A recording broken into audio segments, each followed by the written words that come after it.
Hello, and we welcome you to the Into the Alpha X Super Series 14th edition. Hope you guys are having a great day. Let me go ahead and introduce ourselves. I am your friendly neighborhood caster dog, Snoopy, and joining by my side is none other than Black One. Hey there. Looking handsome as always. All right, guys, we're gonna have ourselves a sick lineup today. Usually the Super Series is usually a best of 9 1v1, but this time around it's a little bit different. We're gonna actually change it up a bit. We're gonna actually have ourselves two semifinals, best of 5s, and then we will head into the finals with a best of 7. So let me go ahead and just quickly bring up the bracket here so you can all see. We're gonna have ourselves Innovation versus Parting first, and then we'll follow that up with Dongregu versus Cure. Black One, which series are you most excited for? And to be honest, I kind of feel like Innovation is getting slapped by Parting today. Just because I looked into his match history, and on ladder it seems like Parting is performing pretty well against him. So I'm worried for all the Innovation fans out there. Also, he has been looking to be in a slump lately. Also wrote that he's not feeling too well right now. Therefore, DRG Cure could be the best matchup, honestly.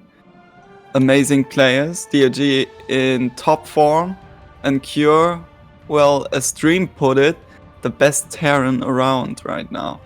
So, Yeah, looking forward to that one. But let's see how Innovation actually does against Parting in an actual game. Yeah, I mean, either way, I think both series are very exciting to watch. I'm expecting some great games, and we should get started pretty soon as we are in the lobby with Everdream as our first map of the day. And looks like we're getting our players to confirm if they're ready or not. By the way, guys, there is a Matcherino page for this event. You take a look down at the info section and below the video player. You should see a Matcherino link, as well as a coupon code. The coupon code AXCOM147. If you use that code, you can contribute 50 cents for free to the overall prize pool. So go ahead, go over there, contribute, help out the players, and support StarCraft. Follow his lead. Do it. Do it now. Do it now, or I'll come to you. I will come knocking down your door. Nah, it's okay.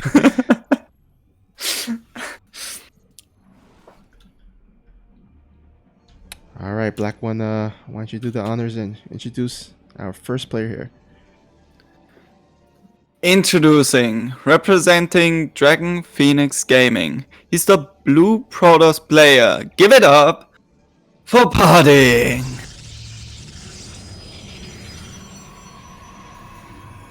And spawning here at the bottom left corner of the map is the red Terran player from KaiZ Gaming. He is Innovation. Shall we just call them by their nicknames? Innovation is the machine and Parting is the big boy. That would be, yeah. I mean, we could introduce them as one of the games. We could say, introducing here at the top right, we got the big boy. He is none other than, yes, the big boy. He's a blue big boy. Oh yeah. You may know blue small boys. You call them Smurfs, but this one is a big boy. And you're probably all asking how big exactly. Well, didn't somebody in the GSL cast once say? I think he's like 6'2" or 6'4" or something. Oh really? Oh wow, that's pretty tall, actually. He he actually deserves that nickname. Yeah. You know, on camera, he never seemed so tall to me. I don't know why, but maybe I just, well, I guess, you know, they usually have the camera above the waist, so maybe I don't have a good idea of the height of the players, but if he is that tall, then he deserves very much that nickname. Yuri is just always standing on a little box, so she doesn't seem too small next to him. Yeah.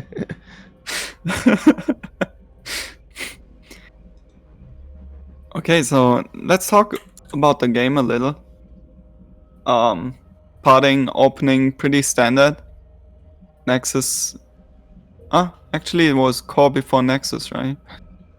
Yeah, looks. Yeah, it seems so. Yeah, I mean, sometimes the Protoss will kind of go for the gateway and then into the Nexus, but then I also seen some Protoss go for gateway into Cyber and then Nexus. Now, I don't know whether it's just a preference thing, or whether it's some type of strategy, but I have no clue. But maybe he might just go really aggressive. Let's see if he throws down another gateway, because he did skip the second warp gate unit to get to get that Twilight Council out a little bit faster. Robo is faster as well, so yeah. really early charge attack coming in from Parting. Yeah. Do you think this is the build that Prince showed us in the GSL once? I don't actually remember the exact build, but he certainly looks to put on a lot of pressure. I mean, he's pulling out the boys off of gas, which means he wants to probably hit a timing with a charge upgrade. Usually you don't see this as often. Usually you see the Protoss player go for blink instead, but oh no! This is a huge blunder here, letting the Reaper and the Hellion slip by. We'll get the scout into the main base as well. Oh my god. Innovation should not be scouting the main base. Well, at least Parting did put his workers back into gas, so it doesn't look too fishy. But if you see there are worker missing in that gas, and you see something researching in the Twilight Council, you know it's Zealot charge, and there's a big attack coming. Now, Innovation is getting ready in the main base. He's building a bunker. He has a Raven to drop an auto turret, I guess. Yeah. But that's a lot of Zealots. And here we go. It's gonna go ahead and dive into the mineral line. Now the bunker's a bit further away, far from the mineral line, so can't protect it. So he's gonna have to retreat his SCVs probably for the time being until this tank can get into position. But more charged lot, I'm assuming, will be warped in. Oh, actually, you know what? It doesn't look like he's... Oh no, he's supply blocked. Oh no! This is the worst time to be supply blocked. I think we have some chargelets in the natural as well. Parting going for every angle here, denying scouting, denying mining wherever he can. Not a bunch of Zealots being warped in. How many probes, SCVs did we kill yet? So far 10 workers being killed. I'm not sure that's enough. Oh no! Oh. Even losing the war prison with 4 Zealots. I think he should just drop them there. Didn't even get the tank as well. He got the tank in like really low life, but was not able to snipe it. And now the tank will be repaired and possibly used for a counterattack if Innovation chooses to do so. And Innovation is pretty well set up right now for counterattack. He has tanks, he has marines, and he has a Raven. If that Raven gathers a little bit more energy, even that Colossi that is about to pop might just get disabled, and then Parting might be in a lot of trouble because stimmed marines with a tank. What are your chargelets supposed to do? Yeah, it's gonna be a tough hold there. But if he can get enough multiple Colossus with the thermal lance, he's got also Blink upgraded. He might possibly be able to hold on, but we'll see. He's got his third up and running almost pretty soon. But on the other hand, we do see no third here for innovation, so I'm guessing he might be going for a committed attack soon.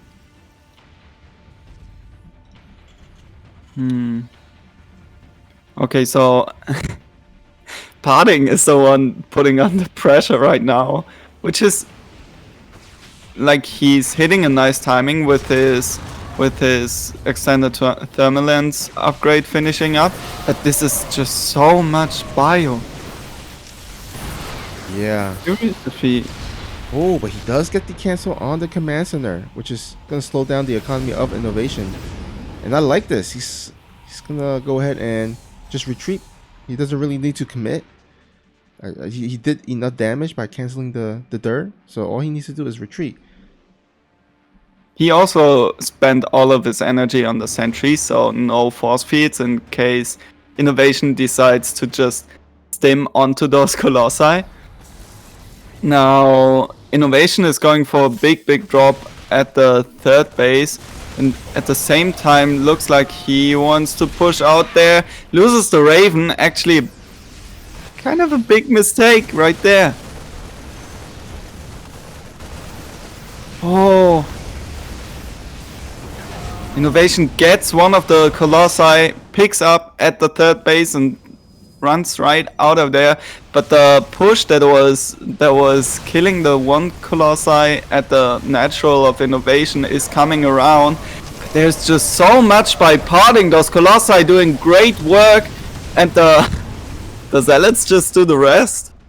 Yeah, I mean, those charge dot just really strong in the open field like that. Was able to also get the splash damage with those Colossus on those Marines in the front lines, and Innovation didn't really have that much to kind of back up his army. So what a weird but quick little win there by Parting. Man, I hate to tell you, but I told you so. Maybe Parting just has Innovation's number. I feel like I agree. Yeah. Like, sometimes you just have those matchups where the styles collide in a way that one player is super favored.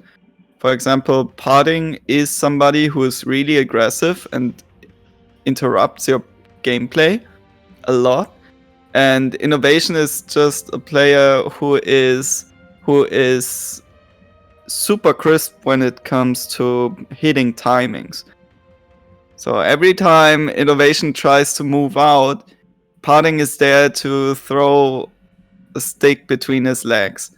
Like, yeah, and you know what? It reminds me of a little bit of Cero versus Raynor. It's like Cero is like, I think we can say is probably the overall better player. It's kind of like how Innovation, I think people would consider the more stronger player if he was going against Parting.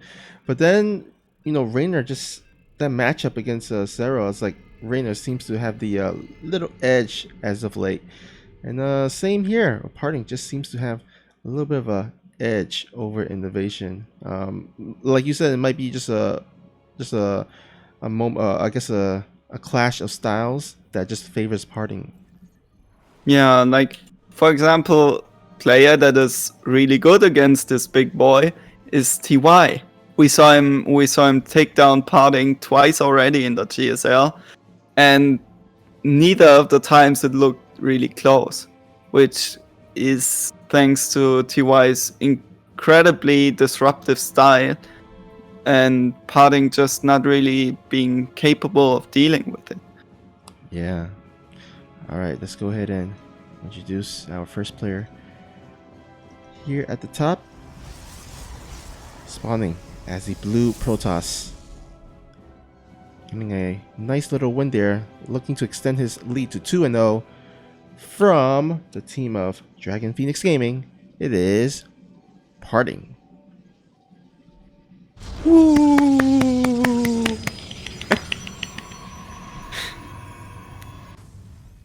And spawning in the bottom left corner, he's a red Terran player, the machine. It is Innovation, representing Kaisi Gaming. Ooh. Clap, clap, clap. Parting, what are you doing? Oh man, Parting just pulling off big boy moves. That was a mind game. That was a mind game if I've ever seen one. Yeah, and I love it because if you guys didn't notice, I caught the tail end of it, but if you guys didn't see, Parting just after he placed his proxy, he made it seem like Did he see it? No. Oh my god, just like barely didn't see it. 1 pixel away. Oh no. Oh my god. That SCV looked like it saw it, but oh my god. Gotta buy some glasses, man. I know. Or buy some binoculars or something. But here we go. The first Zealot has come out. Immediately cancels the command center. Now, interesting enough, he's actually sending his Reaper across the map, not even retreating it at home, as he feels safe enough to hold on with the Marine. I never thought of that. That's so smart. Yeah. Innovation pulling out some big brain moves. I actually never thought of building a supply depot there and then walling off with a second supply depot as well. Yeah. So like if the Zealot does manage to break down the first wall, at least you have a second wall to buy you some time to build up that Marine or build up the Hellion, whatever you need to defend against this. But this has bought him enough time to build up that bunker, and so he should be safe. But both sides losing a few probes and SCVs back and forth. If I'm being honest, like at the beginning I was like, oh, this is not good for Innovation, losing the command center, losing some SCVs. Don't really like it. But now that he killed some workers on the other side, I'm kind of feeling Innovation right now. I'm getting good vibes for him. Yeah, and he also forced Parting to lose a little bit of mining time with those probes, as those probes was trying to chase after that Reaper. Oh, Parting. Nice move, canceling that Stalker before it popped out and got destroyed by a Widow Mine. Completely annihilated. Wrecked.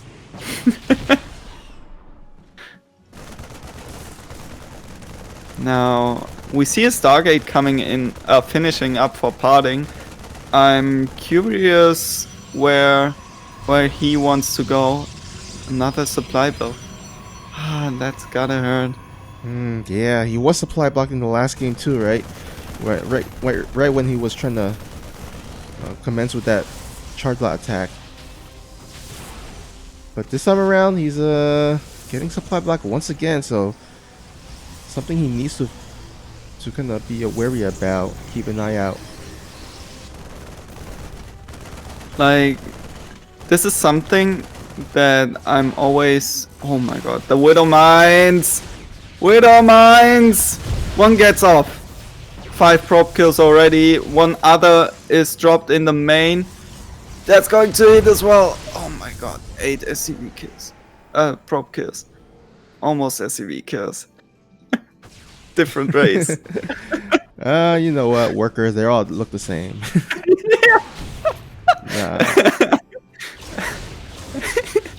Classic proletarians.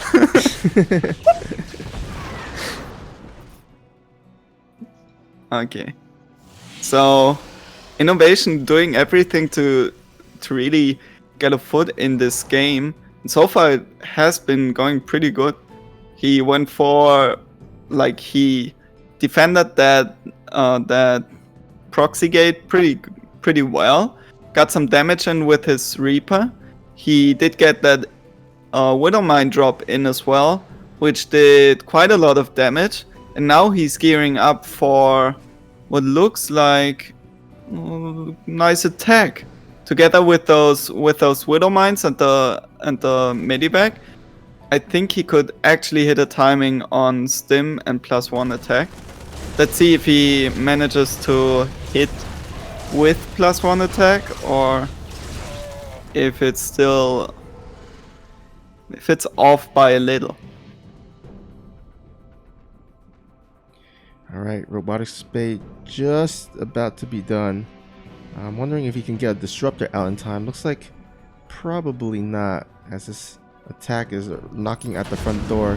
He's gonna go ahead and drop here. Oh, is he in position, Parting? Oh, just barely not in position. Those Marines have Stim. Come on, Inno. Oh my god, did you see that Widow Mine connection? Oh man, Oh my god! Oh my god. 14 probes killed by 1 Widow Mine. Oh my god. This is so disgusting. Yeah, and Parting is like, nah, that's pretty much GG. I'm not gonna even try. Man, those Widow Mines really changed the tide in this game. Parting was looking okay, even after the Reaper harassment, but then the first Widow Mine drop came in, did damage, and then this Widow Mine just got the hits of all those hits that were ever hit. That was one sweet hit there. And that will tie up the series 1-1. And again, this is a best of 5. I'm sorry, go ahead. Parting was just like, you have a billion of builds. Oh yeah. I mean, Parting, it just seems like he has all those little secret builds under his sleeves that he can just pull out. I think that's why a lot of people love watching him on stream, just to learn the different builds that he executes and pulls out. Parting is like, Terrans just have so many build orders, and it's so hard to tell. And they are so easy to execute. It's like, I just don't get it.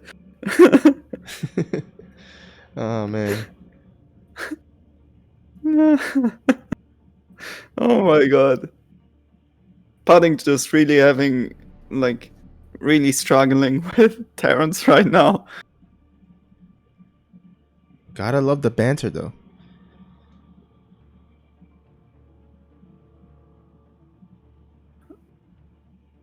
Innovation is like, all you need is a battery, really. Well, won't help you against Widow Mines. Yeah, unfortunately.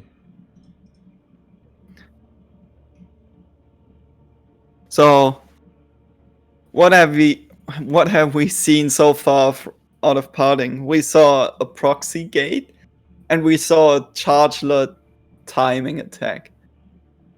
Which one was your favorite so far? Independent of the fact that one won the game and one lost the game. You know, funnily enough, even though Parting lost that last game, I did like the proxy gateway, especially since it didn't get found out. I think it did a nice job in the early game in terms of delaying Innovation's command center, so also forced him to build a bunker, but just not great, I guess, response time to the Widow Mine drop, and that really cost him. I feel like that pretty much cost him the game there. I agree. That was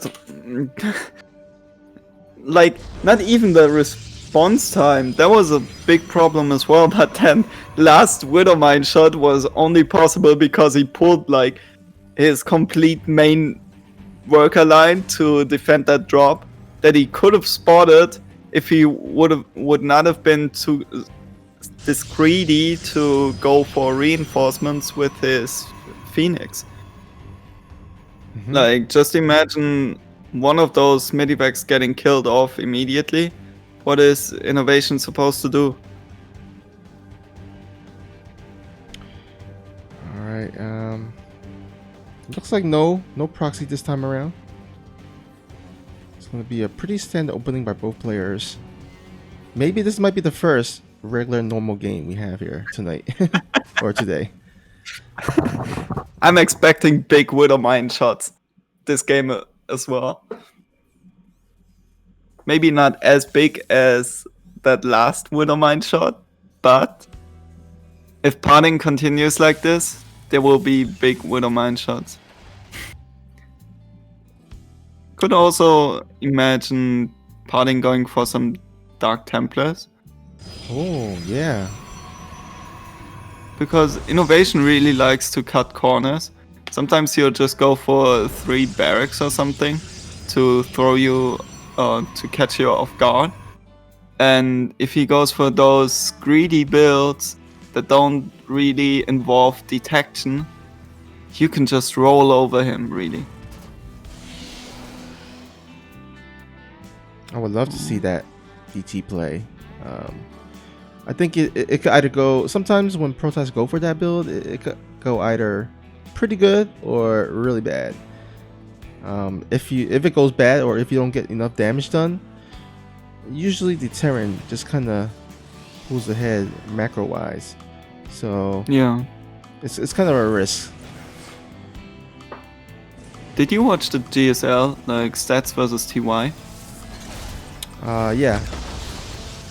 So something that I was thinking about is, obviously TY had to show his best TVP builds, right? Mm-hmm. And the best TVP build he came up with was that quick third CC, like skipping the second gas and getting a really quick third CC instead, which is super interesting considering the current meta of the game, where you usually go for 1-1-1 with the second gas and then you transition into barracks and then you get the third CC. Now, I wonder if we're going to see that kind of play a lot more in the future, where Terran is just going super greedy against Protoss, and Protoss can't really break the Terran. Or if this is just something you do against stats, because stats will go super greedy as well, either way. Yeah, he's more of a kind of a macro kind of player, so sometimes you gotta take the kind of the player's playstyle into account when you're trying to prepare for builds or strategies especially in the GSL setting. Oh, 4-gate blink. All right, kind of like an old school build, I would say. I remember when Protoss used to open up blink stalkers like pretty much all the time. I mean, this somewhat usually do that here in the current meta, of course, but I'm talking about like back in like I think it was like either Heart of the Swarm days or early Legacy of the Void days, I forgot. But back then, just like blink stalker was like the way to go. I remember a toxic meta where Protoss players always went for blink stalker all-ins, no matter what. Oh yeah, they yeah. always with Yonsu as a map. Oh my god, that was a thing. Now parting blinks in here, takes down the bunker immediately. The tank of Innovation was just a little bit too slow to get in there and siege up. Readied into the natural. Parting has a lot of stalkers here, but a bunch of them are super low. If the tank shots fit, might get dangerous for parting. He lost a bunch of stalkers actually, and there are still a lot of marines. 6 workers killed so far. The next tank is being sieged up, and that one should be able to stop this. Is it? Close call right there, but the marines are still alive and they will force this stalker army out of parting, out of Innovation space. So Snoopy, do you think this was a successful attack for parting, or You know is it what? more? It looked really promising, but I'd still say he needs to get a bit more extra damage done because he does not. He has a really late third. Innovation already has his third command center up and running, or actually turned into an orbital command. So he really needs to do some more damage. It looks like he's gonna try to attempt to do so. Nice micro. Look at all those stalkers in the red and low life. Really some really great micro to save a bunch of those stalkers. Getting some additional 5 SCB kills, which will bring parting back up to 47. But again, he's got the innovation, got that third command center, so Muse and SCV production can pretty much negate that. So right now, I'd say Game a little bit of a pause here. 잠시만요. 고양이가. Okay, so his cat is doing stuff. His what? His cat? His cat. Oh Yeah. what the hell? It's like your cat has this well of micro, can micro this well.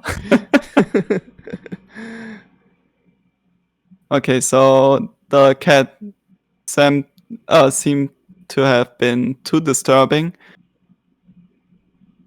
and parting is ready. Awesome. All right. By the way, Alexius in the chat saying great tournament. Appreciate it. Thank you so much. Hopefully, this tournament, this event, will have some more great games. So far, looks like it's been pretty good. As parting is doing this kind of a warp prism behind the back play with 4 stalkers. Now 4 stalkers, 1 shot SCV. So that's usually the at the front door, he was trying to attack with those stalkers once again, but those stalkers got forced back by a tank. Now the zealots were forced back as well, and the innovation seems to have stabilized. He got a bunker up in the main base, bunker at the natural, tanks in each position, and by now he has enough bio forces as well to just straight up fight those stalkers. I'm curious how he's going to land that 3rd base and where, because every time I play against 4-gate stalker, I seem to get wrecked because I try to fly out my command center and then the stalkers just kill it off because my units are too slow. Yeah, I mean that's one of the advantages of having Blink Stalker, as you can poke in and out, try to contain the Terran until they have enough units to push out. Whether they have to wait for stim or they have to wait for enough tanks. Definitely want to have enough so that you can push out safely and establish it there. And looks like Innovation has finally decided that he has enough to push out. Okay, tanks being sieged just a little bit further ahead. I like this. He's just inch by inch pushing those stalkers back. Picks up the tank there. Nice move by Innovation. Would have 100% lost it if not for that little micro move. Now, I really like the vision Parting has built. He has both watchtowers. He has a bunch of spotting pylons. He has some observers on the map. Like, there should be no way of any drop or similar harassment of Innovation to get into Parting spaces. Yeah, I really love that too. I mean, this is one of the few maps that has watchtower, so he's taking advantage of it, and also getting those spotter pylons and observers. You can't move out there. You can't move out there. He realizes that as well and retreats again. There's just too much damage here for Parting. Those Colossi, man, they are just lasering Marines away. Yeah, had a nice little kind of attack there on the front line. Oh, actually there was a War Prism drop. Just nearly missed it, but he's going to go ahead and an attack at the main front. In the front, Parting is just trying to pull innovation apart. He sees, okay, innovation is set up with tanks, so directly engaging into him, it's kind of hard, right? So what you need to do is distract your opponent, so your attack at the third base where the tanks are has a little bit more of possibility to succeed, because the bio units are pulled away, the tanks are not focus firing, so your zealots might tank some shots. All of those things combined can lead you to win a fight, but innovation wouldn't be innovation if he didn't manage to defend those attacks. Nice force feeds here by Parting. Oh my god. He's so abusive with those. Yeah, I mean, Parting is... I mean, he's the inventor of the Soul Train that... And back in the Heart of the Swarm days, with those force field, the mass entry build. So, of course, we know Parting has a history of a really great force field, but... Ooh! Oh just my god. barely getting those ghosts with the Disruptor. Innovation just pushing in here, and oh my god, if those disruptors get good shots off, it might be enough, but those tanks did not quite die yet. But this time around, everything dies. Oh my god. Oh my god, that last Disruptor hit just took out all the tanks pretty much. Whew. And if we are looking at the supply, Parting is up by 40. This is not a spot you want to be in as a Terran. Of course, Innovation has those ghosts, but he has almost no support for them. The Gateway army out of Parting is now trying to push in.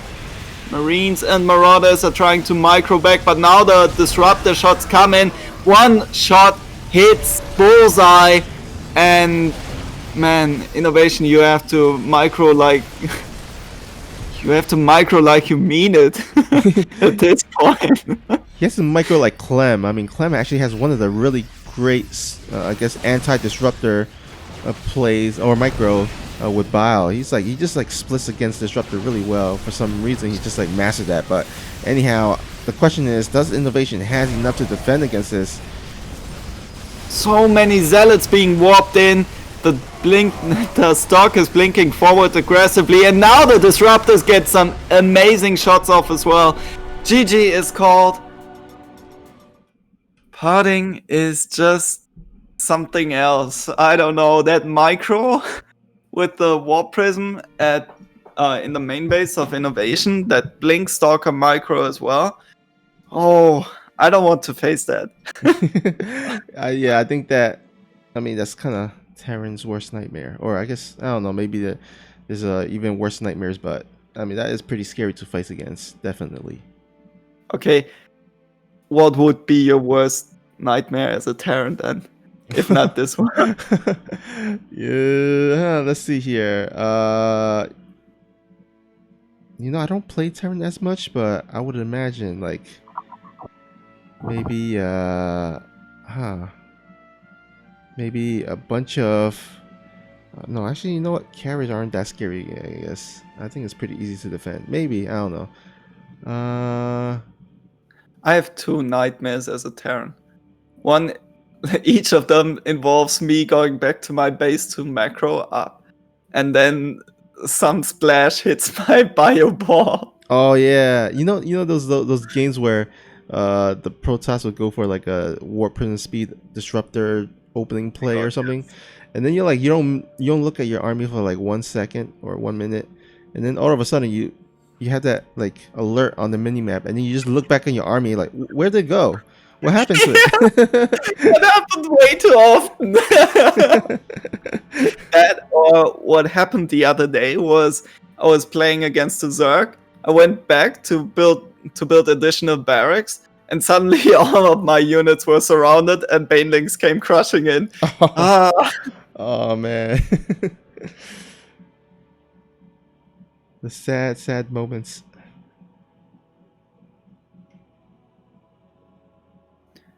Oh my god. Okay, so parting is like, why did you attack? Why did you attack? And innovation is like, just because I had 1/1 upgrades, ghosts, and he thought he could break him with it. You know, I wouldn't blame innovation for trying to go for the attack across, because at a certain point it did look like he was somewhat overwhelming parting. He killed all the Colossus, but the Disruptor came in just in time and was able to get some really nice shots. And then also the charge lot reinforcement came through, so I wouldn't fault an innovation for going for that attack. So, interestingly enough, I feel like Parting is trying to coach innovation here a little bit. He's like, yeah, but yesterday you had those matches and you were looking pretty good. And innovation is like, it's just Protoss, man. What you gonna do? You know you're a boss when you're like giving your opponent advice on how to beat you or something.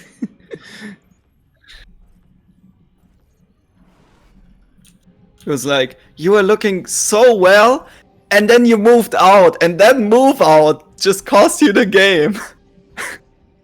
Kinda right. He's kinda right. Yeah.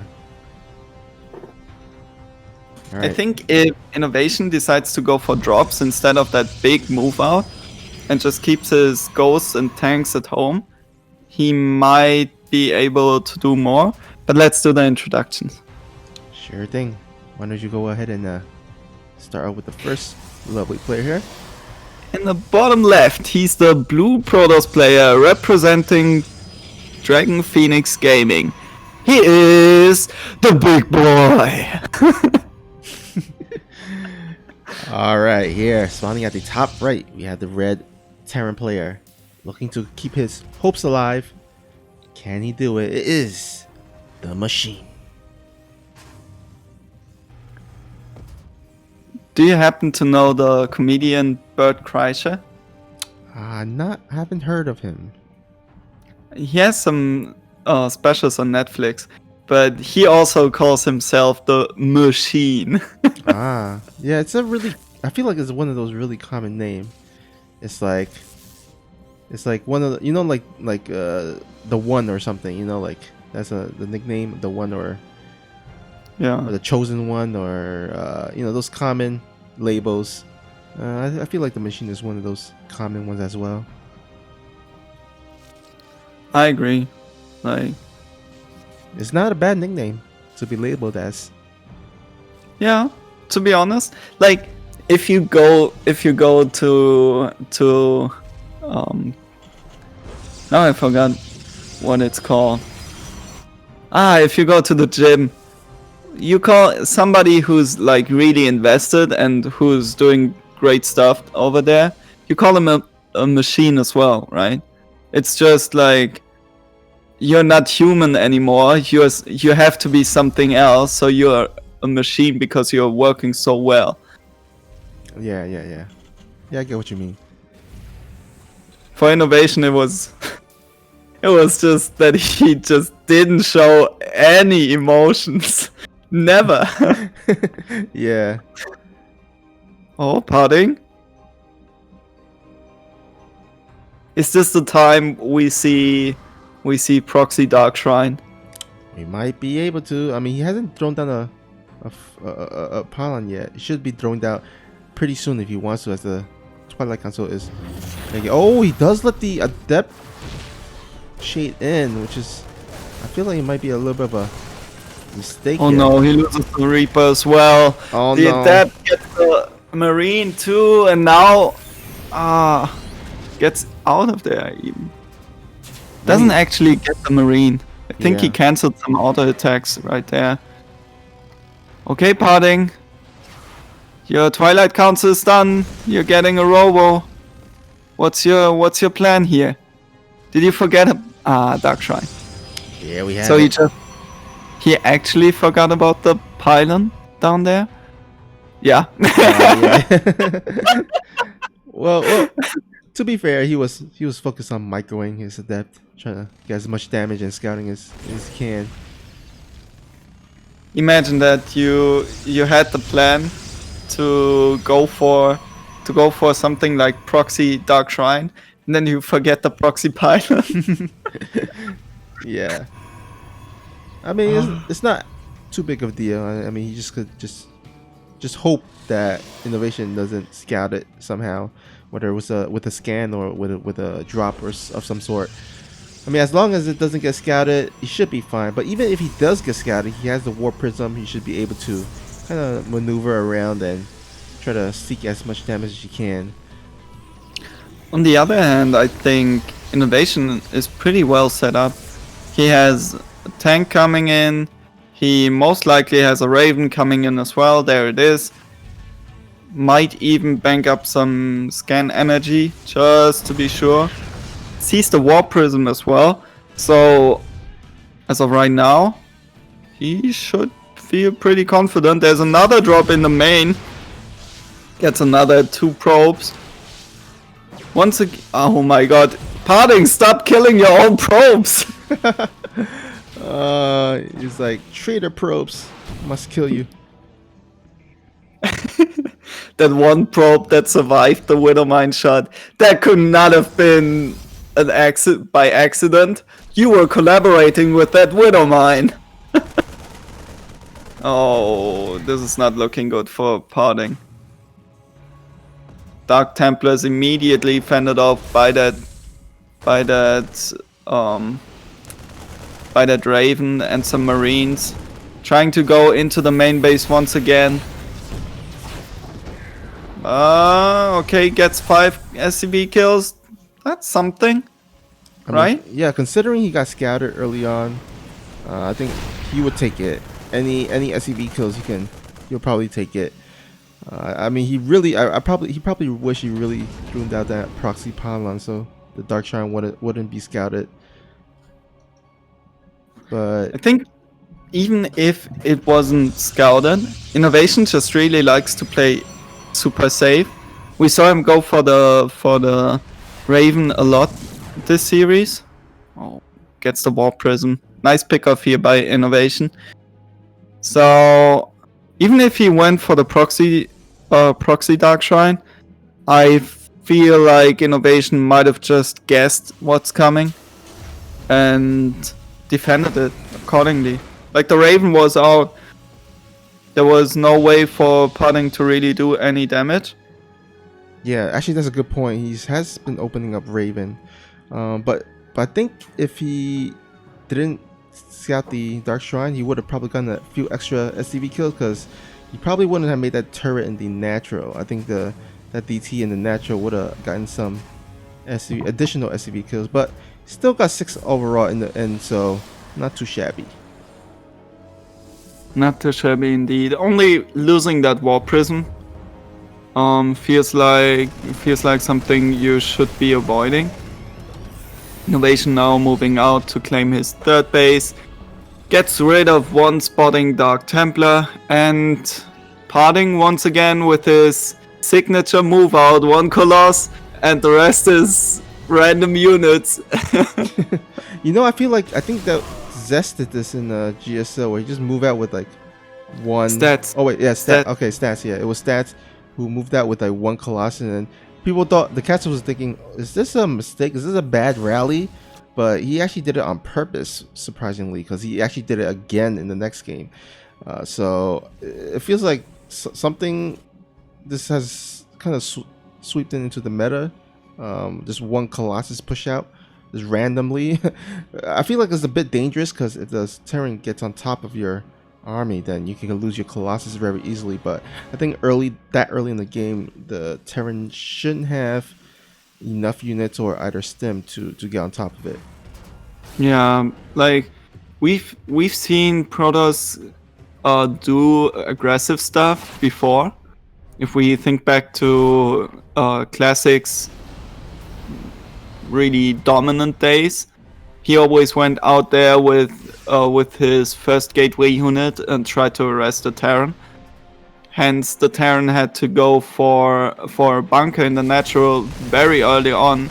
These days, we don't see that anymore. We see that type of play emerging a little bit more these days, especially to counter greedy Hellion drop builds. But I'm curious if this is one of those moves as well, where you just go ahead, try to pressure with your gateway units, and then get the Colossus across the map as well, just to be sure where the Terran army is, and to keep them honest. Because if there is a Protoss army in front of your base, just going for Doom Drop or anything similar becomes kind of hard. Yeah. Can be definitely tricky situation. And usually, Might even. Oh, go ahead. Sorry, go ahead. Go ahead.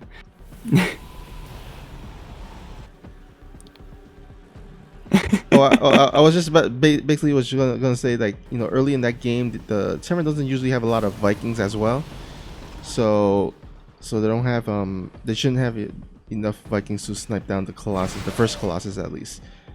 Yeah. Oh, do we have a DT blink? Yeah, we do. He did research it. Gets one Dark Templar, is fine with that, but there is more where that came from.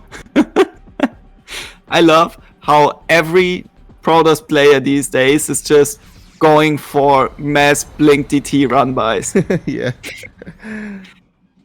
And it's proven to be very effective. Yeah, definitely. I saw Zest yesterday against Dream, and all he would do, like, this is literally what he did. He would warp in Stalker, sell it, and then offer 15 gateways, Dark Templar, and they would get blink. And then whenever he fought, he would just go for a flank with all those Dark Templars and hope there were no EMPs or scans left over. And at one point, Dream was just like, okay, I'm not going to drop any mules anymore. Let's see what you're going to do.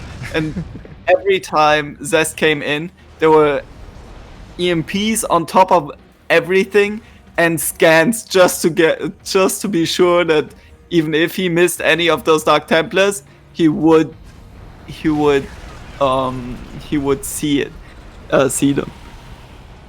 Yeah, I mean, you definitely have those games where if you miss the EMP and you think you got all of them and you don't scan, you got like DTs swiping on your army during the fight, and you're like, why is my army dying? I thought I got all the DTs. Where did they go? Okay, Innovation gets that anti-armor missile off. A lot of Dark Templars. Oh my god, that. Okay, never mind. That one. Oh!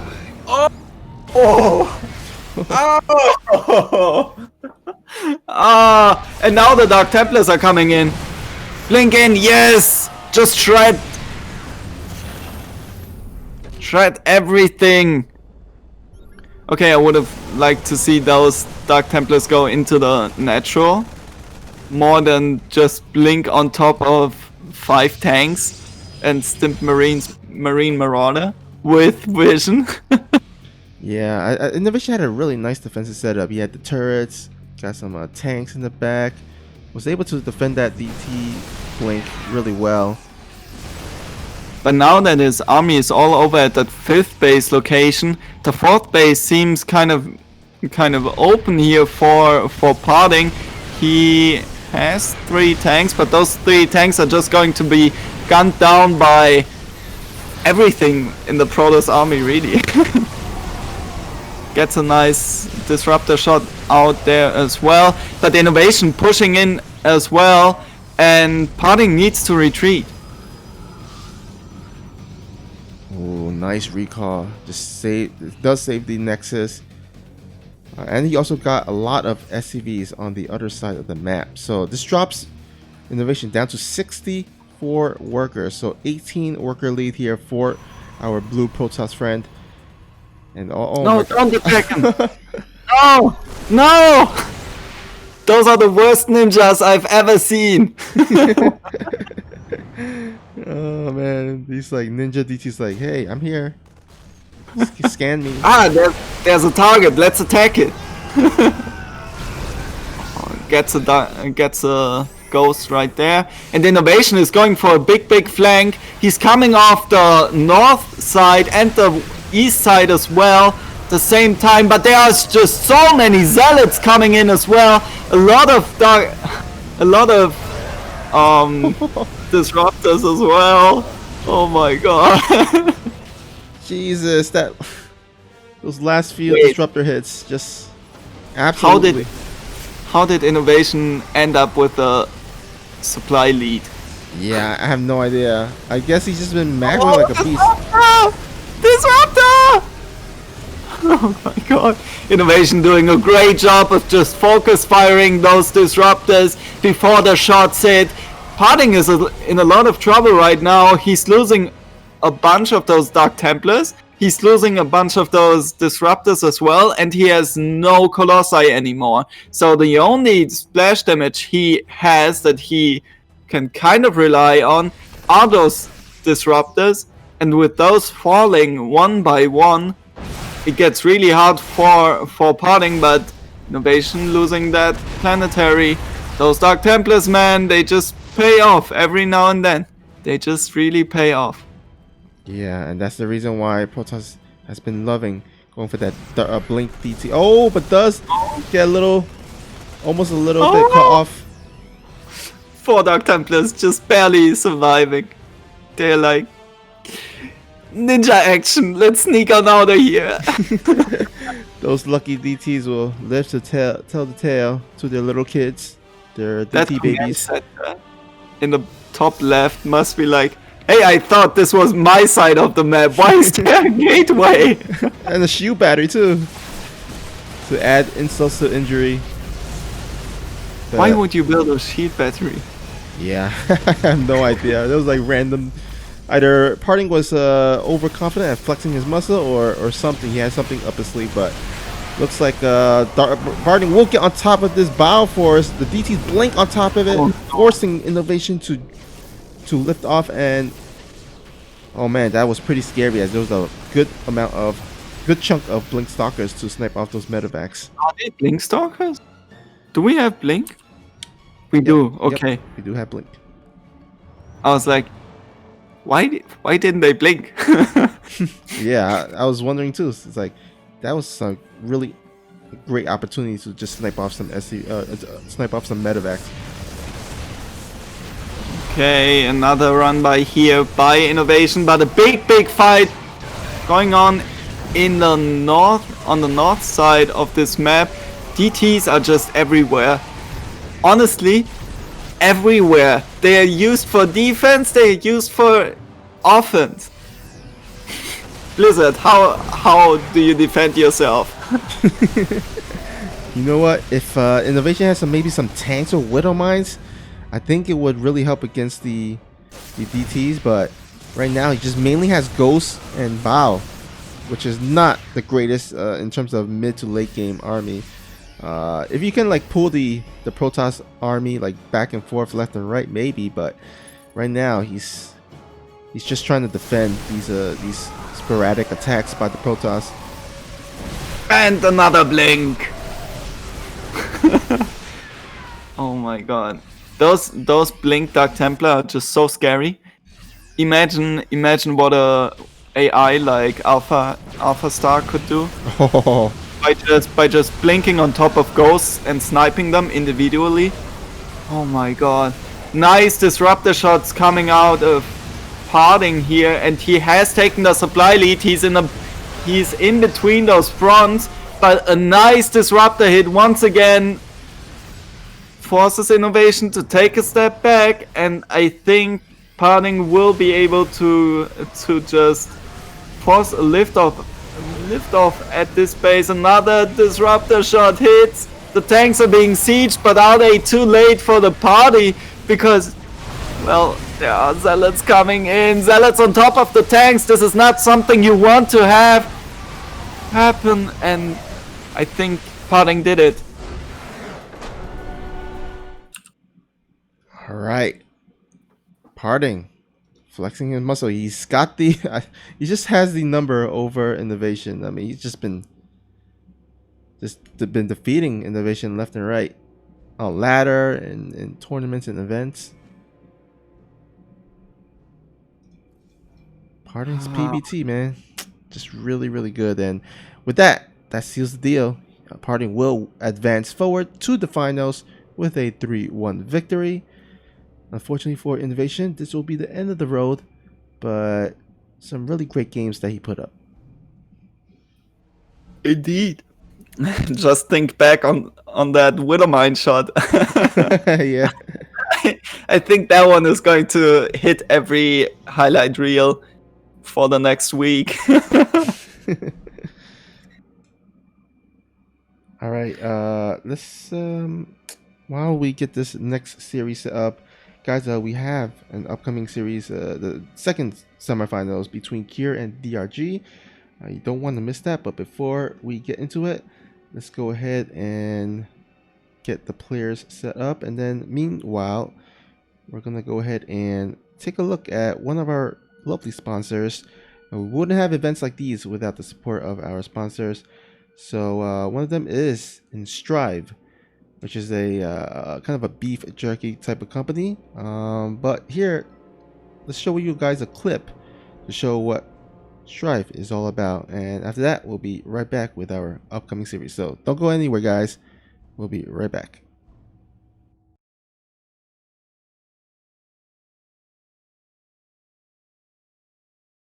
We interrupt your regularly scheduled event to bring you our newest sponsor, Strive. Strive beef biltong contains no added sugars, nitrates, or artificial preservatives. It's like jerky without the junk. Their beef snacks are all natural, high protein, and keto friendly.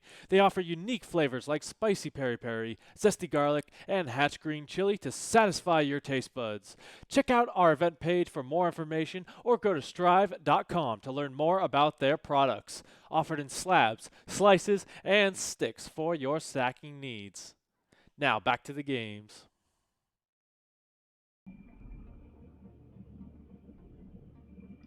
All right. Thank you, Pastor, for letting us know what Strive is all about. Players are still getting set up, so why don't we also take a look at this other clip here to see how easy it is to purchase your next biltong, your Strive biltong beef jerky. So let's take a look here.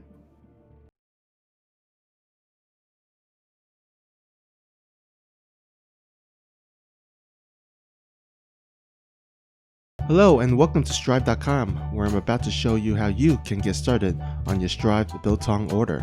To begin, press the Buy Now selection to explore all the different varieties of biltong snacks, ranging from standard packs to biltong sticks, as well as mini sticks.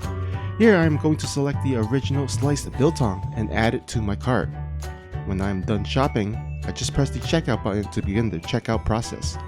I then enter my shipping information here, select my shipping option, and enter my payment method. If I happen to have a discount code, I enter it here and click apply. Once I am done, I click on the Pay Now button, and after that, I'm all set. I hope this video helped you in starting your next Strive purchase and fulfilling your snacking needs. Now, let's head back to the action. Alright, we are back here, about to get into the lobby. Gonna have ourselves a really sick second semifinals here between Kier and DRG. It's gonna be a TVZ, which is always usually my favorite matchup to watch. And I mean, Black One, do you have a favorite personal matchup to view and watch? Okay, so it used to be TBZ, but lately, I always like to watch matchups where I'm like, okay, the meta is evolving. Want to learn in which way the meta is evolving. So lately I've been interested in PvZ a lot, but TvZ has been evolving as well. I'm curious how Terrans are going to face mass muta compositions in the future, because lately they have been looking kind of strong. Not gonna lie. It always looked like, okay, the Terran is pretty fine, and then 30 Mutalisks hit, and the 3/4 Thor were just instantly gunned down.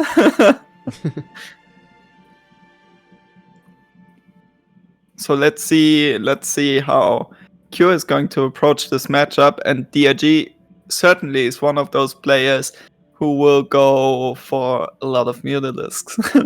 If anyone, then it's DRG. You know, I've really been impressed by DRG's recent performance. As we know, back in the old days, back in the, I guess I wouldn't say old, but back in the Heart of the Swarm days or Wings of Liberty days, he was considered one of the best players in the world.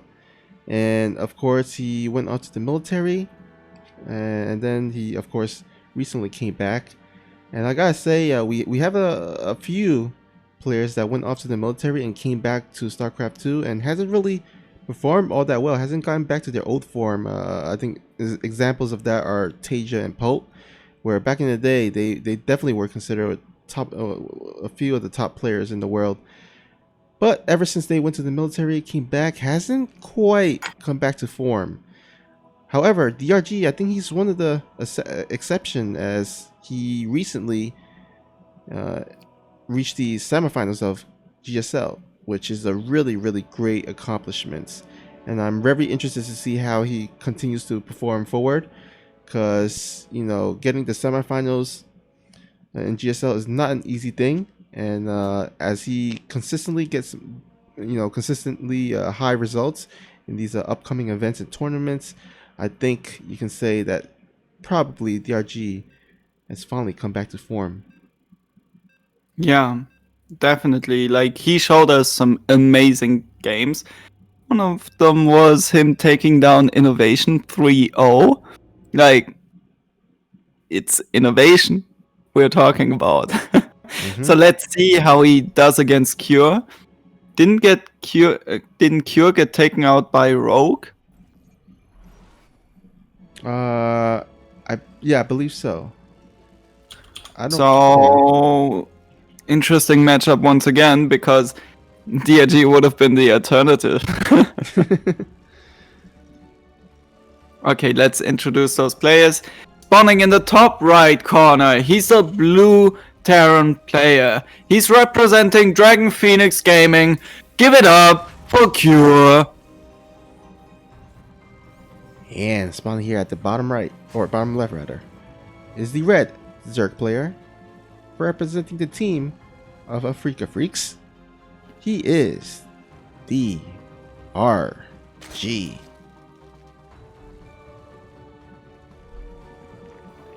Man, have you seen the Afrika Freaks jerseys?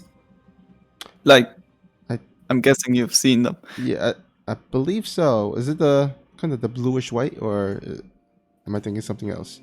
It's the white one with those gray stripes. Oh, I guess I maybe haven't seen it yet. So, TY wore it for the first time in the finals, in the GSL finals, and I was like, holy moly, they look great. And then I wanted to buy one, and turns out all of them are just out of stock.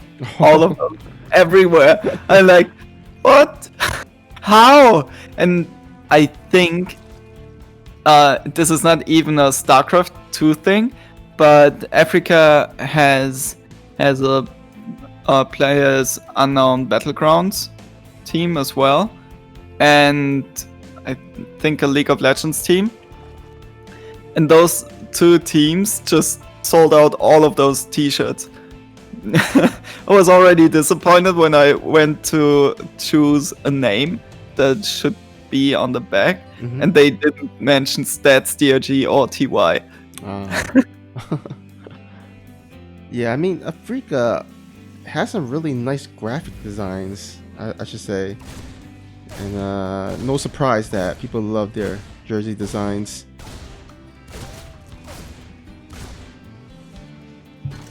It's just, I don't know, they are doing something right.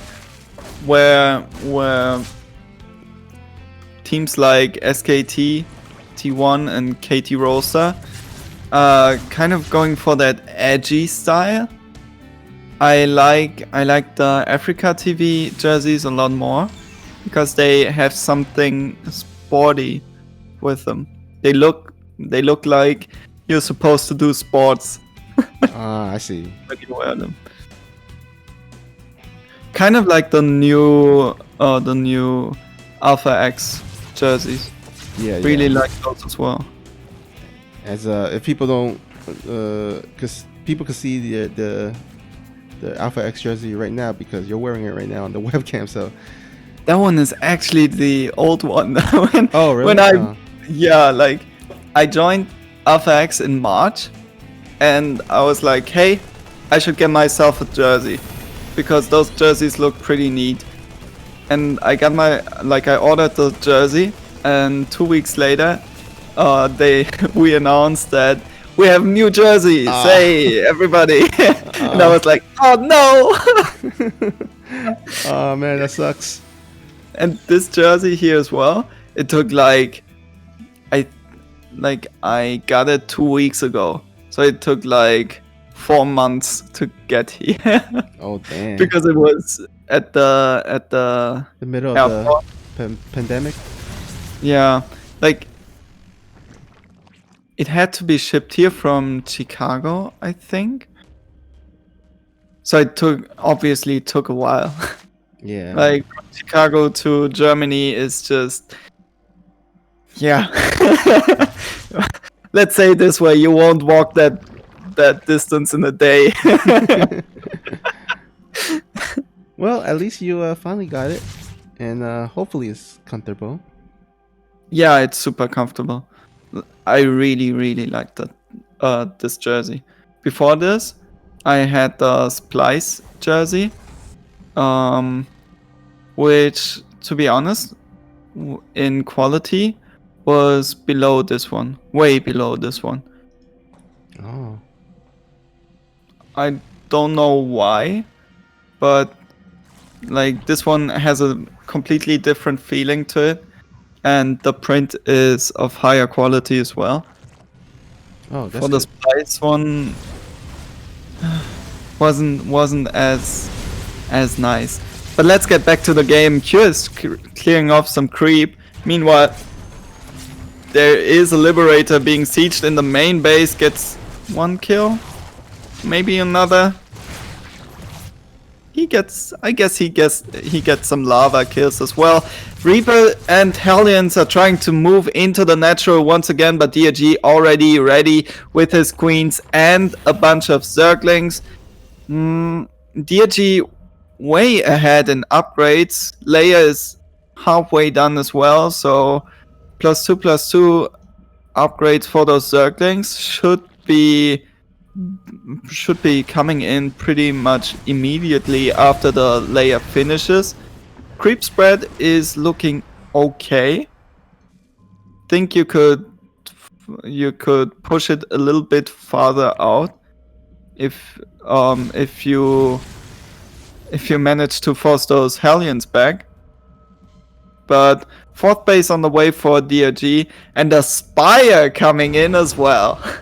Oh, there you go. A double spire. Interesting. What do you think about this? Going for the double spire there. He either is going for the double upgrades, or he forgot he built the first one and just out of reflex built a second one.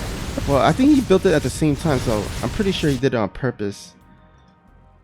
Yeah, he's probably going to go for that double upgrade there, but in the meantime, we don't actually see.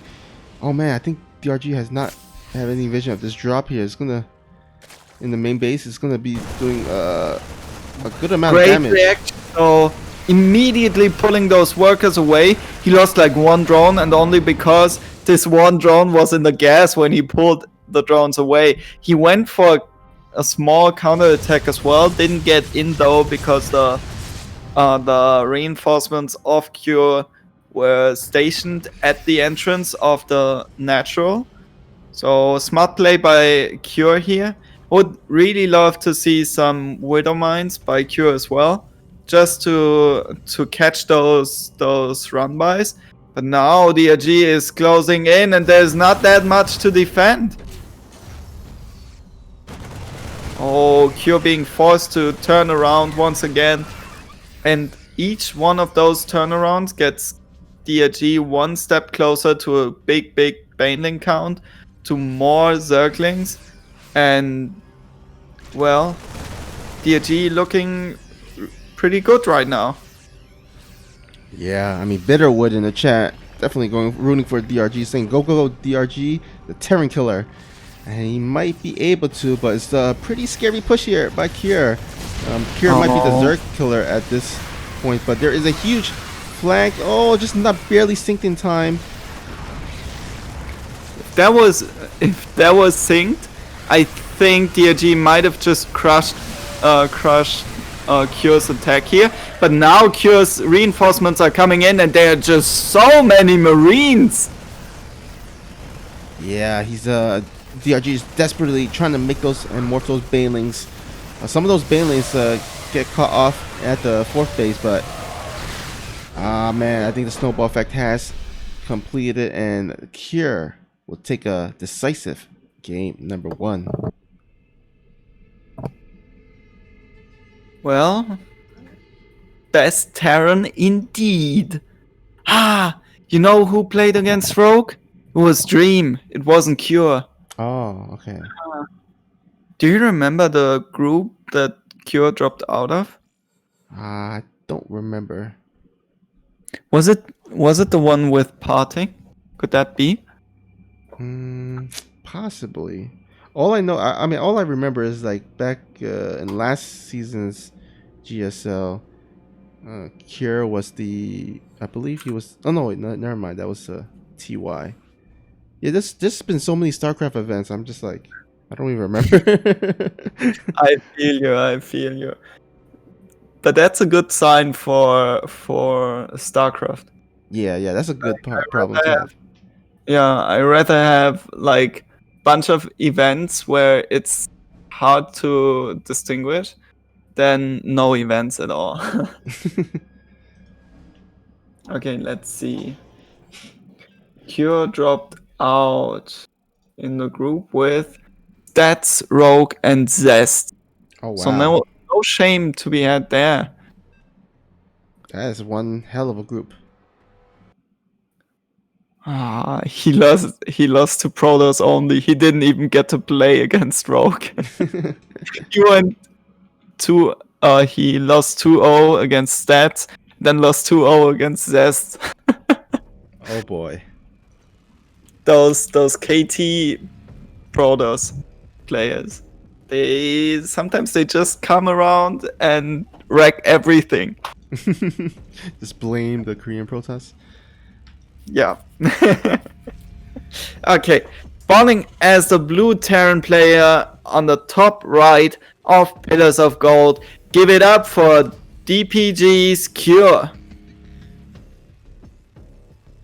And give it up for this red Zerg player hailing from the team of Afrika Freaks. Can he tie up the score? It is the RG.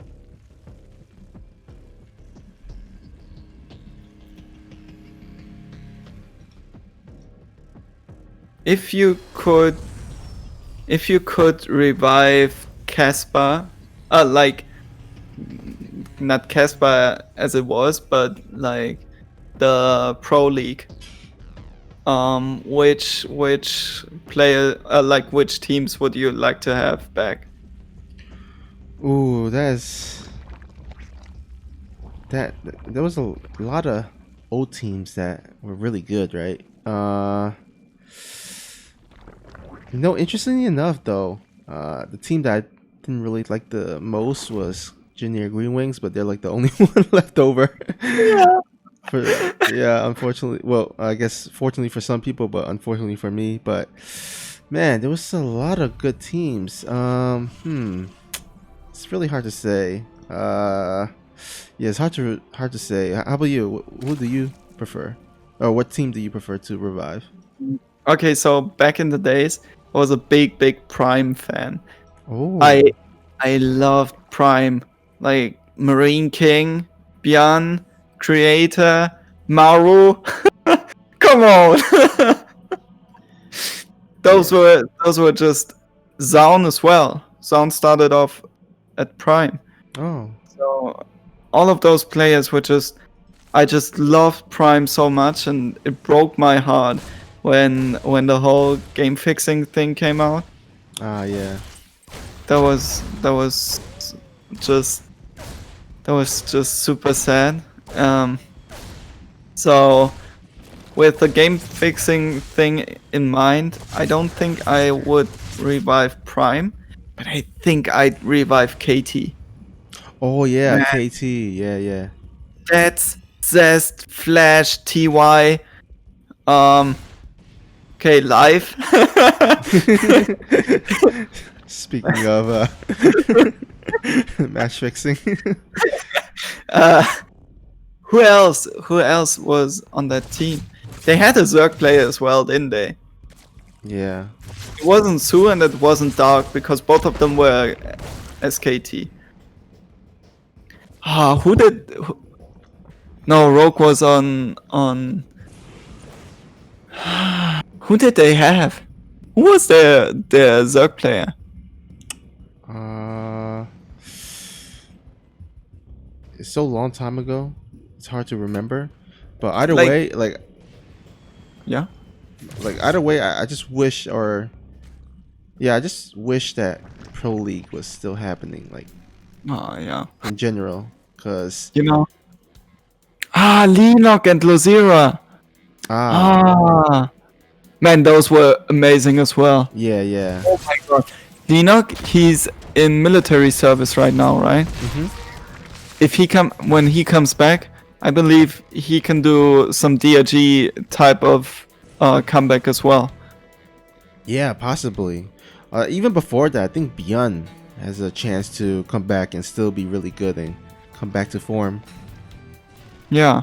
Yeah. He's coming back in September, right? Yep. Next month. I really hope this meta fits him. Yeah, and you know what? He's gonna come back. Oh, sorry. Go ahead. You go. I was just gonna say, like, he's gonna come back to a stacked Terran kind of group, because we have like Innovation, we have Kira, we have TY, we have Maru, we have am I forgetting anyone else? I guess special. I wouldn't consider special like the Dream. top. Dream Mm, Dream is performing really well. Yeah, but I think Stream still hasn't reached that level yet. As the I don't hear a lot of people saying consider him as the top Terran player. But anyhow, Beyond definitely can possibly claim himself as one of the top Terran players once he come back. But you know what? In the meantime, let's go ahead and just focus on this game, as there is a bit of action happening here, a bit of Hellion harassment, but not too much done, as DRG has some good amount of queens here. So DRG once again going for those quick upgrades. 1-1 has already started. This time around, it's either Cures upgrades that was started earlier, or DRG is a little bit later on those. And in exchange for that, he did get that earlier Binding Nest.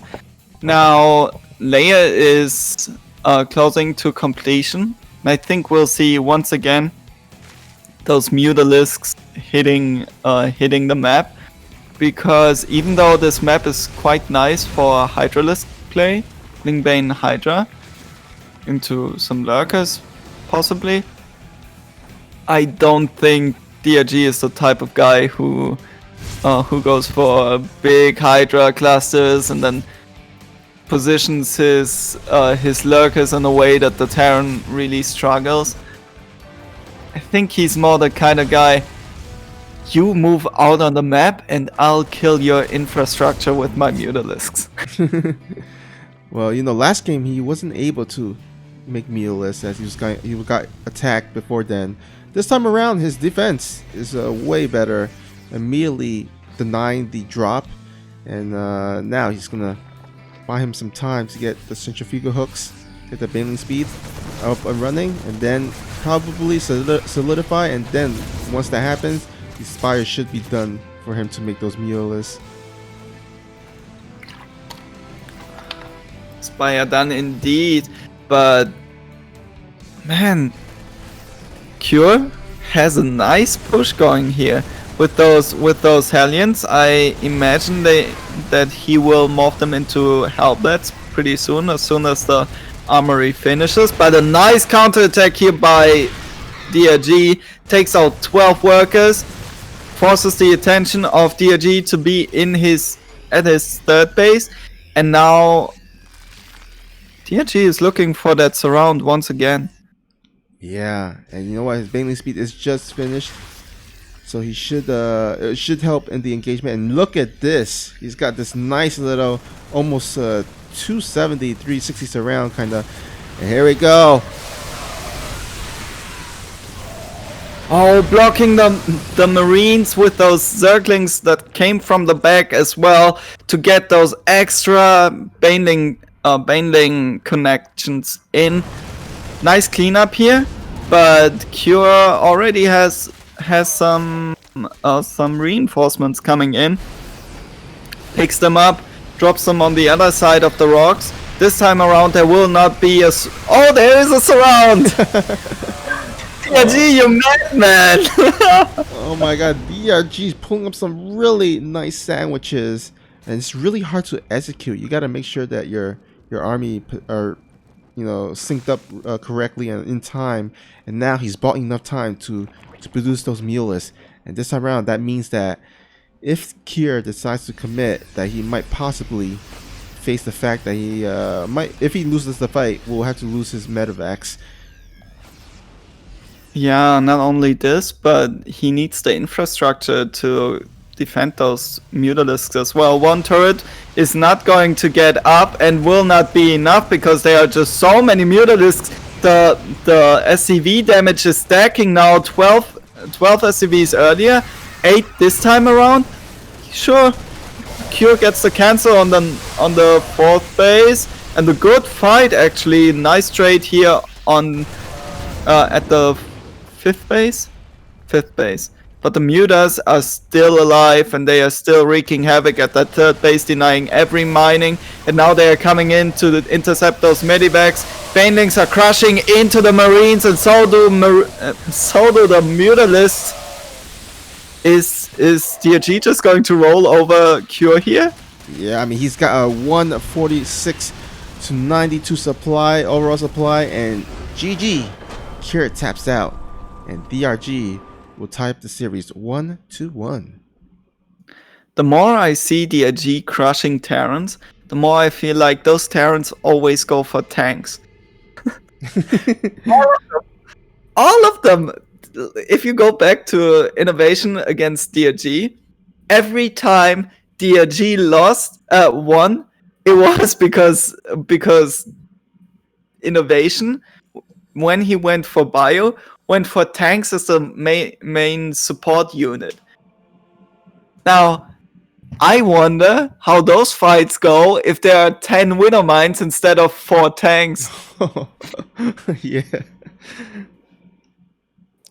It's like, I guess those Banelings don't get as well of a connect, or the Mutalisks may just evaporate.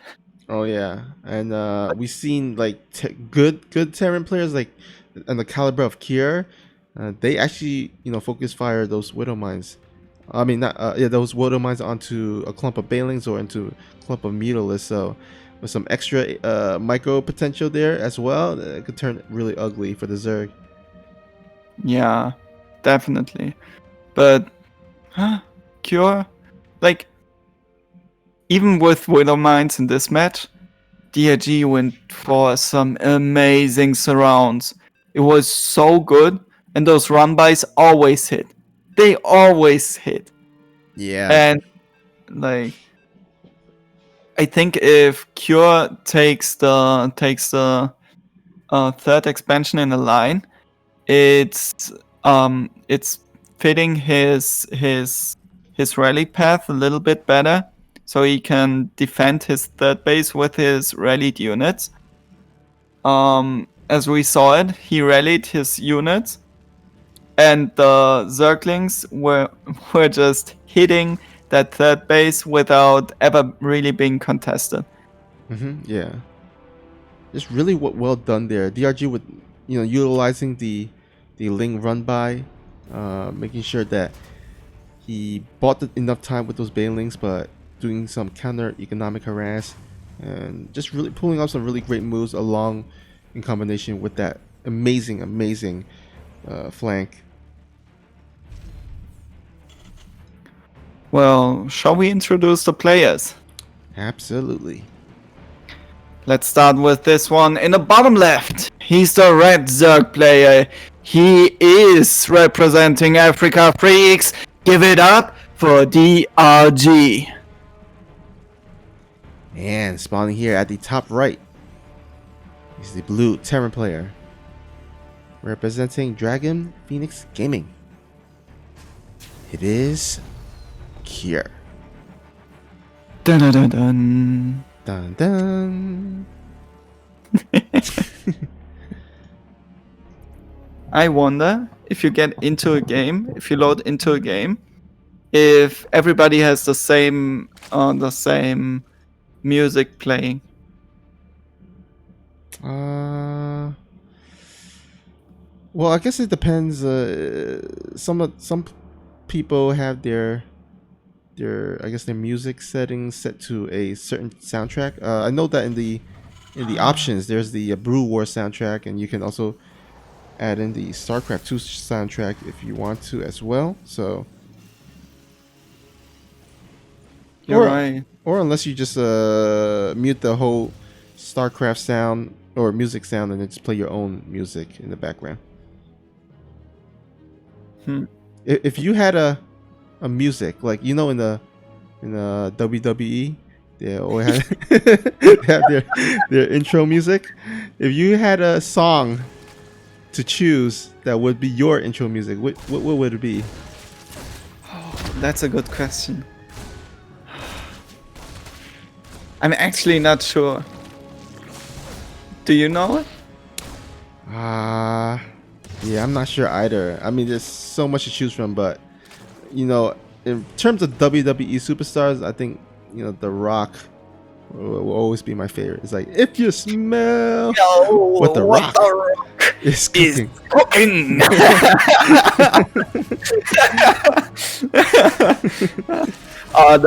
The Undertaker had a great walk-in as well, though. Oh yeah, Undertaker is epic, legendary. I'm not sure. We used to have this in Pro League and in GSL as well, I think, where players could just choose a song when they were introduced. Like, you would have the camera on them, and then you would have their achievements and how they did in the league, and then you'd have the name of the song and the artist, and the song was running. Yeah, I really miss this. That was fun. Yeah, Africa really has some really nice soundtracks. Like, they put together some really nice music. Always great hype music as well. So, got everything. I sometimes, like, these days I'm sometimes writing the entries for the Korean Reddit for our team when we have an event, and sometimes I just take some time and scroll through the Korean Reddit, and I found the playlist for like somebody went through all of those VODs and just wrote down all the songs that came up in the GSL. What? That's commitment right there. I think I worked like half an hour on just creating a playlist on YouTube with all of those songs, and even then I wasn't even finished with the group stage. Jesus. That was fun. But back to the question with the entry music, maybe something like classic, like Enter the Sandman or something by Metallica. Oh. Either that, or I could imagine some hype rap, something like Can't Be Touched by Boy Jones Jr. That one always gets me pumped as well. So maybe something like this. Well, we definitely need that music right now because there's some really intense microing back and forth. But here, just with Superior Micro has pretty much fried all those lings. And one queen. Don't forget about the queen. oh yeah. But you know what? The Badass Cruiser is operational right now. Here, I'm gonna try to keep an eye out on that to see if it teleports across the map. I think he wants to just fly it across the map. Maybe he'll just try to go for wait for his Yamato Ken to finish up. But a big Ling run by once again. Man, DRG is just perfect in finding those opportunities to go for a run by, disrupt your the opponent's rhythm, and then go back as if nothing ever happened.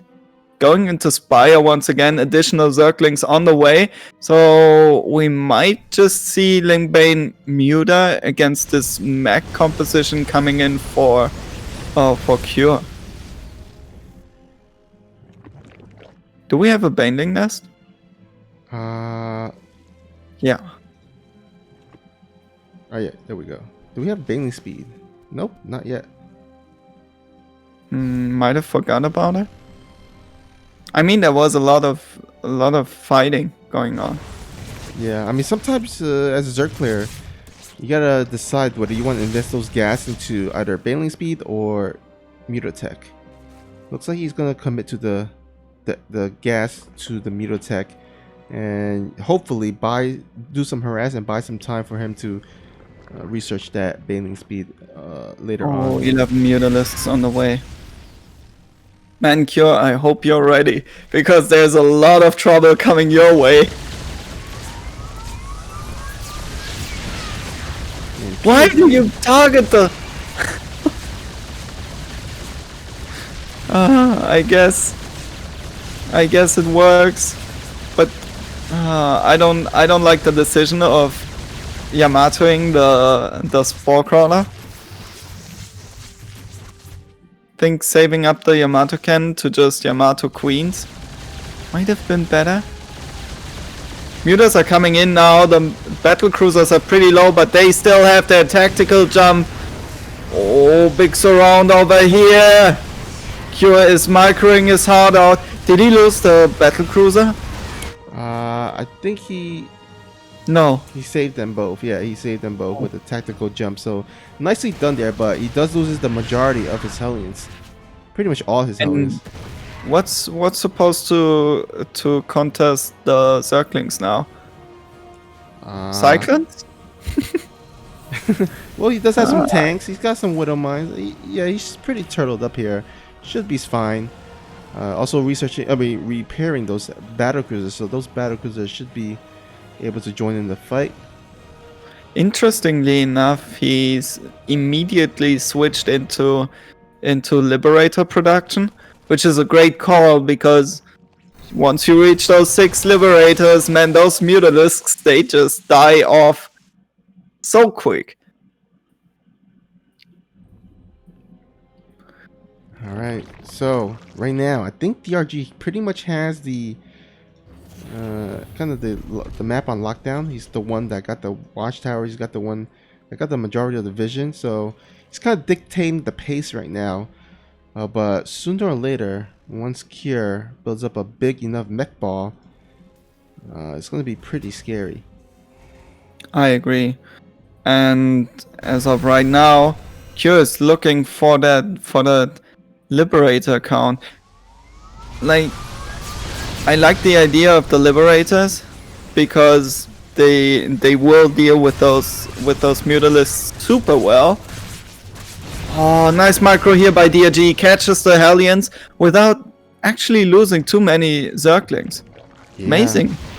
And mind you, he's been really working off of just mainly Lings and Mutalisks. He hasn't really morphed any Banelings on the field, so these are really nice, efficient trades for DRG.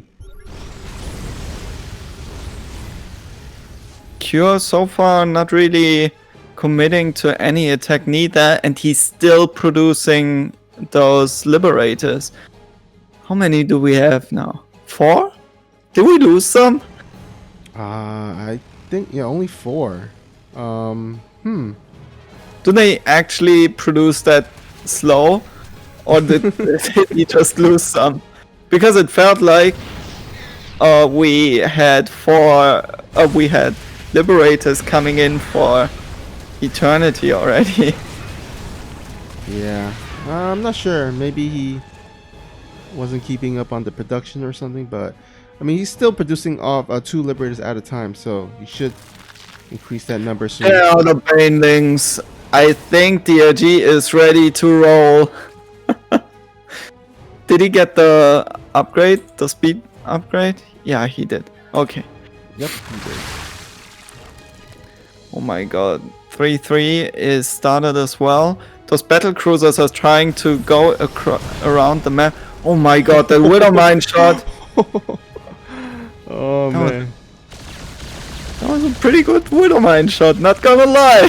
Yeah, he's gonna have to be really careful. Those Mutalisks are kind of like his ace, his main force. Okay, it's Banelings. I already thought if those are Mutalisks and they are hitting the Liberators, you gotta be careful, but those battle cruisers are just gaining value over time. He didn't lose them yet. He's taking off Mutalisks each time they engage.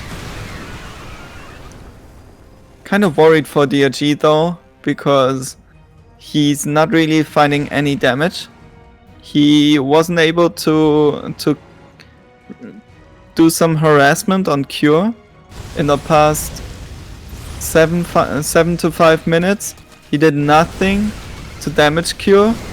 Of course, he killed off some Hellions, but other than that, like if you're a Terran player, you're fine with losing Hellions.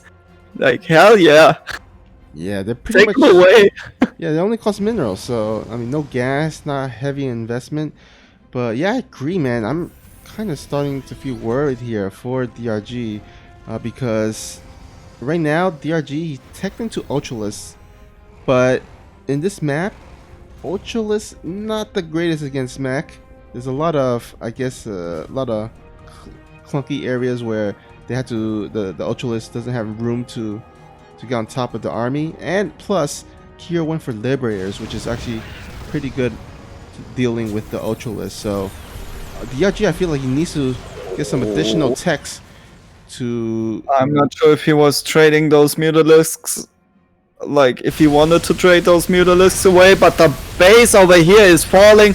24 SCVs as well. We have a lot of queens joining up with those Ultralisks, and they have transfusers, so maybe we'll see some undying Ultras. Yeah, unfortunately for Kira, I don't think he had a sensor tower. Is he? Oh no. Yes, he is! He's hunting them down! He's hunting Mutalisks! Oh my god! That was actually a great trade for Cure. He lost his base, and I think he lost one battle cruiser, but he also killed off all the Mutalisks. He killed off a bunch of Ultralisks as well. Given DRG still has a big bank, but that must have hurt. Losing this many Mutalisks to a bunch of random liberators. Like, he really needs to stop throwing away those Zerglings though.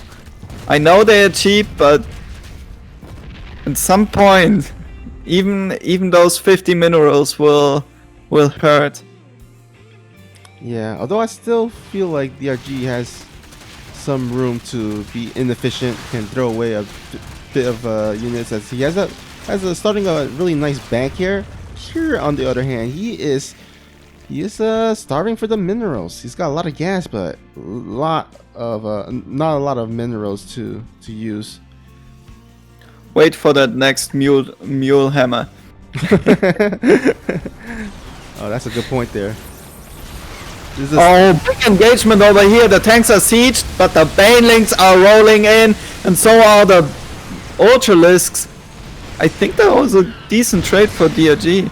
Like, he didn't trade up like perfect, but considering, that was a pretty good trade. Yeah, I think catching the Terran a little bit off guard there.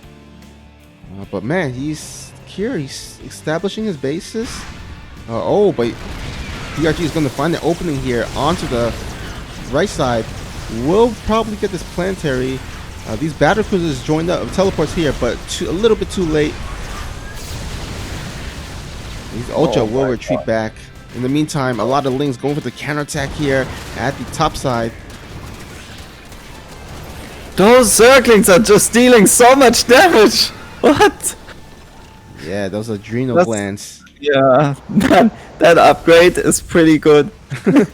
Yeah, adrenal glands with +3/3 upgrades. Ugh, those Lings are deadly. Very, very deadly. Let's see. DRG is setting up the next counterattack to hit that 4th base of Cure, which is once again trying to morph into a planetary. But I'm not sure if it's going...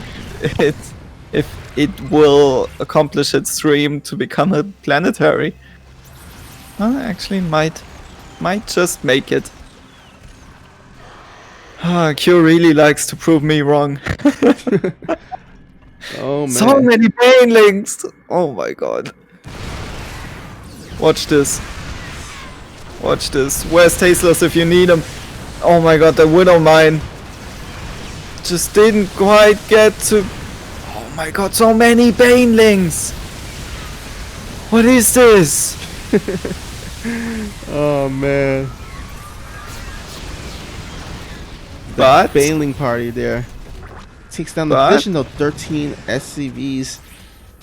Now I think at this stage the Terran not really worried about losing SCVs. He's got plenty of command centers to mill and catch back up, but he's out of money.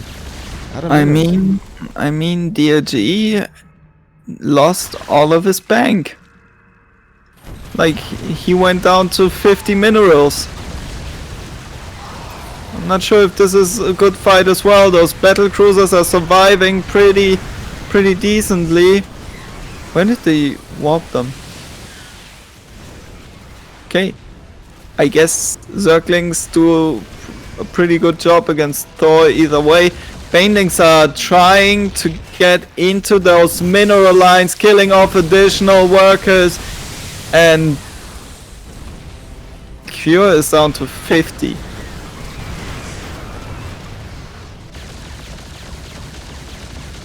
This is a pretty scrappy game by both players.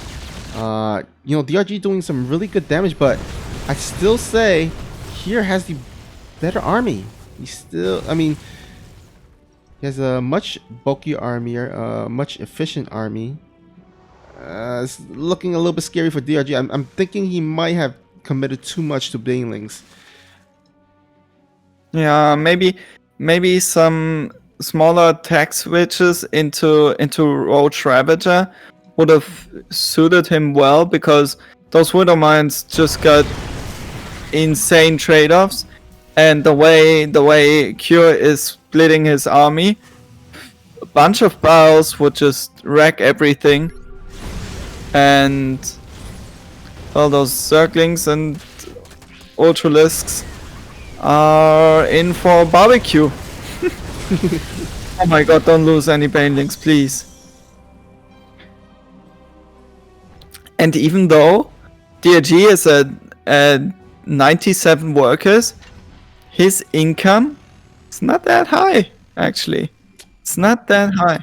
Yeah, take a look at the income graph here. It's actually going towards in favor of Kier. I think he just plotted down a bunch of mules or something.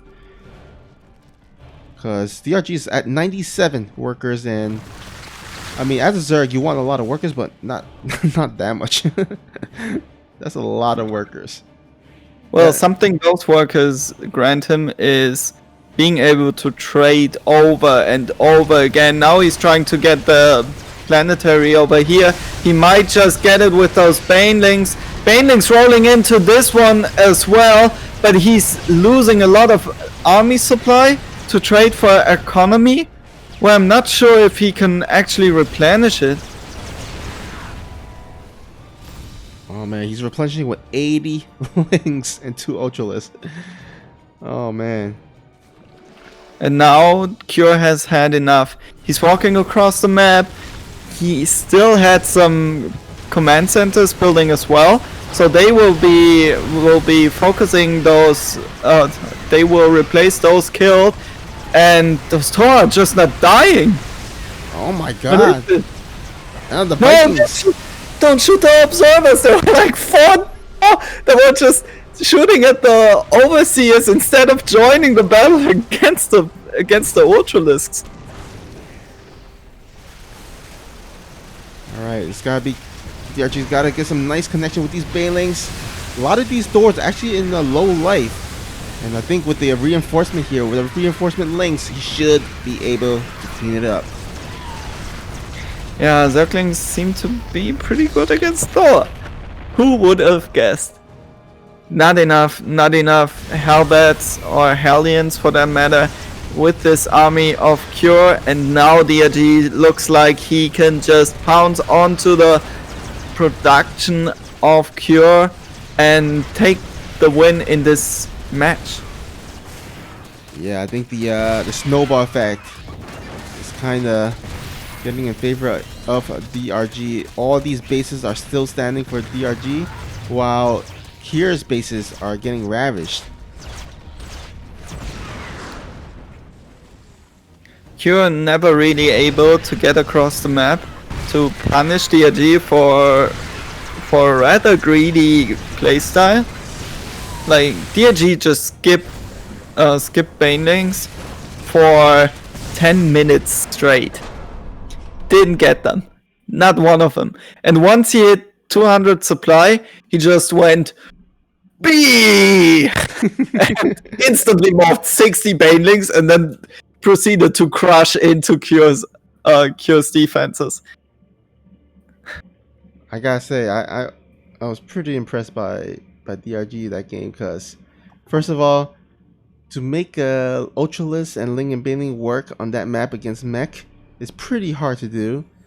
And secondly, he just I guess the way he kind of maneuvered his army back and forth, and like I think at a certain point he attacked at 3 different locations.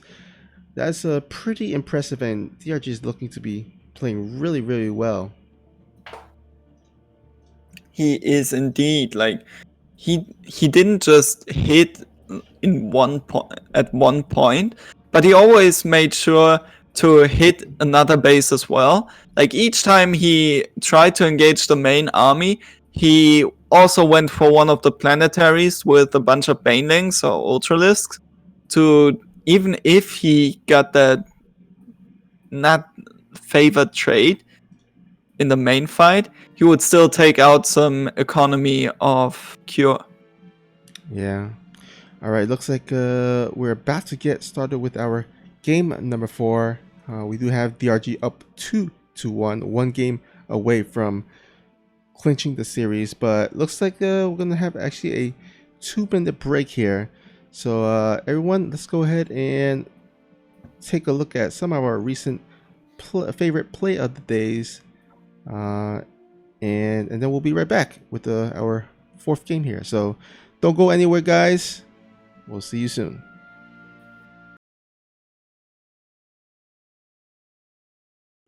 Only a couple ghosts, though. 3 ghosts in the army of Kiwion right now. It's not enough. It's not enough. Caustic Spray is doing so much damage for Ragnarok, and here we go. Ragnarok ready to engage. Gonna catch. Actually, a really nice place here for Kiwion, but oh man, the Neuroparasites from the backside. Ragnarok Neuroparasites every Thor, and with 4 Thors still Neuroparasited, Ragnarok is gonna close things out. 2-0. My goodness. What a game.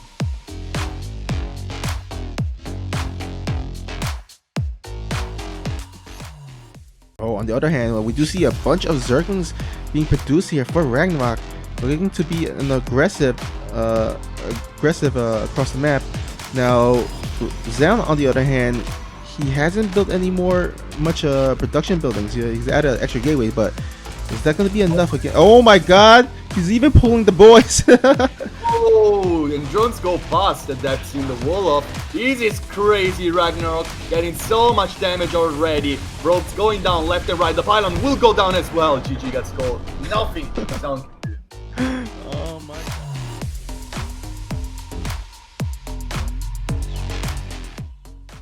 Here we go. Vipers are going to start pulling these units one by one. Now, the jumps are going to happen, so that does eliminate a little bit of the positioning here. But Solar's going to get on top of all of these Thors. The Thors start getting used as a part of the army. They're not just going to attack it themselves. They're going to go after that planetary fortress, and that planetary fortress is going to get dangerously low. It is, in fact, going to fall, and with it, that is going to be a big chunk of mining gone for Bunny. But look at Solar. He's still maxed out. He's killed 9 workers. He's stolen so many high-value targets of Bunny. Bunny's not going to be able to remax as fast as his opponent possibly can. And at this point, this is now, I think, the killing blow. Bunny sitting all the way down at 130 supply. More of these depots are going to be taken down, and we are seeing the slow, inevitable fall of our red Terran from KaiZ Gaming.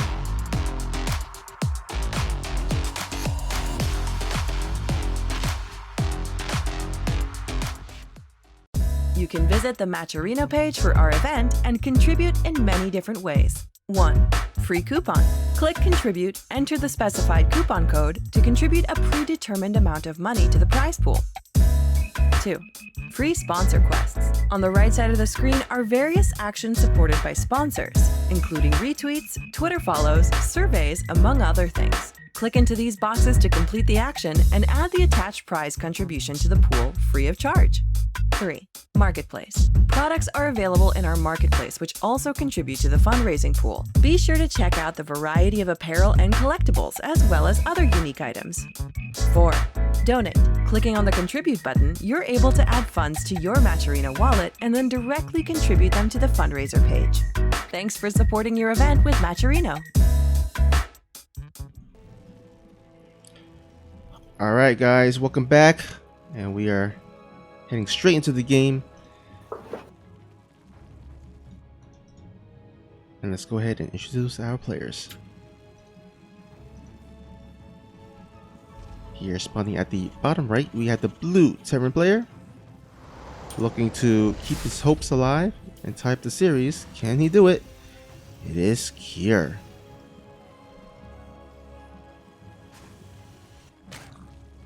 And the red Zerg player who just showed us a crushing performance on Ice and Chrome. Give it up for Africa Freaks, the RG.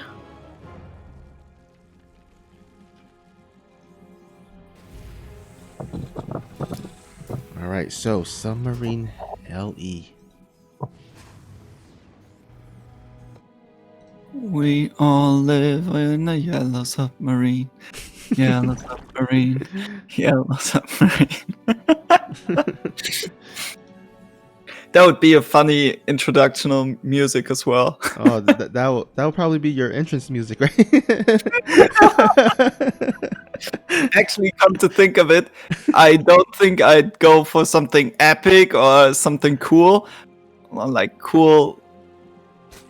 I think it would be cool, but I think I'd go for something that trolls people a little bit.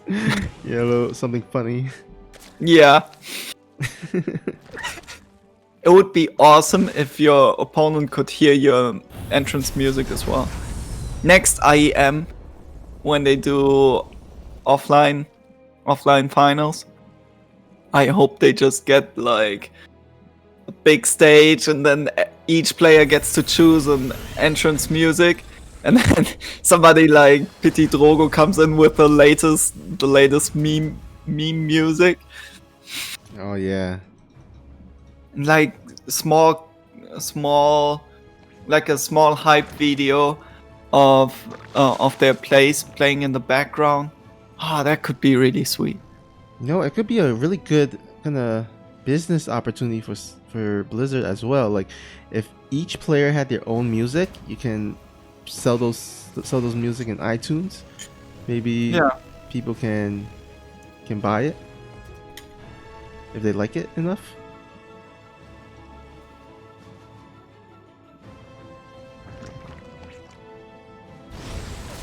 I mean, there's a lot of stuff that Blizzard could do to make money with StarCraft. It's just a question of how many resources they are willing to spend on this game. Yeah, I mean, StarCraft is a pretty old game, 10 years old. I think people in the chat was talking about it earlier. StarCraft came out in August of 2010. And of course, we're here at August 2020, so 10-year anniversary for StarCraft.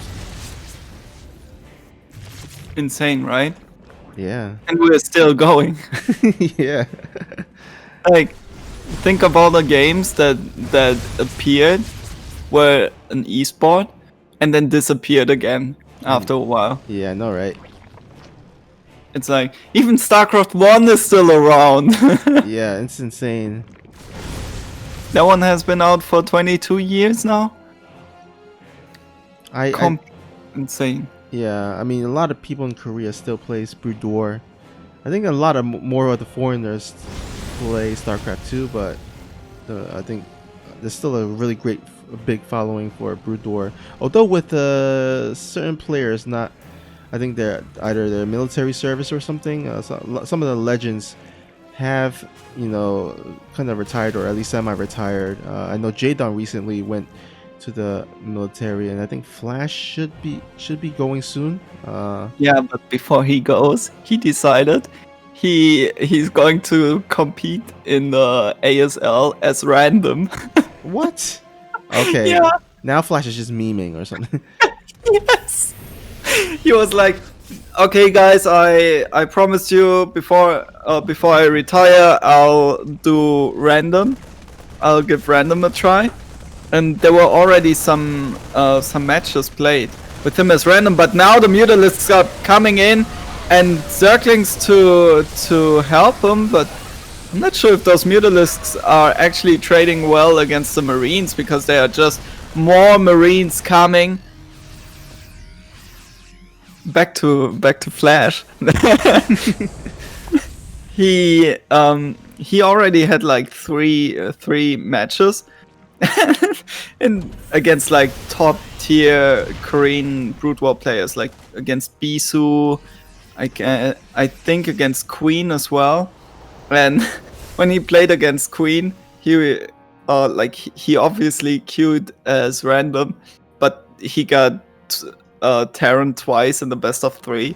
And every time you'd see Queen's face when he scouted that it's Terran out of Flash. He'd go like, "Oh no!" Oh man, yeah, that could be quite discouraging. You're going into the match like, "Hey man, I could actually win this because he's playing random." Yeah. And I don't think his Zerg or Protoss are as good as my Zerg. And then he just becomes Terran, and you're like, I guess I lose. Yeah, I mean, considering he has like 2 out of 3 chances that he spawned a different race, it's like, why does he have to spawn as Terran, his best race? That was pretty fun, to be honest. They are on YouTube. I think they were released like 1 week ago, all of those games. So if you want to check them out, go ahead. But now we are seeing Cure put on a little bit of pressure here. He cleared some creep, but man, Submarine is just such a small map that the creep spread of DRG is almost at the 3rd base. The perfect runway for those Zerglings going into the 3rd base once again. I wonder, gets a tank. That's actually a big pickoff. Getting those tanks this early on, just makes those Terran pushes look really strong, because suddenly it takes those Banelings just won't die off because of the tanks are not focusing them. There are not enough tanks here, and the Banelings got some decent trade-off with those Marines. Nice splits though by Cure. Saved him from a worse fate. Alright, DRG choosing to go for the Nihilist. Oh no, actually he's going to retreat them, as he's kind of scared about this attack. Does he have enough? He's got 11 more Banelings moving in, or morphing in. The reinforcement of Cure is kind of staying back, as he's afraid of the counterattack, as the DRG has been showing so much counterattack throughout this series. Oh, he's going for a surround? No. Looked like a surround for a couple of seconds. No, looks like maybe. Yep, it looks like he might be. No. Yes, but this is so badly synced up. But I'm surprised this worked. Yeah, I think he just has too much on the too much army there for Kier to handle, because half of his army was actually back at home, but now the half has finally joined up. But yeah, but isn't like half of... Oh my god, don't lose those Mutalisks! Isn't like half of DRG's army just idling as well? Oh no, those are Overlords. Ah, I see.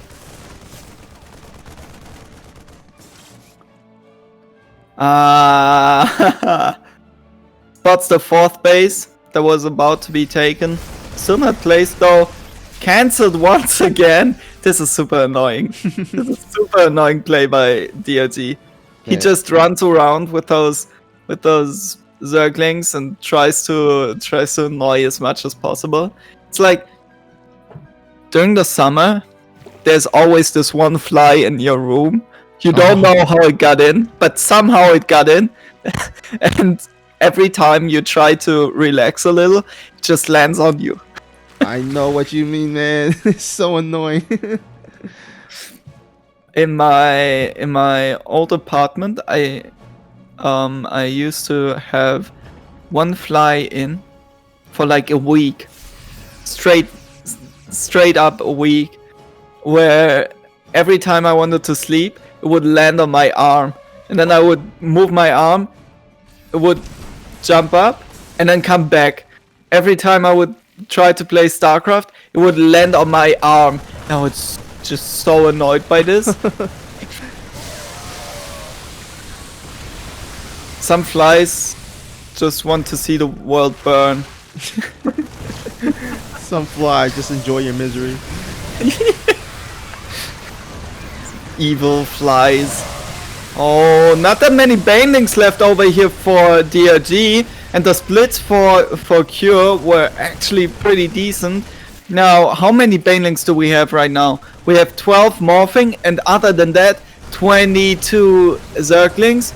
I don't think that's enough to hold the push that that is rolling towards the 5th base of DRG. Another counterattack.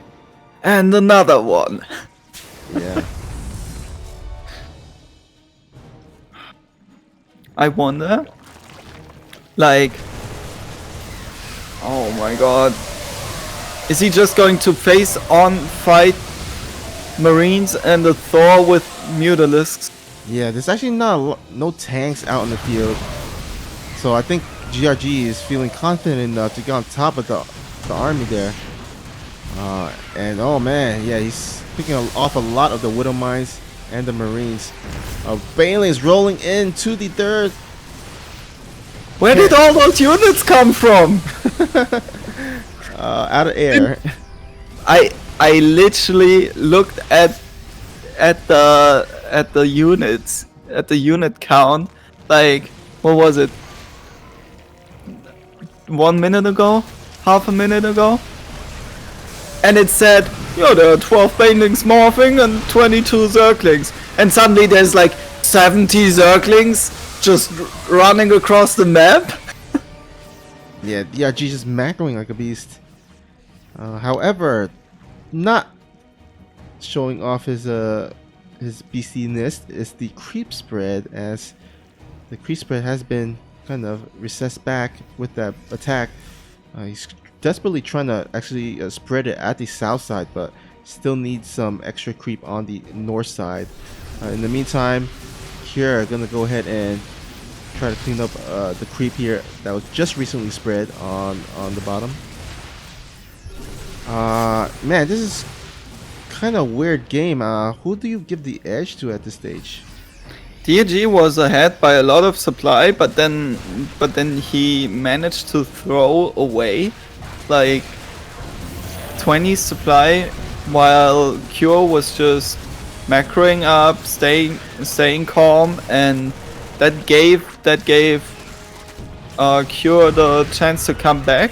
And now Cure is even leading in supply. Now Cure has the better upgrades and the better army composition, I would say.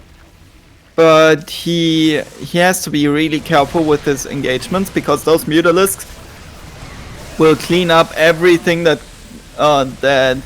isn't controlled well. Now DRG is coming in with a lot of Zerglings and a bunch of Mutalisks. The Thor pickup is really sweet, but gunned down immediately by the Mutalisks. Are there any Banelings left? We have 4 Banelings on the field, 4 more morphing in, but man, Q is just pushing through. His splits and like his overall positioning in those fights is just amazing. Even if he loses those Thor, I think he's actually pretty fine. Just as I say this, yeah, he's actually pretty fine. I never doubted my words. Oh man, yeah, I think I really feel like that 3-3 upgrade advantage against the 2-2 of DRG kind of really showed there. A lot of Kier's army was like just withstanding a lot of the damage that the Mutalisks were surviving for a long time with those upgrades. And now DRG is probably going to lose his base here. Now luckily for him, he has another hatchery here on the north side, the 12 o'clock position or so. But the question is, or the thing that I'm worried about for DRG is his army is quite low. Actually, Kier has like double the amount of army supply of DRG. Now Kier did get a drop in on the top side location. He did kill 21 drones, and now DRG is really in trouble. He has no economy, like barely any economy anymore. His army looks super weak in comparison to DRG's army. His +3/+3 is about to finish up, but his creep spread is just not there. All of his units are taking way too long to get to the north expansion, and GG is called. DRG loses this one, and Cure takes the game. Yeah, which means we're gonna have ourselves a 5th and decisive game to see who will advance and face off against Parting in the finals.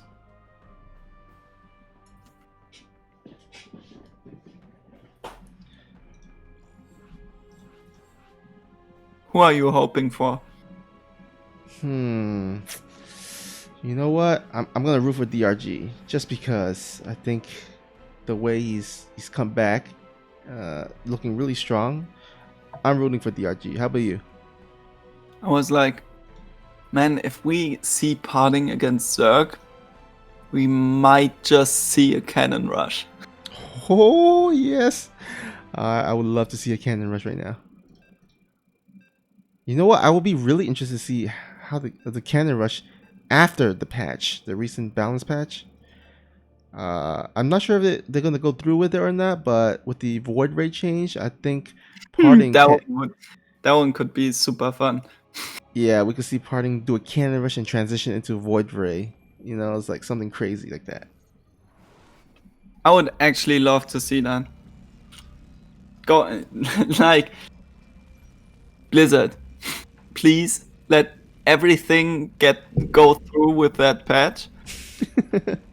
give us like one season to see how broken it actually is, and then we man. can go back to the state we are at right now. Maybe nerf the Baneling.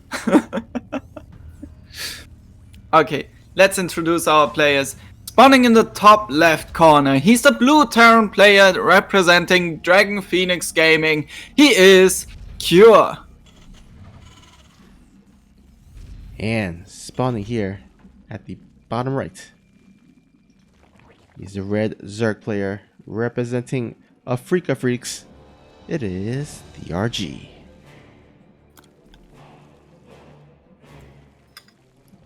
And what do we have here? We have a scouting drone.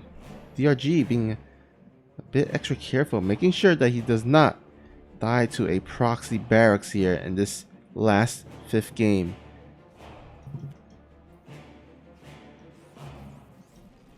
Man, you never know. You never know when those Terrans, those filthy Terrans, go for the filthy 2-racks and just rally Marines into your natural.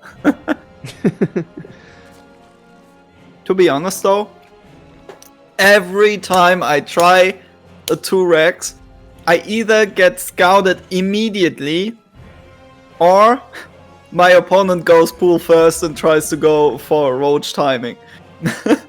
Oh man. You know, Every time. I don't get lucky with those build orders. which is interesting because, you know, in GSL, like almost all the time, I think like 2, 3, 4 racks, just like they usually almost work. But when you try to do it in ladder, it's like, I guess you get a different result.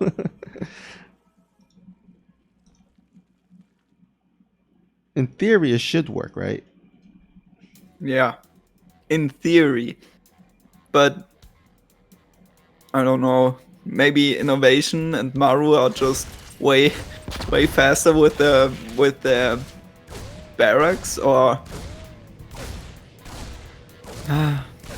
it's just one of those things, you know, like if Maru's Marines get hit by a storm, they take less damage than mine. If Maru's Widow Mines get hits, they get better hits than mine. I really sometimes you really start believing that there's a pro gamer bias where units just automatically get better because they are units of pro gamers. Yeah, it's very, very weird. Like, you feel like you're doing the same thing that the pros are doing, but somehow it's just not working. Doesn't work out in favor of you. Like, you'll go for a crisp timing attack, but your opponent never actually knew what he was doing. So he just blind counters you by mistake, and you're like, man, this never works out for me. I know. I feel ya. Now, this time around, we see Cure going for that battle cruiser attack once again. He showed it on Ice and Chrome once already, and it looked pretty good. But he never really got a lot of damage out with it. You know what I would like to see? What would you like to see? Ranged Liberator opening. Oh, yeah. You know, with the reduce the queen range, that might actually work out really nicely. Yeah. There's some really nice spaces that Cure can siege up on this map. Like, everybody can go for battle cruisers, but man, if you go for those ranged liberators, huh? You go for those abusive spots where you only get with some muters or some corruptors. That could be really, really fun. And you could fake battle cruisers as well. Like the way Cure built his not cybernetics core, his fusion core. You immediately scouted, right? Mm-hmm. But then you swap the factory and the starport, so you have the reactor production on your starport for 2 liberators at a time. So in the end, there are like 4 liberators all over the place at DRG's natural third main, and I don't know, somewhere where your Hellions are, if you get any Hellions. Yeah, that might actually be a good strategy to try out. But in the meantime, we do see that both players going for some harass on both sides. 14 drones going down to those Hellions. And those Lings that tried to do the counterattack didn't really do much, as there was a full wall off. And now DRG is on the back foot. Man, losing 15 workers just like that hurts, especially in the earlier stages of the game. He should get those overloads back. I know vision is great, but I don't think you need 8 overlords. Oh my god, here's a drop lord. There's a drop lord. Get in there. But the barracks does scouts it. Oh man, the battle cruiser is going right there. He's intercepting it. Oh, imagine you're like, yeah, and then I'll do a circling drop, and then there's a battle cruiser waiting for your overlord. Oh, 3 lonely roaches made their way across the map. They got 5 SCVs though, so not that bad of a start, to be honest. The drop a lot again. He's trying to hide it, but I think with that barrack scouting, I don't see this working. Yeah, he's going in. Is the overlord faster than the battle cruiser? It is, right? So he can drop everything in the main before the battle cruiser actually arrives. Oh, I don't think he's paying attention now. Oh, wait, now he sees it. Yeah, he's changing course on that battle cruiser. At the same time, there's a big Hellion run by at the 3rd base. I wonder if he's going to commit. He is committing. He's jumping on top of those drones. A bunch of drones just hatched. 8 drones killed already. 10. Oh, 11. Is he going to get one more? 12 kills. What happened to the Zerglings? It got cleaned up. I mean, the battle cruiser is right there to snipe out those wings. That must be really bad. Yeah. Yamato Cannon about to finish as well. And bye-bye Mutalisks. He does get that turret up, but how is DRG ahead in supply? I was how just can that be? About to ask you the same thing. Like, how is he ahead in workers after losing 15, 16 workers around the 6-minute mark. Like, this is insane. Like he lost 25 workers? He lost like 15, 16 workers to the Hellion. 28 workers in this game. Oh yeah. Wow. 28. How can you be ahead in supply losing 28 workers? Yeah, I have no idea, man. Like, Kier didn't really lose too much on his side too. Am I missing something? I don't know. I guess his army supply is rather large. He's building a lot of roaches now, but I guess that bloats your supply. I love the decision by DRG to go for a bunch of those Mutalisks to force out Thor. And then he's transitioning into roaches to hit a big timing attack, but once again, those Hellions just get in every time. Oh, but oh no, these Beetles! Oh no, that might have... Don't go back. There's a Thor. Don't. Oh my god, I'm wondering if DRG just might have thrown away the game right there. That was Okay, a he's lot of committing moves. to a big attack with those Roaches and Ravagers, and there's not that much to fight against Roaches and Ravagers. Only one tank and a bunch of Hellions. Now those SCVs will take a lot of damage. Or not. Or not. You're just going to retreat because battle cruisers. Gets one more Ravager.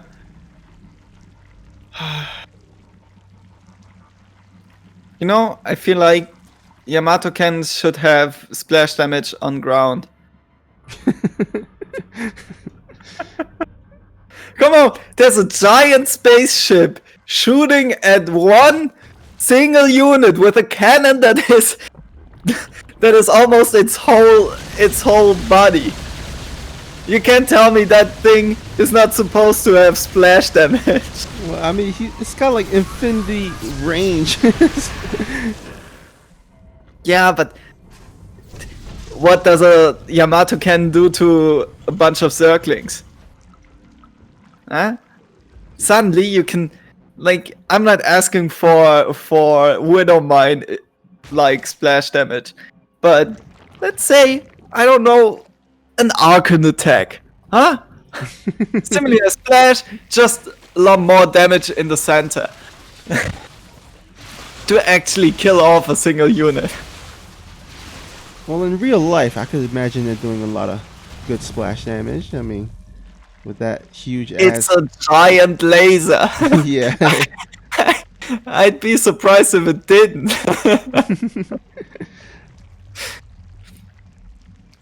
Okay, so Infestation Pit halfway done for DRG. Do you think he's transitioning into 3-3 upgrades only, or is he looking for some, let's say, a little bit more of those Brute Lord kind of units? Well, if he's going to rely on these Ravagers, I think he's definitely going to need some upgrades, especially against mech. He wants to make sure those roaches are as beefy and powerful as possible. Because later on, if he sticks with this, you know, to the late game, it's not going to hold up as well. But during this mid game here, you could definitely research those upgrades to make them survive a bit longer. But I feel like as the game progresses, it's going to probably come down to either he's got to go Brood Lords or go back to that Ultralist tech that he did in the other game. You know what I would love to see right now? Big switch back into Mutalisks. Like go for 40 Mutalisks and just run him over. Because what does he have right now? 3 Thor? He has Most of his supply is in tanks right now. There's so many tanks. I think if you just go for a brutal Mutalisk switch, DRG might be able to just overwhelm this. But talking about overwhelming, DRG will be facing this big move out by the Terran player Cure, who is now approaching the creep. And those Zerglings are fighting against against Hellbats. Ah. Oh man, if he lets the Terran Siege up here, this is going to be a tough position to break through. He might actually have to sack this base. But man, DRG once again going for that counterattack during this fight. Oh no, and it failed miserably because some of the tanks were left at home. Now, if he went for a wraparound just to get on top of those tanks off Cure, I think that would have worked wonders in this attack, but as it is right now, we just have Ravagers fighting against against Thor, Battlecruiser, Viking, Hellbat. Man, what unit? But that's a really sick corrosive bout. Gets a lot of the battle cruisers. DRG miraculously hold with the impressive corrosive bow connection. Okay, so what's your plan now, DRG? Like, counterattacks are not really... Okay, if you catch all of the tanks unsieged, I guess counterattacks can work. He's pouncing on those tanks with Zerglings and Ravagers. The bars come down, not really hitting anything, but this time around, they are hitting the Thor. 3 Thor right there. Once again, Cure manages to force DRG back a little bit. I wonder when that big Mutalisk switch is coming in. With those super rich Vespene geysers at the 7 o'clock location. I can see that coming actually. Definitely has the resources for it though. I mean, he's got a nice little bank. Yeah. Yeah, so that switch could definitely happen, but he needs to clean up the doors. He has 4 doors in his army, which is gonna do really good against the Mulers. So if he can clean that up with the Ravagers and Roaches and then make that transition and surprise, that could definitely be effective.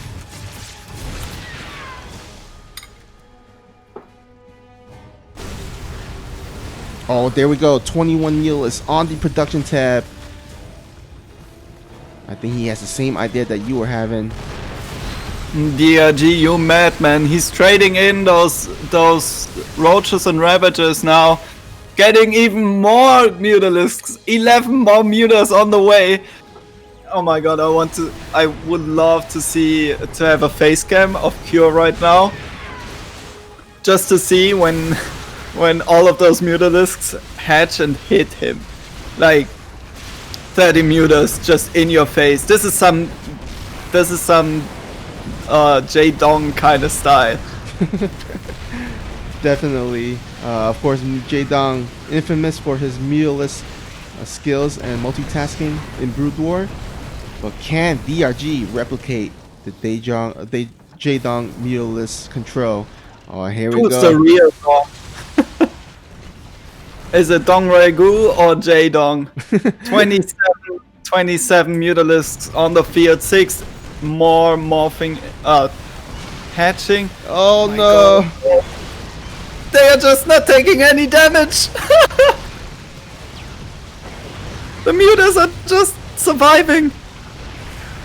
Oh yeah, but the main army of Cure still has a lot of doors in this composition.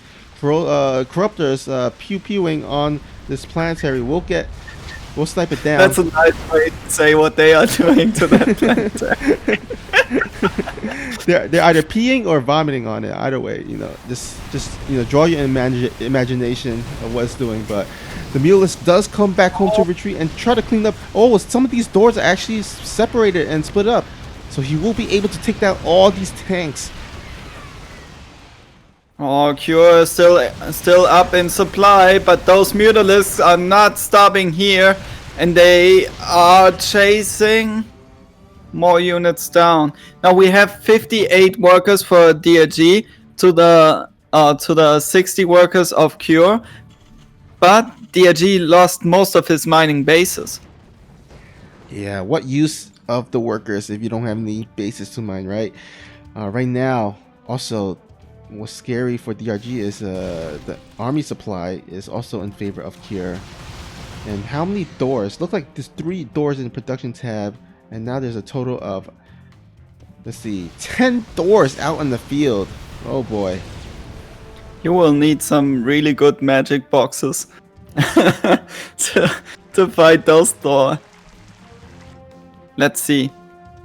Maybe he, like, I could imagine a point where he manages to pick off production buildings and buildings overall to a point where Cure needs to respect mutas on the map and leaves 2 Thor at each location, which location, and from then on DRG is able to pounce on on Thors that are split up.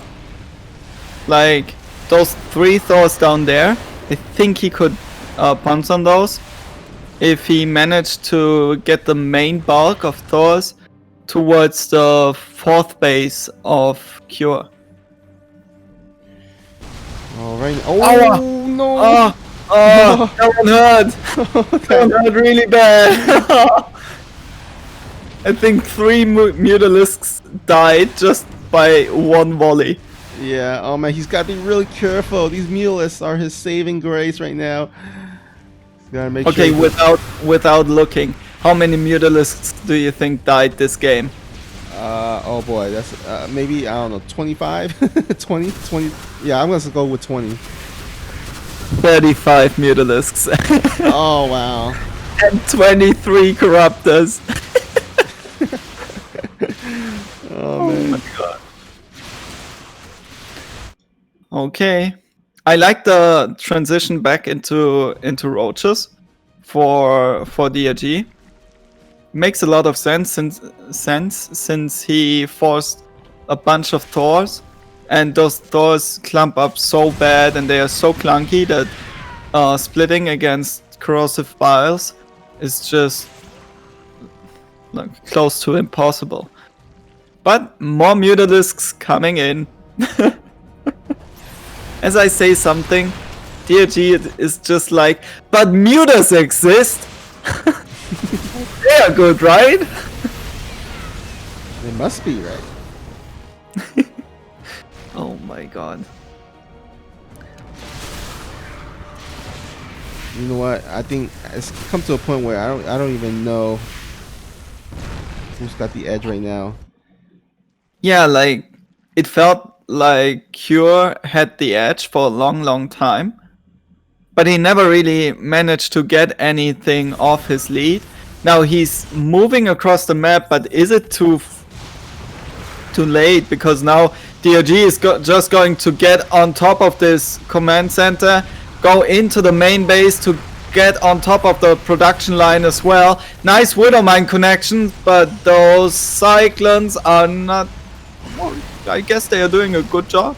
Actually. Oh man, he's gotta be careful not to get trapped here. But in the meantime, oh, DRG actually gets on top of these doors. Nice pick off with these Ravagers, and now the Mutants can join in and catch his planter. Nice maneuvering by DRG. But he is. But he lost so much supply. Look at the supply. He's down 40 supply because he lost so many Ravagers to the planetary, and Cure is just going to take out that one mining base once again. DRG is finding himself in a really particularly bad spot when it comes to his economy. Yeah, he's, maybe he'll just those Hellions did a number on those drones, and now I think Cure might slowly but surely gain the advantage. Oh my god, those are all the mutas left, right? Yeah, I mean, he's lost a lot of Mutalisks. Oh my god, so many Thor! Yeah. What can you do against that at this point, right?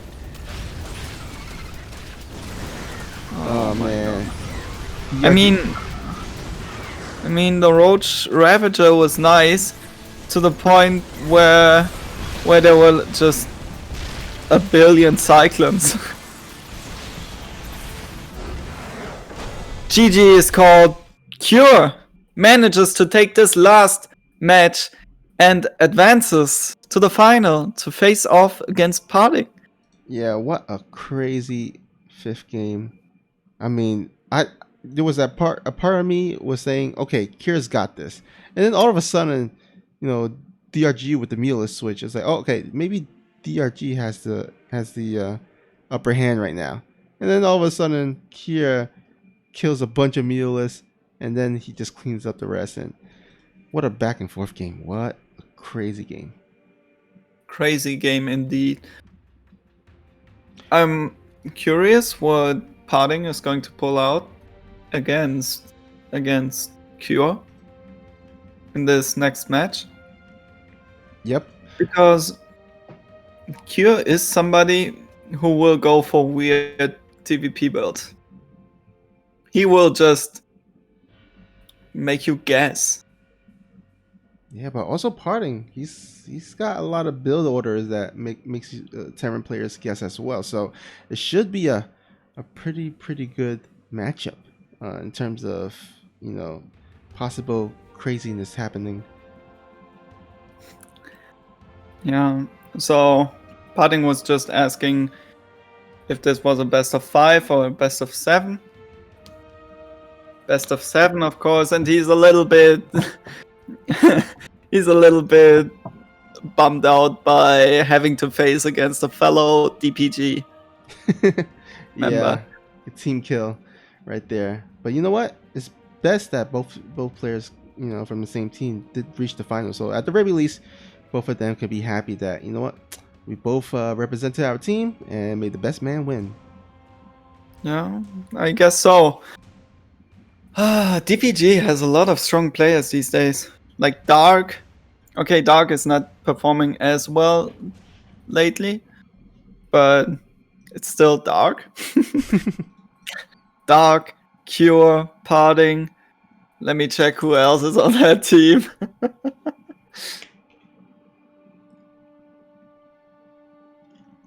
Firefly. I think he did pretty well as well. Didn't he?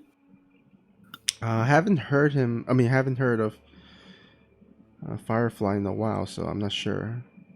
But I trust your word. He finished 5th in the DreamHack Masters Summer China. Oh, okay. Man, yo, DPG has just been clapping nerds left and right. They've been going 6-1 against Bravestar Gaming in June, and on August 10th, they went 5-1 against them. Oh, wow. Bravestar Gaming, of course, with Dream, Scarlet, and Cyan in their lineup, which is a pretty strong lineup, to be honest. Yeah, I agree. All right. Looks like Kira and Parting getting their map videos underway. But you know what, guys? Just want to remind you that there is a Match.io page right below this video player that you're watching. There is the info section. Go ahead over to there, and you can see the Match.io link as well as the coupon code where you can use to contribute 50 cents for free to the overall prize pool. Help out the players. I'm sure they will definitely appreciate it. And also, if you guys like the content here on our Trovo channel here, just drop us a follow. Get notified whenever we go live. We're definitely going to bring a lot of Alpha X content, great games and great matchups and series to you guys. And of course, this all wouldn't be possible without our lovely sponsors. And one of our lovely sponsors is G Fuel. So if you guys don't know about G Fuel, they're one of they're the official energy drink of esports. And let's take a look at this little clip here to see what G Fuel is all about. So don't go anywhere, guys. We'll be right back.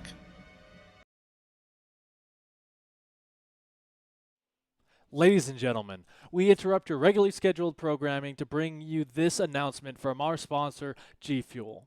You know G Fuel as the official drink of esports, and right now they're inviting you to take a trip down flavor memory lane with their new G Fuel bubblegum. It's their newest, mind-blowing concoction made with zero sugar and packed with antioxidants and vitamins.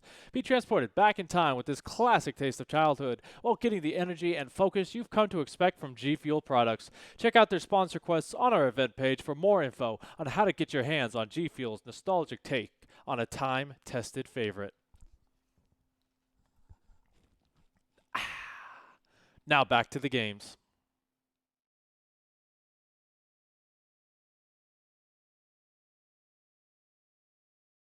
Had the same feeling with innovation. Innovation apparently was like, once those disruptors hit once, like it's over. But if you don't hit those all of those disruptor shots, you just don't get a second to breathe. Oh, okay. So I guess they're just trading. Okay, so Kira is like, Golden Wall is a pretty scary map, and Parting just answered with, you know all of my builds. Like, there's nothing I can do. Yeah, I guess the shock factor isn't gonna come into the play as much, considering they practice against one another and know each other's builds. And at that point, I guess you just gotta rely on your mechanics, right? Yeah. Oh my god, Sonyogun. And Kyo didn't eat dinner yet. What are you gonna do? Oh man. You know what? I'm actually pretty hungry right now. I can't wait to get something to eat after this as well. So Kyo already had a beer. Aha. Apparently he had some mandu and some beer as well. But only one.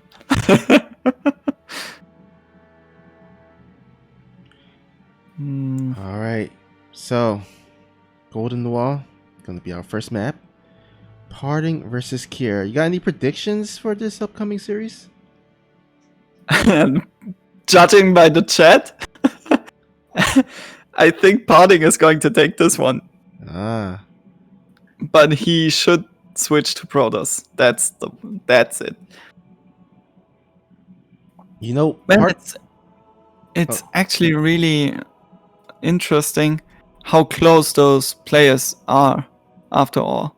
Like, I always figured, okay, they are on a team, but they are not in a team house. It seems like some mercenary type of thing going on with those Chinese teams, because there's just players going in and going out of teams. And yeah, fascinating that they are so close in contact. Yeah. You know, there's like those, I guess, you know, there's those situations where there may be players on the same team, but they don't really interact as much. And then there's those that where they're like best buddies and hang out and train together. So it's always nice to have that close connection with somebody on the same team. You can bounce ideas off, bounce off strategies and advice. Okay, so Cure apparently feels really tired.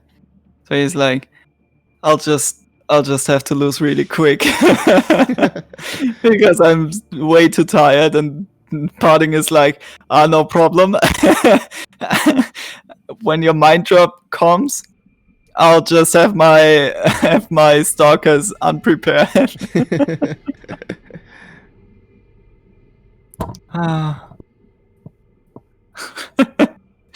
Those two, man, really lightens up my mood when I see teammates having a banter like that. Oh yeah. Like, all of you out there, for the whole break. We're still in the break? No, looks like looks like we're ready. Just gotta have the players confirm, and we shall get started in our best of 7 finals here. Like, for the whole break, Parting and Cure have been talking about how Protoss is kind of hard to play against right now, and how both of them feel a little tired and what they are going to eat today.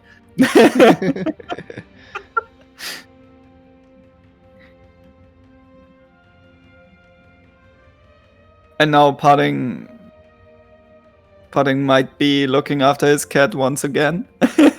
We had this once already today. Yeah, he had to pause the game. But you know what? If he has to pause the game and or be AFK for a cat, I mean, I approve. Making those faces again. Okay, Parting is ready. Q is ready. We're getting started. Countdown started. 7, 6, 5, 4, 3, 2, 1, go! Load the map. All right. Let's get hyped, guys. We're about to have ourselves a crazy best of 7 between two powerhouses. And here we go. Spawning on the bottom left. He's representing Dragon Phoenix Gaming. He's the blue Terran player. Give it up for Q. And spawning here at the right side of the map, 4 o'clock position, I would say, is the red Protoss player. Also from Dragon Phoenix Gaming, it is Parting.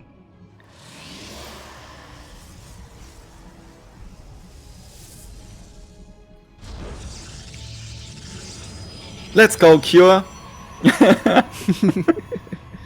All right, so you're gonna root for Cure, right? Of course I will. All right, so As a Terran player myself, I kind of have to. This is perfect because I'm a Protoss player, and I'm gonna go ahead and root for Parting. So let's go, Cure. Team Cure. Team Cure. Team Cure. go Parting. Go Parting. Does Cure have a nickname? Like, Parting obviously has Big Boy, but does Cure have one? Not that I recall. He used to be called Speed. Speed. Yeah. Like one of his alternate IDs used to be Speed before he became Cure. Let's see if there's some trivia on Wikipedia. Notable games. Trivia. There's no trivia for him. Man, Cure, you're just way too careful, I guess. But this is amazing. Like, he keeps Parting guessing by blocking the entrance to his main base. Parting was already checking on his for proxies on his way to Cure's base, and now he's even more confused and checking even more. I'm guessing all those games against TY just made him go, oh no, every time somebody closes this, I have Hellions in my main base killing all of my workers. Yeah, I mean, you gotta always wonder, like, why is the Terran blocking off? He doesn't want me to scout something, so he must be up to something tricky, right? But instead, it looks like Cure, using that mind game, is actually gonna play a relatively standard game. Now, interestingly enough, Parting opened up with a sentry first, and then an adept. Gonna go ahead and try to build up that energy, but usually you'll see the Protoss open up with a adept or a stalker, but planting that shield battery, I guess he was just felt safe enough to go for the sentry first. Yeah, I think it's a good idea if you can't get a scout in and you're not really sure what your opponent is doing to get the sentry first, because the sentry will just give you that extra scouting opportunity. Cure loses his Reaper, gets a nice scout of those, sees the Stargate being warped in. Now, Pudding also got a nice scout off, and he should know that there's a 16 Marine drop coming with that 2-1-1 setup that Dream is going for. The question will be where that drop is going to hit. Usually you go for the main base. You have that small area where no vision is at the bottom side of your main. And we've seen a lot of players go for a drop right there. Pudding seems to be favoring the Oracle first instead of straight Phoenix, which is an interesting choice, but this is really Pudding like. Like, if there's any build order that was invented by Pudding, you can be sure it's something aggressive, and going for the Oracle instead of the Phoenix first is pretty aggressive. He gets on top of the mineral line. One SCV killed so far, second one will join. 3, maybe 4? No, just killing off some additional Marines, but those Marines don't matter because the drop is already on the way and it's going along the wall, which prevents Pudding from scouting it. Boost into the main base, drops all of his Marines. Pudding knows now, right? He has to know. Okay, he's seen it now. Immediately stims on top of those sentries, gets the sentries, picks up, flies on out of there. Yeah, I mean, I would say that went favorably for our red Protoss, as he's gotten so far 7 worker kills. Here, not getting as much, only getting 2 total. So well defended there by Pudding, despite him missing the initial drop, was able to recover and position or move his army up to defend, and also did a precautionary probe pull, but in the end didn't really need it as much.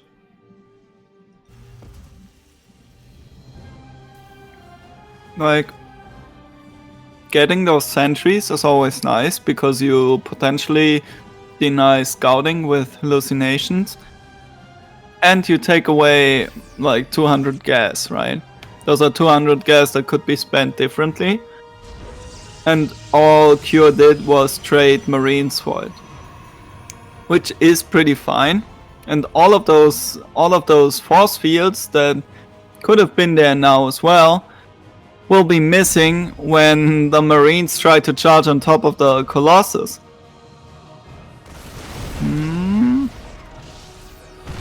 Cure, can you actually engage this? Is this actually something you can do? I don't think so. The shield battery overcharge is something that is in this game, but Marines are doing pretty well against those Stalkers. Only 2 Stalkers left. 3 Stalkers now and one Colossus. That upgrade should die. Oh, it's gonna be pretty close. Actually, you know what? With the additional tanks in the back, yeah, I think he should be able to take that out. What a nice timing here by Cure. He got his combat shields, he got into position and just fought it from there on. Now, oh my god, he gets the Twilight Council as well. Charge is denied. The tanks are firing at the Colossus. One more Colossus is joining in, but there are still Marines at the top side of the natural. Oh my god. There's just a stream of Marines rallying across the map by Cure. Yeah, but even if Pudding cleans this up, I think the damage has been done. Yeah, I agree. Oh, a Dark Shrine on the way for Pudding. You know, when behind, Dark Shrine.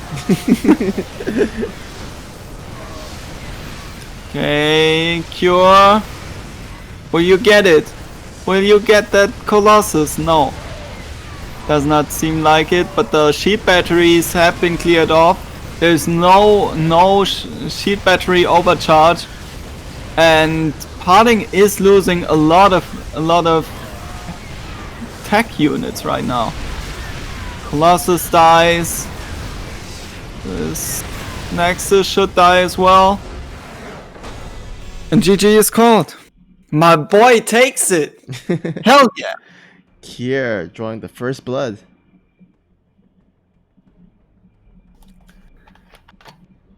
So maybe Cure just went for a lot of mind games in the chat earlier. Well, he did pull off that first initial mind game of blocking the scouting with the supply depot. However, that didn't really change much for Parting. And also, I think Parting had a really nice opening. Was able to snipe off the SCVs with the Orko while only losing 2 pros on his side to the Marine drops. So I think initial setup was pretty good for Parting, but man, that map, the natural area, once you siege that up with siege tanks, it gets really hard to break, to contain. And sometimes you see because of that reason, the protesters will go for the backdoor base instead. But this time around, Parting decided to go for the natural, the common natural. Okay, so Parting is talking about this as well. Now, he sees himself defending this with the photon overcharge placed a little bit later. Think. I'm not sure with the words right now. Okay. So if Parting takes a little bit more time with engaging this and goes for just builds up some more army with that first engagement, he thinks he could have crushed it, and Cure is like, yeah, you probably could have. Now,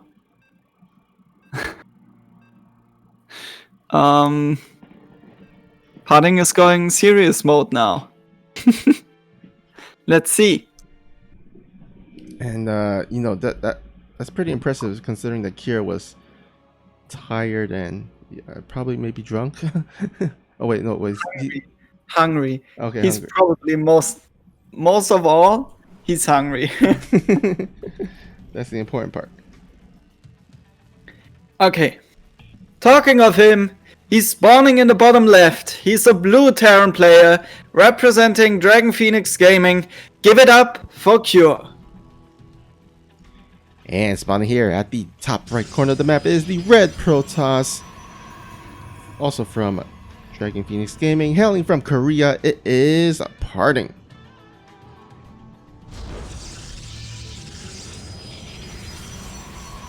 Let's go, Cure.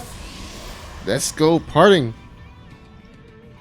You know, I think Cure was one of the first Terran players that I saw build a random bunker behind the mineral line of the natural, of the Protoss natural. And I'm like, yeah, actually, I'm not mad. Go for it. I would love to see him do it this time around as well. But yet he did not send out SCV, which should have went out there already. Now Parting is just going to go stalkers, it seems like. Like, at least that's what he wrote in the chat earlier. Maybe we'll actually see the 4-gate blink once again. Oh, because it has been serving him pretty well. Yeah, I believe he went for the same. I think. Wait, did he go for the same build on this? No, it was a different map. But yeah, he went against a 4-gate blink against Innovation, one of the games, and proxy pylon. Oh, do you think this is going to be the Dark Shrine? You know, the first time around, he kind of forgot the proxy pylon to throw down the proxy Dark Shrine, but this time around, he didn't forget.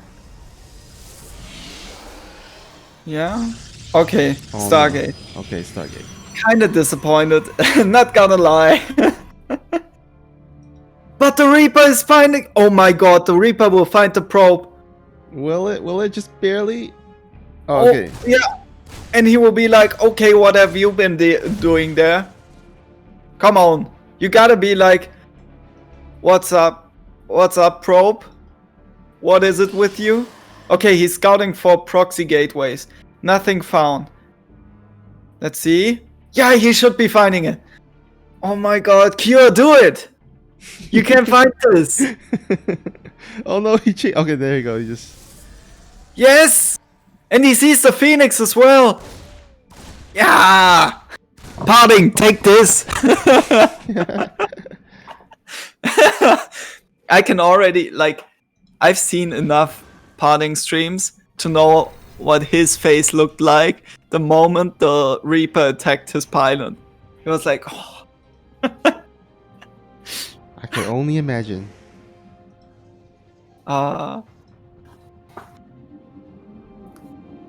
Okay, let's see. Cure, what is your answer to this? You saw one Phoenix. Now nobody goes for one single Phoenix. Everybody goes for at least two. That's an hallucination. Nice. You know, in the future, we might actually see, instead of Phoenix or Oracle, we might actually see a Void Ray.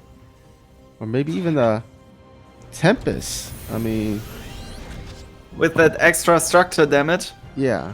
Although To be honest, I think there's already that weird cannon rush thing where you proxy a Stargate next to it and then go for.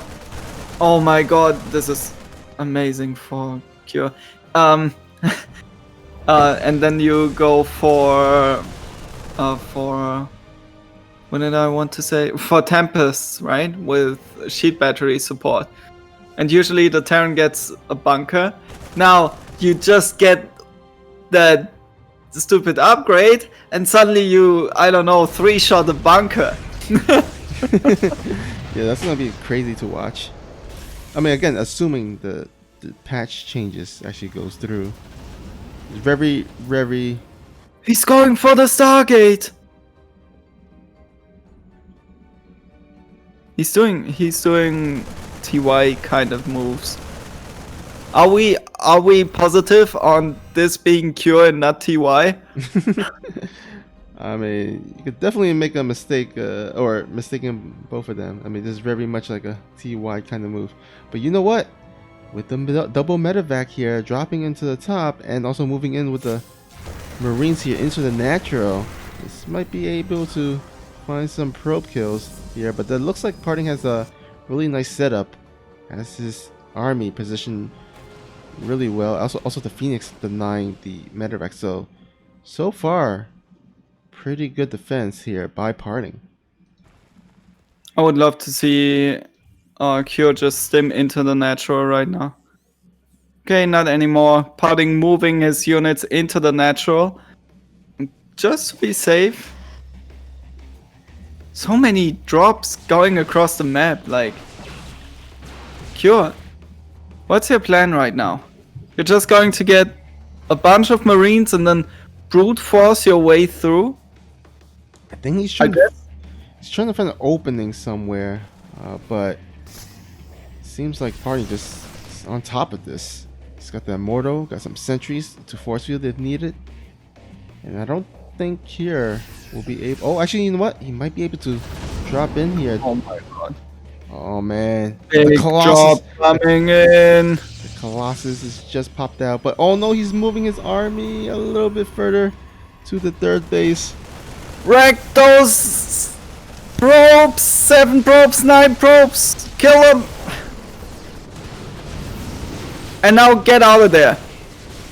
You pick up and you get out of there. What did he lose? He lost 2 Widow Mines? Is that all? Yeah, I mean, look at the resource loss.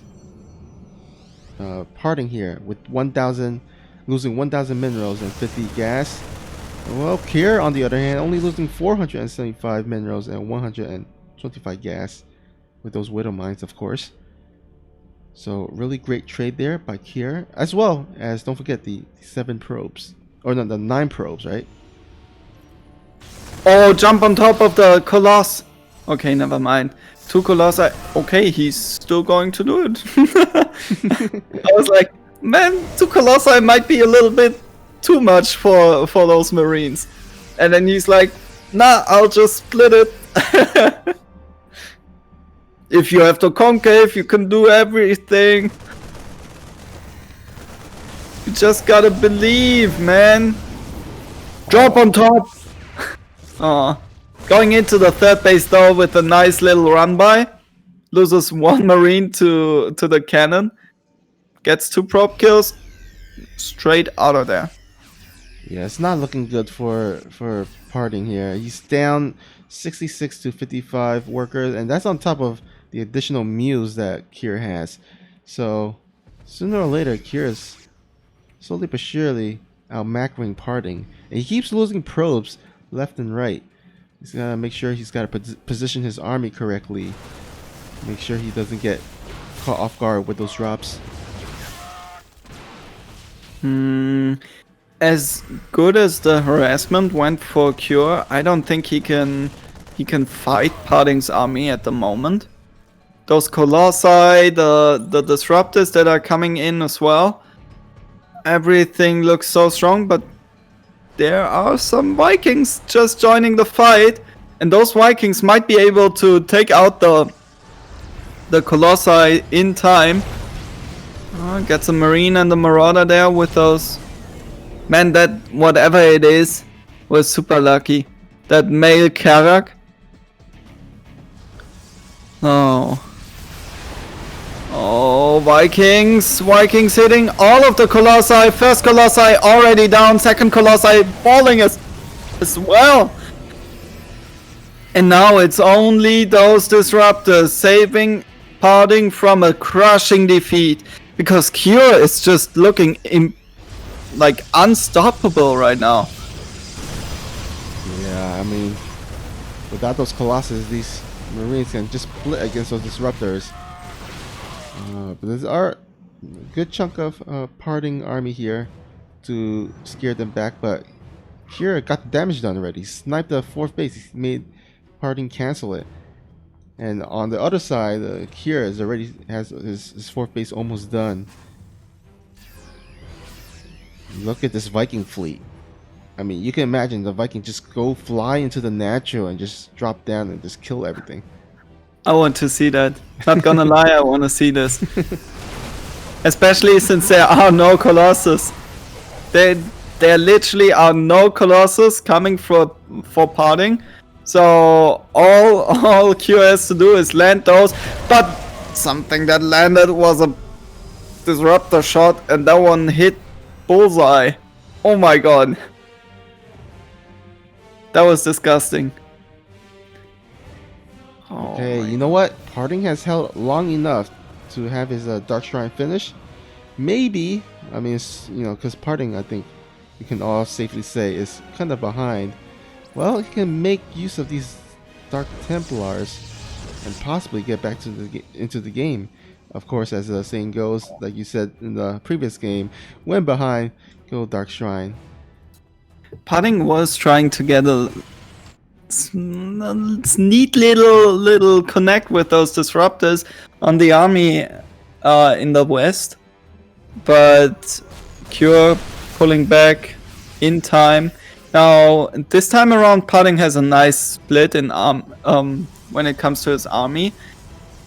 It helps that engaging armies with that consists of Disruptors is little risky. Because you never know when your opponent is actually paying attention, and if he's paying attention, you cannot not pay attention. Especially like not having vision of those Disruptors, engaging into Disruptors. If your opponent has vision onto your army moving in, he'll just pre-fire those disruptive units and kill you off. Now, Cure is coming in for a big surround, but those disruptor balls are hitting everything. Oh my god! Oh, nice split right there. Dodging a lot of the damage that could have been dealt. Bunch of Arkans joined the fight for parting. That one was a nice connect. Oh, just got his charge out there. But you know what? With that battery, the shield battery overcharge, he is hanging on. As Oh no! This was looking so good, and then disruptor shots started hitting. But I see something I really like. the nukes. Oh, I love this. And he's getting the fusion core as well to transition into Liberator. I hope he gets additional star pods as well, because I don't think one. How many star pods does he have? He has been building a lot of Vikings. Okay, he already has 2 star pods. Maybe go for a 3rd. But as of right now, that ghost is trying to hit. He gets 1 probe. That was a really close call there. But here he's gonna go ahead and cancel this base here. And Parting is kind of desperate for some resources, as you can see in the income graph. Another nuke! Parting, will you find it? He found it! How do pro gamers do this? They always find it. Yeah, I never find it. What the hell? Okay, loses the Nexus on this side of the map though. I would love to see a defensive nuke by Cure, just to force Parting to stay back, to zone him out. I think yes. Oh no, not one like this. The other one. Wanted to see the other one. Is he looking in the main base? He might be looking for the nuke in the main base. Nuke is coming! It's so hard to get like damage with these nukes. I think pro players has done so good at defending against these. But oh, beautiful play by Cure here. He's just attacking in every single location, and it's really hard to defend against so many attacks. If there is a nuke coming down as well, now the splits are. Cure is splitting his army already. I love it. Oh, don't get hit. How is Parting even still in this game? Cure is just everywhere. Oh no, I know why. Oh, disruptor shots are a thing. yeah, he has 11 disruptors on the field. Okay, another nuke? Where's that nuke? Oh, I was supposed to hit there, but they cleaned up the ghost. Run, ghost! No. Don't worry, he has plenty of more ghosts around. Yeah, but does he have plenty of more nukes around? Oh yeah. He's producing 2 additional. Get them! Get them! All of them! Oh my god! That was worth it. You cannot tell me differently.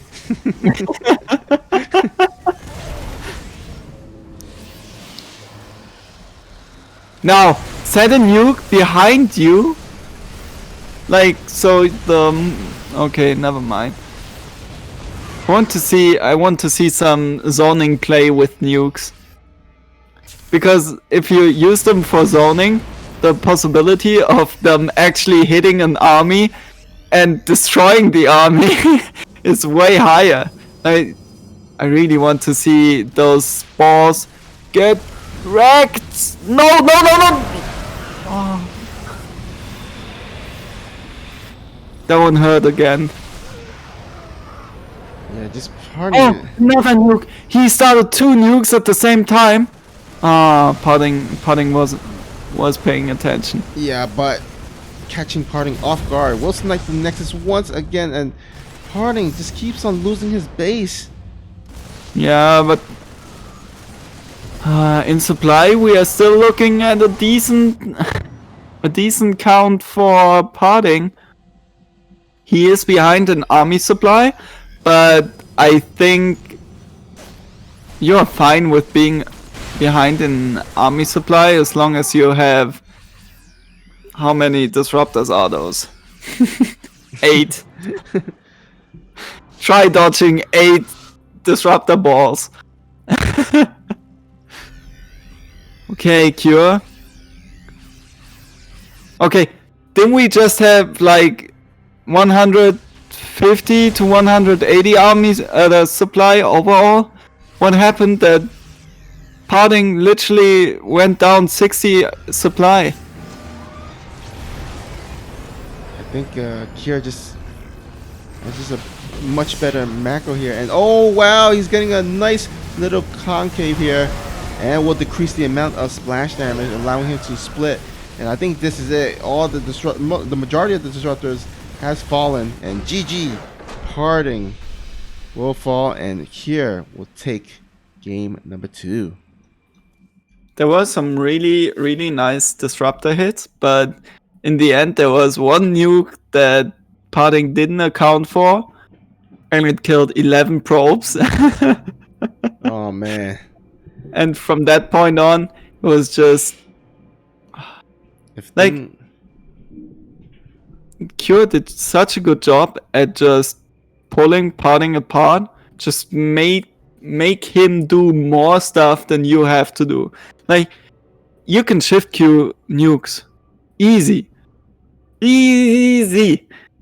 But your opponent has to check every single base to spot that one red dot.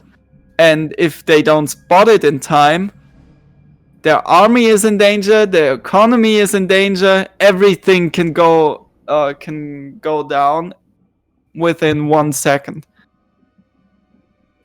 Yeah, I mean, I agree. I mean, I love how Cure played that, and especially against disruptors like that. A bunch of disruptors, you want to make sure that you're not fighting in one huge ball where disruptors can just get the most damage done. You want to split your army into 2, 3 different types of groups, maybe 4 if you can, to kind of minimize the effectiveness of those disruptors. And Kier was just displaying a masterclass on how to deal with it. I agree. Cure just really on point with his harassment and with his macro as well. Like, it's one thing to harass in 3 different locations, but a complete different thing to keep your money low while doing so. And amazing play by Cure. Let's see how this match goes. Spawning in the top right, it's the blue Terran player. He's representing Dragon Phoenix Gaming. He's up 2-0. Give it up for Cure. Oh, look at that smiley star face there. I know who's not smiling right now. The guy who is spawning at the bottom right or bottom left. Definitely not smiling. No smiling faces here. But he is Dragon Phoenix Gaming. It is Harding. Big boys don't smile.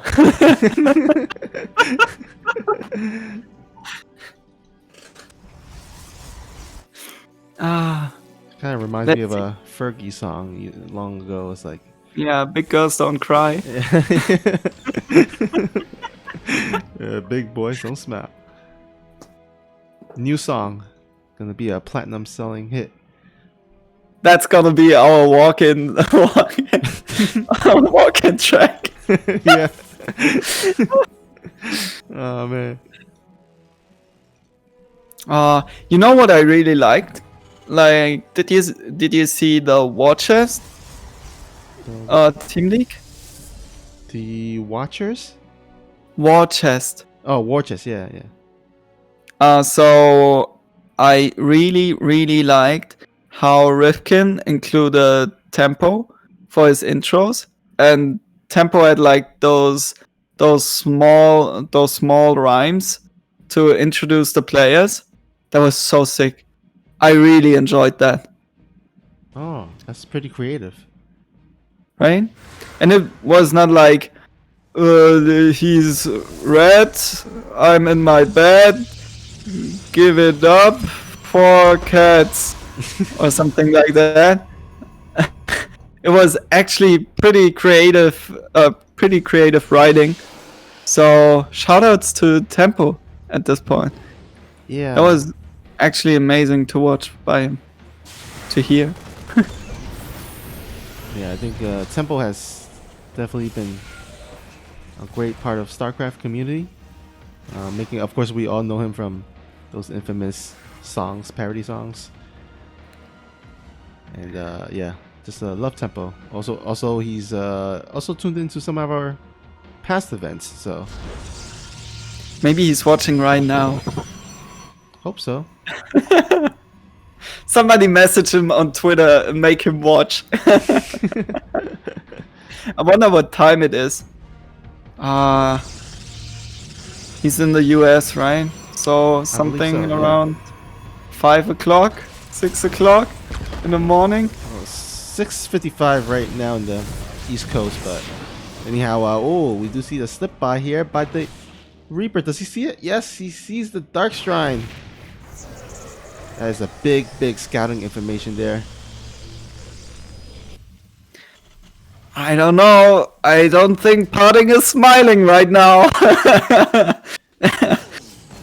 If you're Cure, you either start up. Yeah, there's the tech lab on the starport. I was about to say you either start up an engineering bay, which is on the way as well, or you start up the Raven. Now, turrets should be done faster than the Raven, but I'm still worried that Parting gets in here and deals enough damage.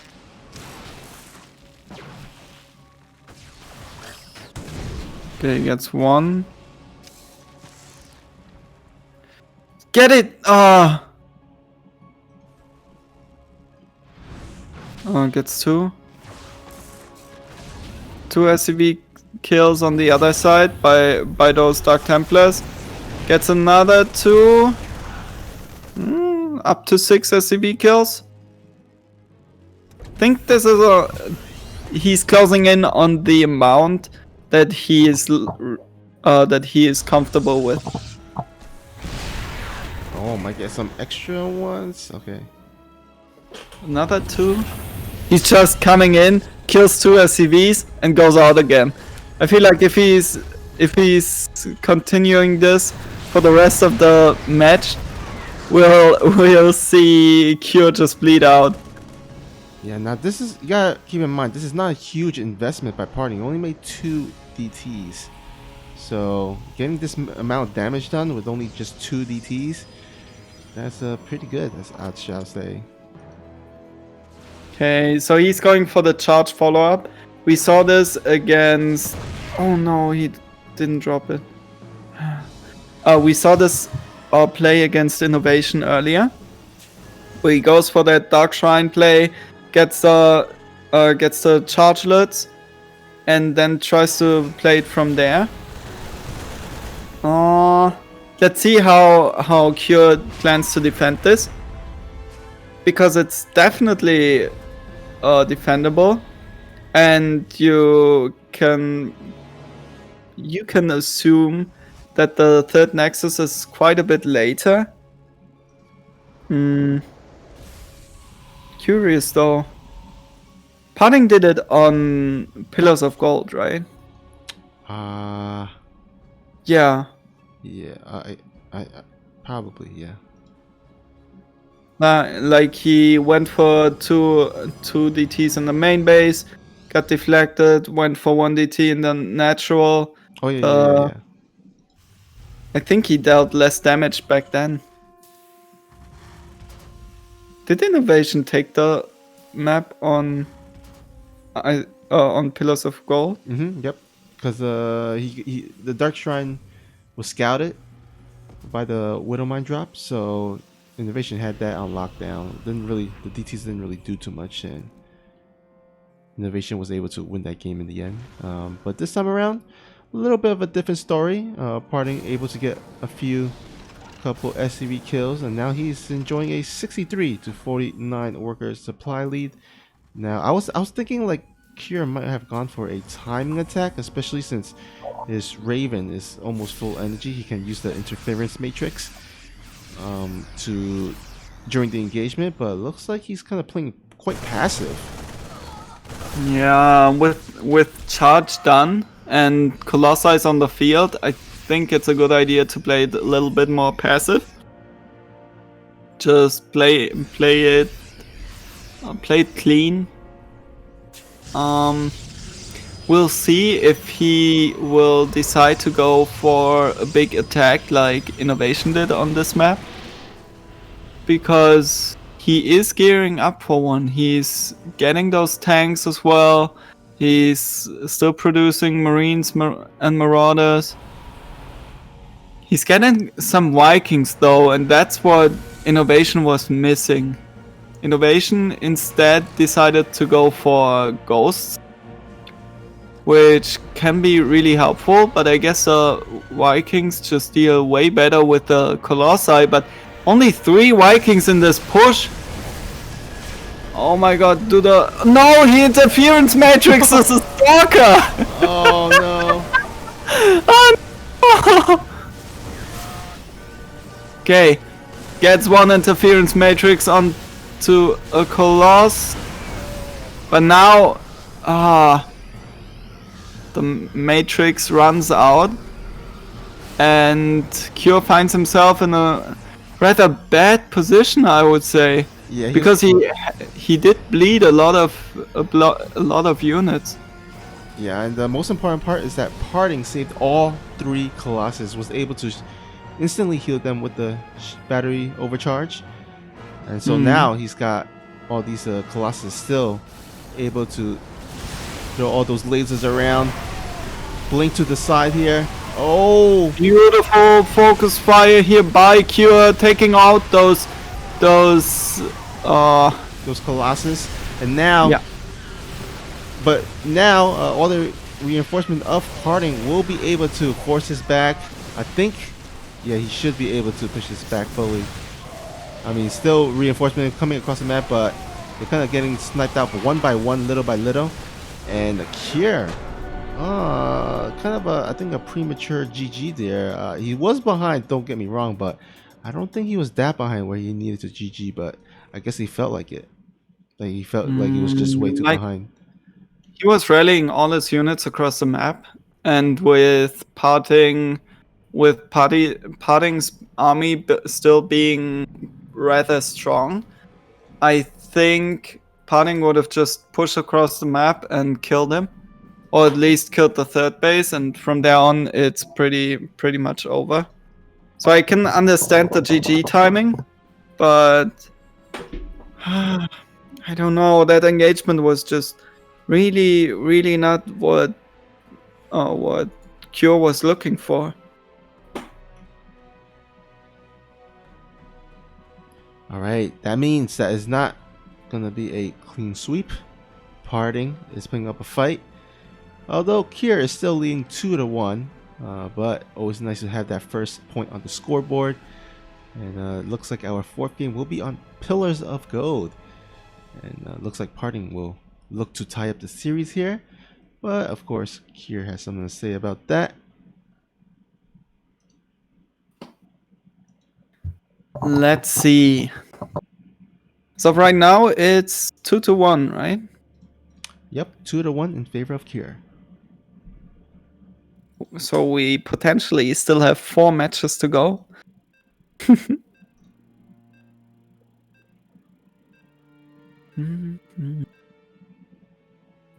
Let's see. Pillars of Gold. One of those maps where Parting might just try to go for his 4-gate blink. I think that could work out pretty well. Although Parting actually went for the DT build on the same map against Innovation. Let's see if he decides to go for that same build. But anyhow, before we get into that, into all that, let's go ahead and introduce our lovely players. Spawning in the bottom left. He is a blue Terran player. He's up to 1, but he just lost the last map. Give it up for Dragon Phoenix Cure. Dragon Phoenix Gamings. And spawning at the top right, also from Dragon Phoenix Gaming, is the red Protoss. Looking to type the series. Can he do it? It is Parting.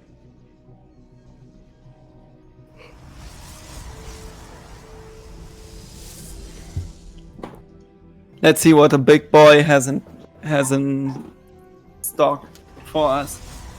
As of right now, everything looking pretty standard. Yeah, he's actually going for he's opted to go for the cybernetic core first. Wait. And he's not yet. Okay, I was about to say. That was an early cybernetics core though. Why not? Yeah, it feels super early. Yeah. Aren't you supposed to go for 20 cybernetics core? Did he go for 12 pylon? I think he did. This is really early, right? Oh no. This is Yeah, this is really early. So this must have been the 12 pylon or of some sort. I don't know. We were introducing the players, so we didn't catch an eye on that. But I think I'm pretty sure it's a bit earlier than usual. Did Cure get a marine in the natural, or is this without marines? Oh, this is with a marine. There's no Reaper out, so this adept might able to catch Cure off guard. And the question is, do those 3 marines come in time? Yeah, they will.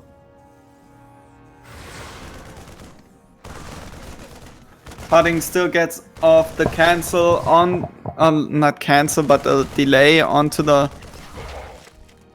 third base. Will he finish the shade? He does. He does go in the main base, sees there's no starport and knows there is one somewhere on the map. Stalker with it, and that Stalker is going to kill Cure. Man, don't skip on those bunkers! Why do all the Terran players skip on bunkers these days? Oh man!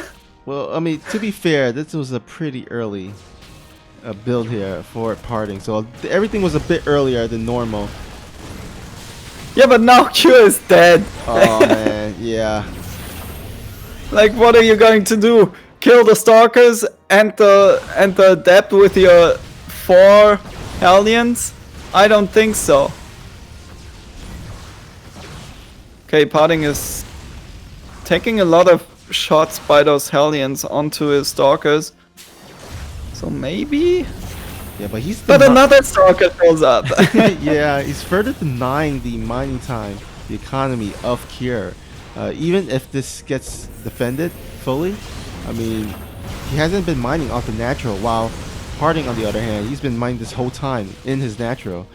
Now, keep in mind, there is a Viking. Yeah, but look at that. Parting already in position. Okay, maybe if he kills those Stalkers. There's no recall. 4 probes have been killed. Next Viking is coming. Action is coming. I mean, but Parting can afford to lose the probes, right? Because he's been probing up all this time. He's been working up for 2 Nexus. Oh, but this might be a momentum changer here with these Hellion drop. But oh my god, look at this. Observer will scout everything. Observers are a map pack. Don't add me. Oh my god, he scouts everything! He's even warping in stalkers! Oh my god, that would have been so sick if he warped in stalkers on the other side of the rocks to catch the medivac. Oh my god, what Didn't you say this is okay? This does look like a lot, but not like something that is okay. Wow. 11 probe kills! One Viking did all that damage. I'm not sure why he turned the probes to attack the Viking. That is not something you ever want, just because Vikings will do extra damage to those light probes units. But this time, Harding has a bunch of blink stalkers. It's his time to get the count of damage done. Let's see how many. Oh no. Oh yes! Uh-huh! Welcome to GSL 2.0, where you get smacked. Yeah, but look at that. Snipe on the tank. The second tank will come up to try to defend, but with the SCV pulls, he should have enough to defend against this. In the meantime, Stalkers on the other side did clean up the Hellions, but losing 11 probes. Yeah, 11 probes. That hurts. That really hurts. You know, Potting is doing damage. I agree. But he is losing so many probes behind all of this. Yeah, but oh man, additional Stalker blink up here does kill additional SCV. So all of a sudden, Harding, I think, is in the okay position. He's got 20. What is this? What is this? What am I watching? They're just beating each other up. The blink not quite perfect. Landing on top of that bunker. Half of the stalkers were not able to attack really. Next tank will get sieged up and back to the main it goes. There's a ring around the rosy. Oh my god. Potting, why are you so abusive? Okay. Those stalkers, right? If the tank sieges, it's one volley for 10 stalkers to die. Oh my god, look at all those low life Stalkers and Parting pulling it back. Low life is the right name for those stalkers. So abusive. Well, he is the big boy. Big boys abuse things, you know. I'm not sure if this is supposed to go like that. So it's 2-2. Yep, we have ourselves a series. Essentially, it is now a best of 3. Oh my god. What is this? A 3-minute break, so stay tuned. Oh, okay. Looks like okay. All right. Looks like the Chinese caster wants a 3-minute break, as well as hopefully give our players some time to drink or get a bathroom break. All right. So let's go ahead and we'll go ahead and play some of our recent lovely favorite play of the days, and then after that, we shall be right back with our next game, which will be game number 5, to see who will take the lead in this tiebreaker thus far. Don't go anywhere, guys. We'll be right back really soon.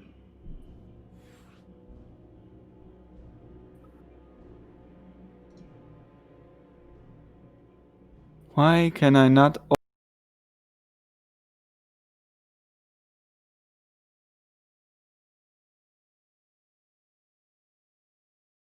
Only a couple ghosts, though. 3 ghosts in the army of Kiwion right now.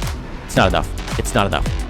Caustic Spray is doing so much damage for Ragnarok, and here we go. Ragnarok ready to engage. Gonna catch. Actually, a really nice place here for Kiwion, but oh man, the neuroparasites from the backside. Ragnarok neuroparasites every Thor, and with 4 Thors still neuroparasited, Ragnarok is gonna close things out. 2-0.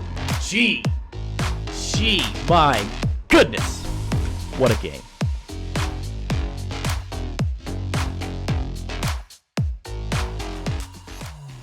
Oh, on the other hand, we do see a bunch of Zerglings being produced here for Ragnarok, looking to be an aggressive across the map. Now, Zaun, on the other hand, he hasn't built any much production buildings. He's added an extra gateway, but is that going to be enough again? Oh my God, he's even pulling the boys. Oh, and drones go past at that scene, the wall of. This is crazy, Ragnarok. Getting so much damage already. Rogues going down left and right. The pylon will go down as well. GG got scored. Nothing down. Oh my God.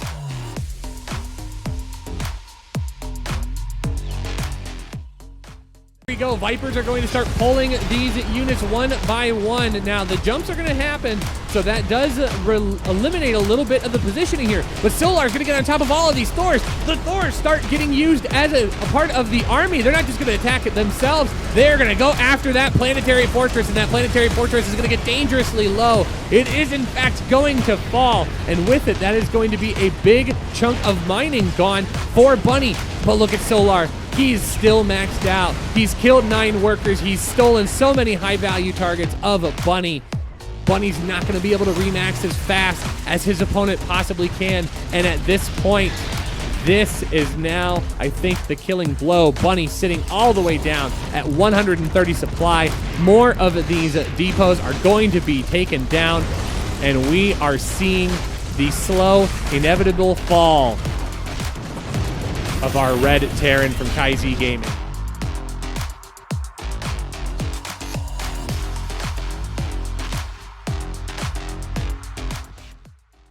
You can visit the Matcherino page for our event and contribute in many. All right, welcome back, guys. Took a little bit of a break, but we are here in game number 5. Let's go ahead and begin this. Spawning in the top right, he's the blue Terran player. He's representing the mythical Dragon Phoenix Gaming. Give it up for Q. And spawning here at the bottom left, also from Dragon Phoenix Gaming, is the red Protoss. Can he win 3 games in a row, as he is on the 2-game winning streak? It is parting. Hey. High class TVP. Parting, what is this?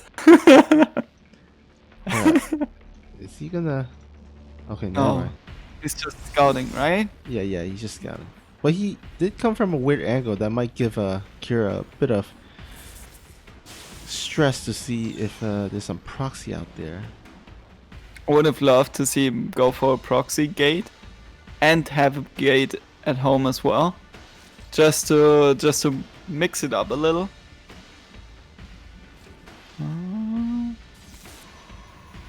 I mean, this time around we are looking at a normally timed gateway anyways. Yeah, but I wouldn't have faulted him if he went for the same early gateway build, because that last game it definitely worked out pretty good for him. Yeah, it's just those Terran players these days going for those greedy Hellion drop builds that just come to haunt them, because every Protoss player that sees, oh, you're building a reactor at your barracks, well, I'll just chrono boost those stalkers out and rally them across the map. And if you then even go for a 13 gateway, like, you'll have so many units out there that it will get really hard for the Terran player to defend. Oh my god. Oh! Get in here! Run the depths! Oh man, he still can't build the command center without risking losing. Okay, there we go. Looks like, oh, but the stalker does join in. Will he commit? Decides to retreat. I think he should have gone for it. This time around there's a bunker. Now you can't do it anymore. Yeah, but you could just kind of walk around the bunker, right?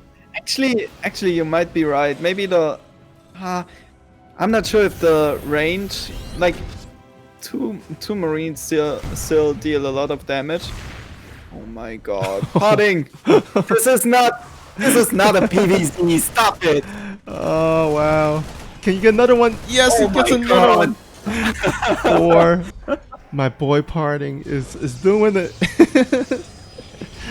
My boy. Look how they butchered my boy.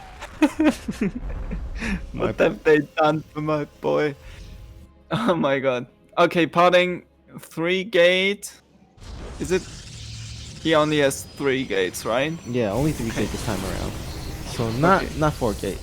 Although if he went for 4 gate, I think he actually might have probably done some significant damage. As it's not a lot here for Cure.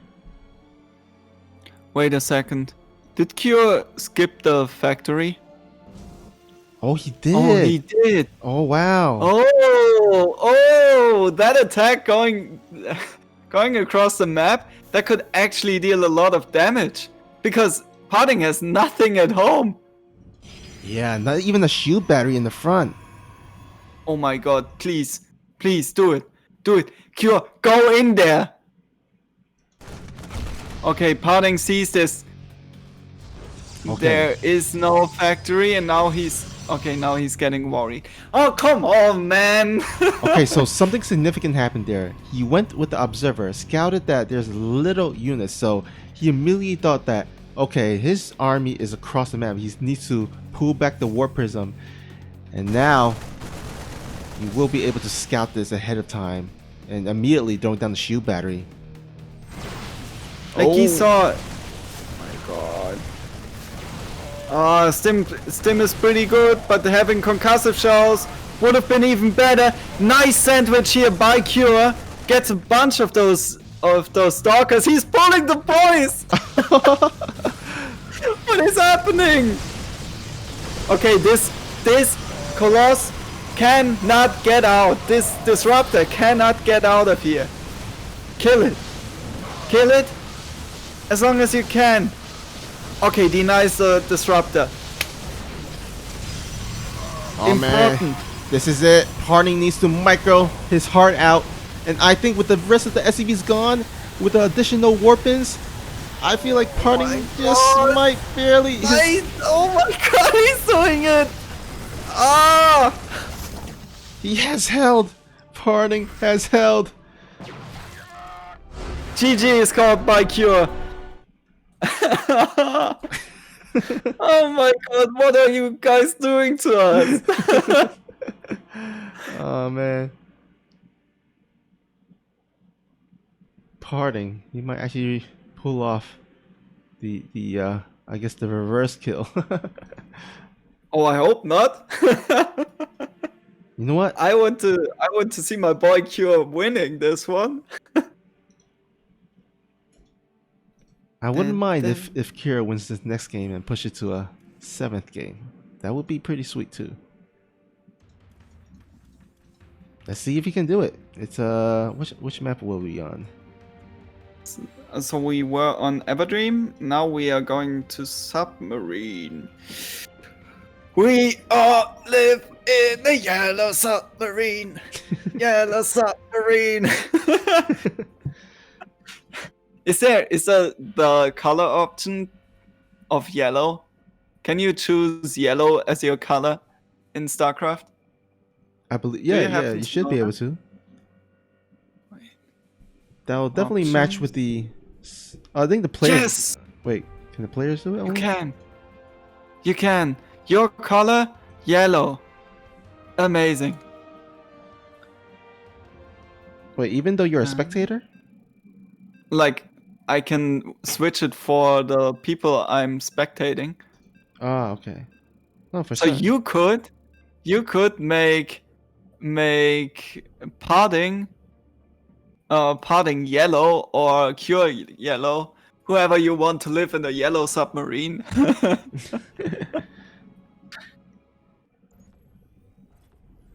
Now I have to figure this out if I actually can change their colors. I think I can though. Let's introduce them first though. Spawning in the top left He's a blue Terran player representing Dragon Phoenix Gaming. He's currently down one map after leading 2-0. Give it up for Cure. And spawning here at the bottom right.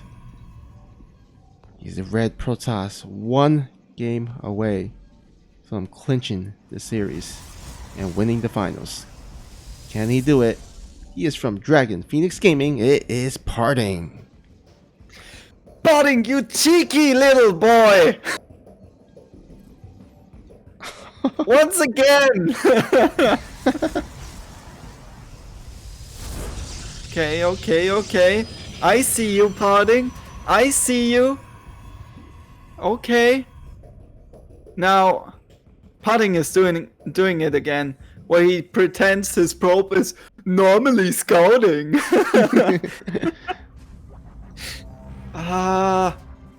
Cure. Check your natural. Please. No matter what you do, please check your natural. Okay. No! Oh man. This is match point for Parting as well, right? Yep, 3-2 in favor of Parting.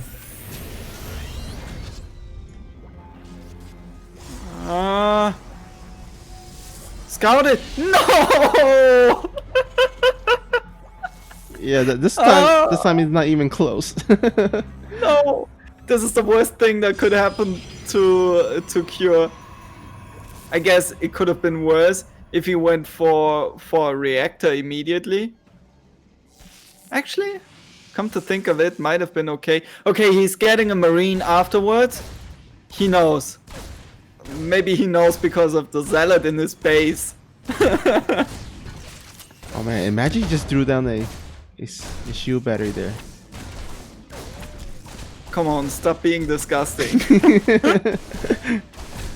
Okay, pulling the boys.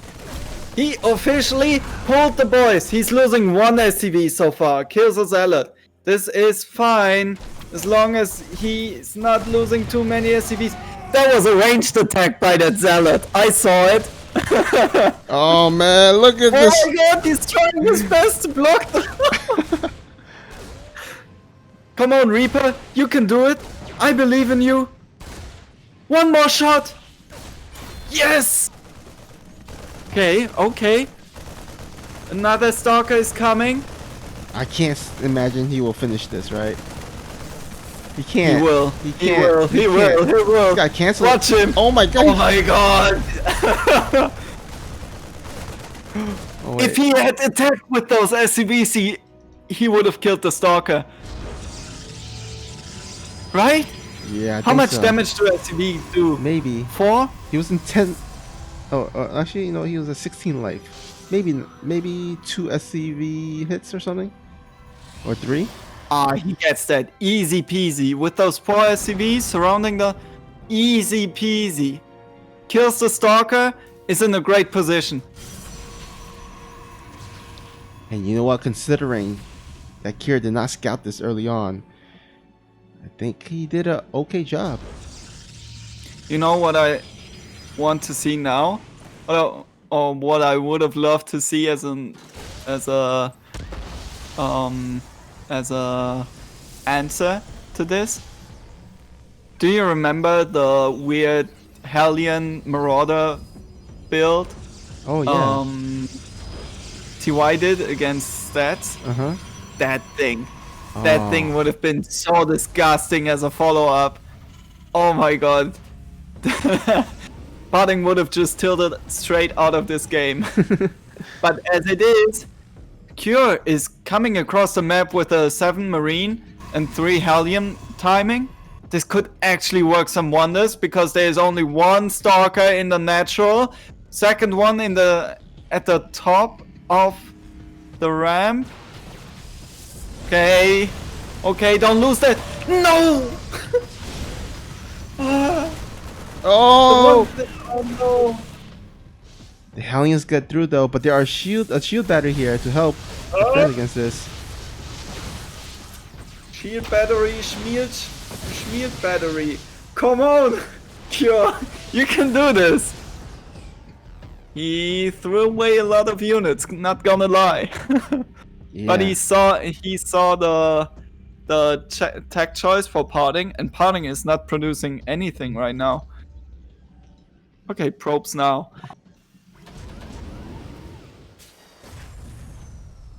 Stalker's coming across the map. Man, that StarCraft music is not making it any better.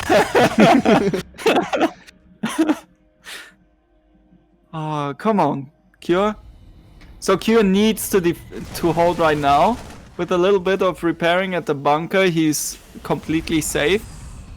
He's getting tanks as well, going into stim and +1 attack. He gets the observer immediately, which will take any kind of vision away from parting. He won't be able to track Cure's army neither. And if there's something that is super important for parting and Protoss alike, it is to track your opponent's army movement. Because once you are out of position, it's super hard to engage a Terran army.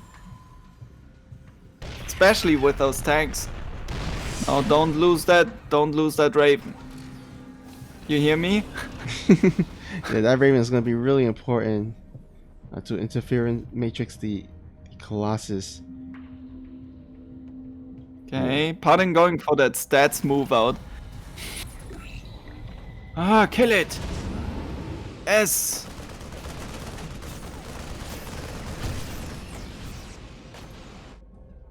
Nice pickoff here, once again gets the observer. Parting a little bit sloppy with his observers, losing them quite a lot. He lost them a lot against Innovation as well.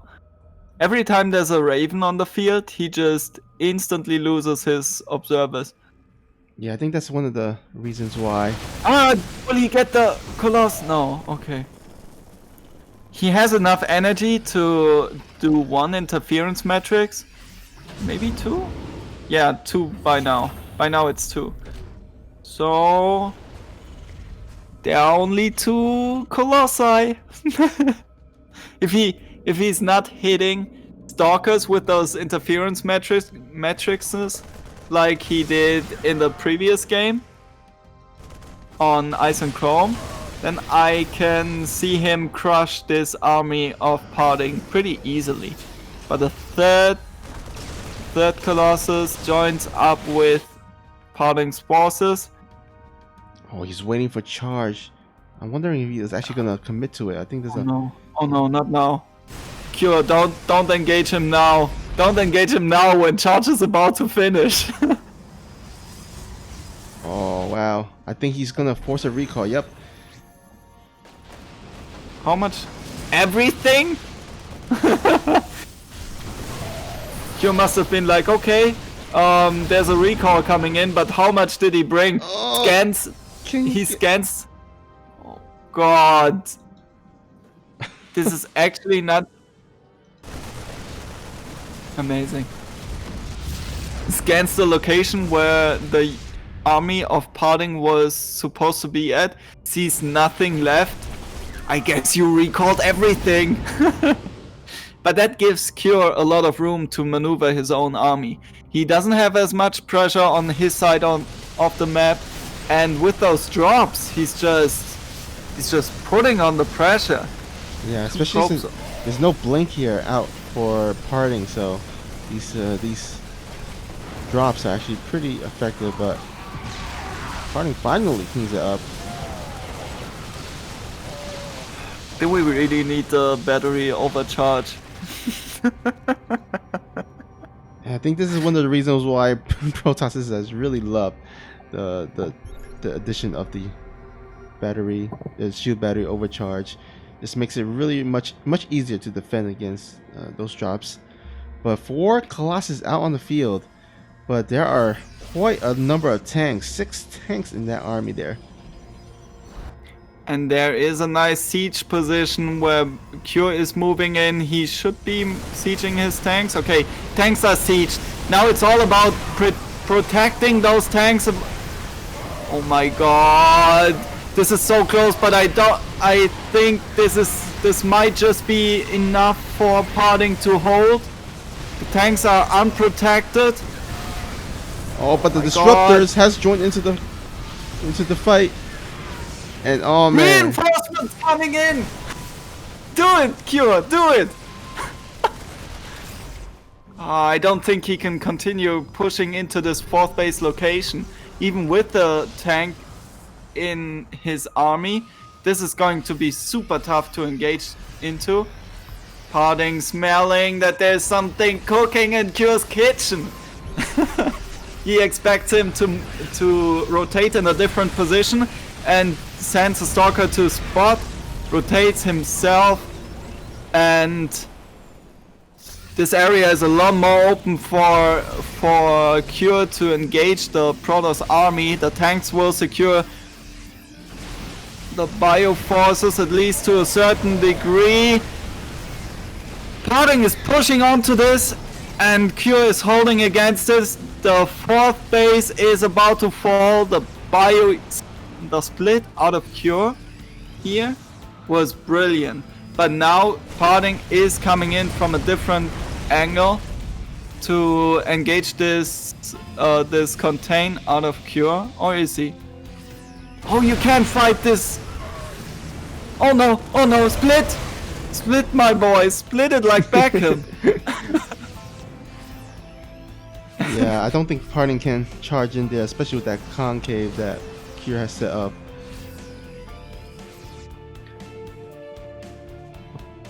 Okay, Parting trying to claim the south expansion. Coming in from 2 angles. This is a beautiful surround here by Parting, forcing Cure to get on out of there because he just lost a bunch of those tanks, and those tanks were his main damage output. Loses a lot of those Marines as well to the Archons. Archons just deal so much damage. Insanity.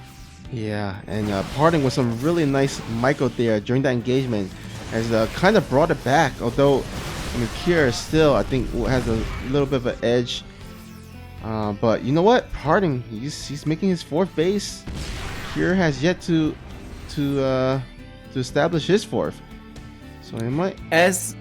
As good as the damage was that Cure managed to deal out at that 4th base, at that previous 4th base of Parting, killing 9 workers or something, I don't think Parting actually needs those workers.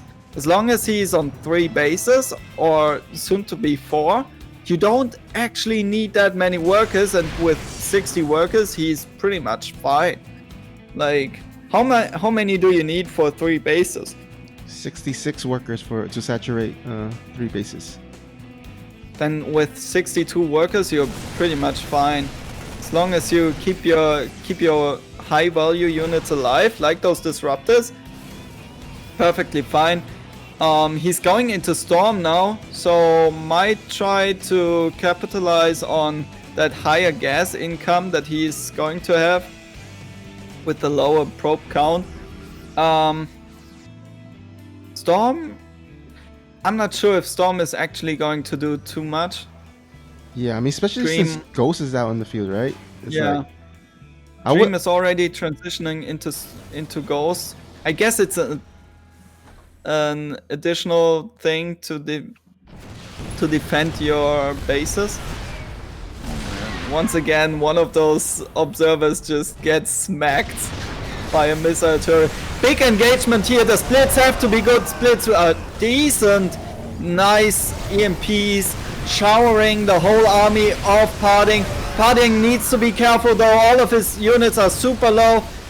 The dream is real. Is Cure actually going to be able to push through this? Everything is super low for Parting. That disruptor does not hit, and now Cure has claimed the supply lead. Yeah, that was a huge blunder there by Parting. I think he overextended there, and now here pretty much cleaned up all the expensive army of Parting. Remember, all those disruptors gone, the Colossus all gone. I guess zealots are a good substitute. Oh, big disruptor shot coming in.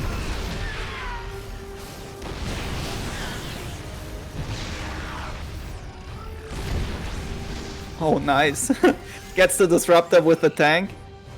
Tanks actually deal a lot of damage to disruptors. Parting once again with the supply lead. And he did build some workers behind all of this, so his worker count is now pretty decent, pretty healthy. Storms. Oh my god. Like, Parting has transitioned from that robo tech heavy army into a more gateway heavy army. He did go for a lot of zealots to defend. He has a lot of stalkers, and he's getting those high templars with it as well. And those armies are usually a little bit cheaper than your typical robo army, and will still deal pretty well. And if Cure is not catching this, Oh and my. if Cure is not aware of the fact that there is the switch coming in, he might get caught on the map trying to get some harassment out. Oh my god. This is just insanity how many gateway units there are in this game and how much damage they will be able to do. Yes! DT Blink on the way as well. Great choice here by Parting, getting that extra little bit of harass potential in, and especially on Submarine with the rush distances being as small as they are. Getting DTs in, getting Zealot run-bys in is just super potent if you're looking for harassment. Parting, I'm not sure if you want to take that base. That seems pretty close to Cure. Oh, big storms!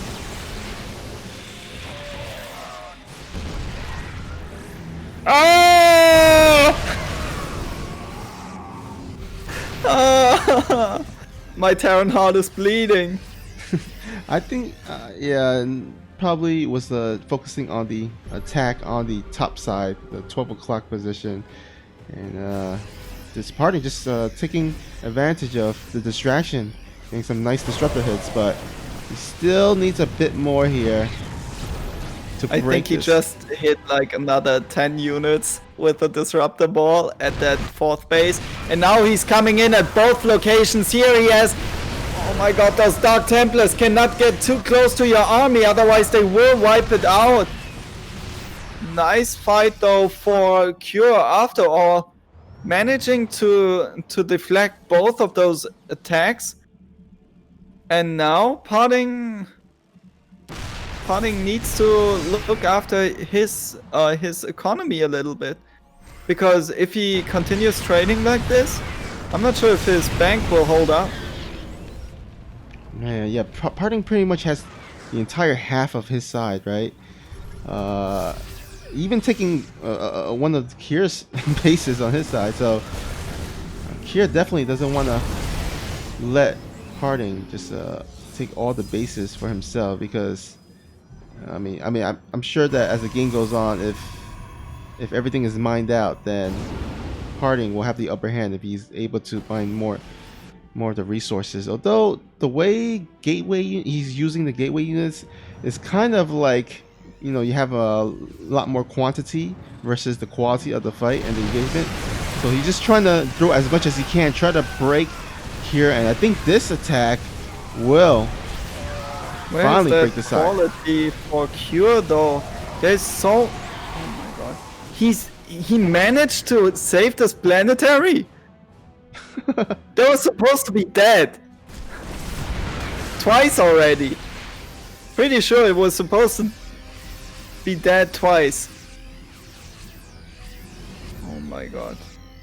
By the way, that fifth base of Parting actually is of Cure actually is his main orbital command that he flew out there. Oh wow.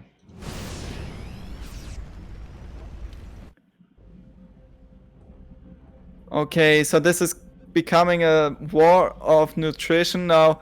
Cure is ahead in supply currently, but with those disruptors, you know, everything can change and just like that.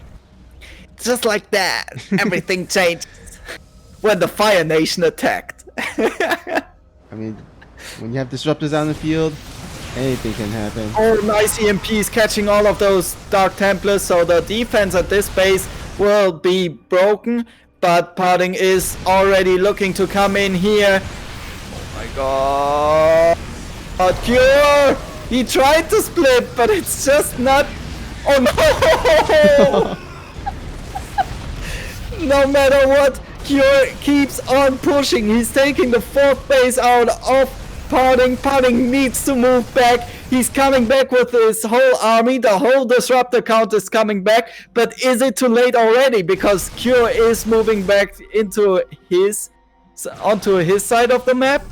And oh my god, another... Oh, take out that pylon! Oh...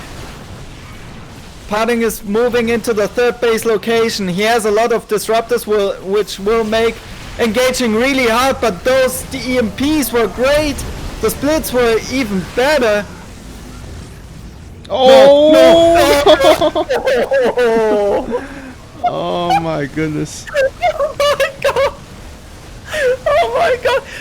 There are High Templars attacking a Marauder. Parting is trying to push into the main base to get on top of the production of Cure. But Cure's main mining bases are still running. Now Cure needs to be careful how he engages this army because of Zealots. Once they get a decent surround onto the bio army of Cure, they will just shred everything. Slice and dice together with those Blink Dark Templar. You cannot have a bad engagement. Now he's getting a little bit out of position with those oh no, okay. Oh, big surround! But is it enough? Will it be enough? Ah! Split it! Those Dark Templars, they're just paying off twice, triple, I don't know, so many times. It's actually disturbing how good they are. Yeah, I think. He's focus firing them. Yes, please. Oh my god, so No, close. It's so close. Does he? Okay. Another EMP hit.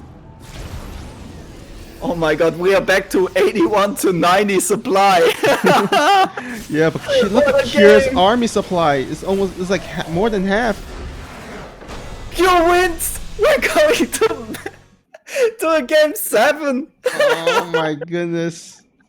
Oh my god. That game was just absolute chaos. I love it. I love it so much.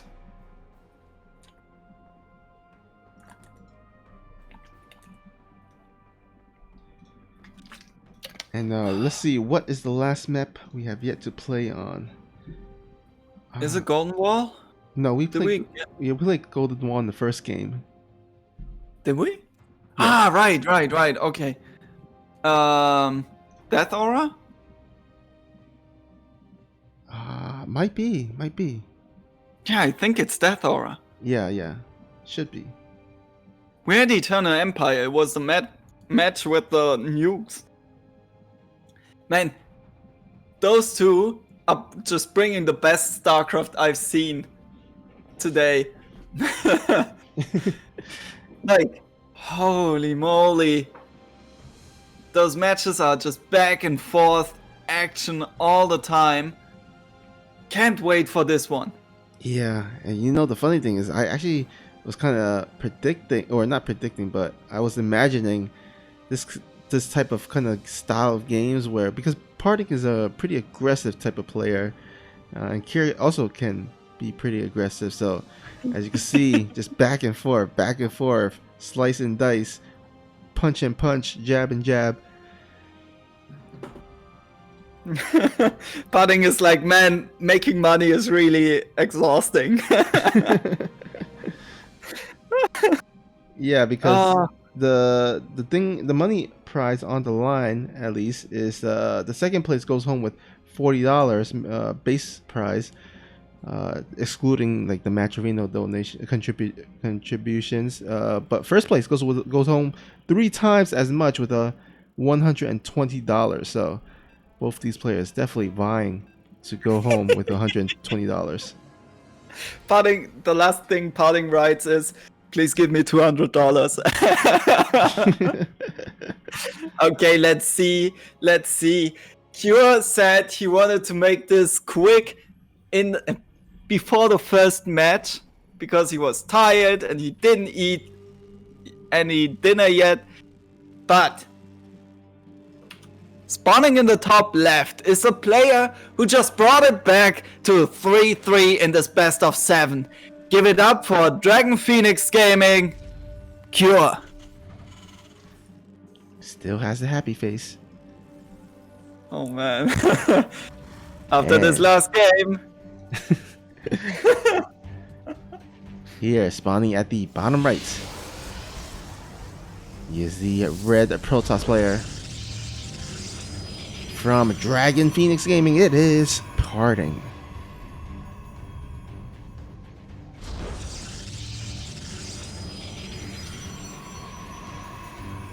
If you were to play in a best of 7 and it goes to 3-3, so the last match, what would you do? Would you go macro or all in, or even cheese? You know what? Considering my guess that both these players are pretty tired or hungry, I might just go out and pull out Cannon Rush.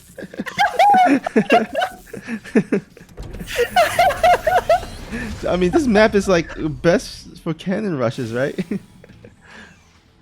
That'd be so funny. It's great my for cannon rushes. I mean, you know, cannon rush is pretty more difficult to pull off against a Terran, but you know, the map favors it. Both players are tired. Reflexes getting that sweet block. Already 100 minerals over the 400. Man, Putting is really giving it his all. Oh yeah, I mean, this is the last game. If there was ever a game to give it your all, this will be it. Man, I mean, you should give it your best in every game, right? True. Maybe not in the group stage. Like you would want to like withhold some strategies and some build orders you don't want your opponents to know about for later, more important matches. But even with worse build orders, you would still try to win. Unless you're a match fixer, but those people, I don't know. Those people would steal lollipops off of small children.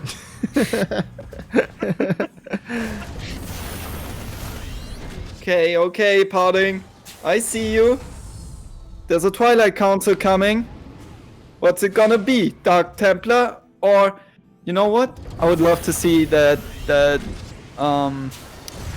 what was it? The 4-gate blink. No, that charge build again. Oh yeah.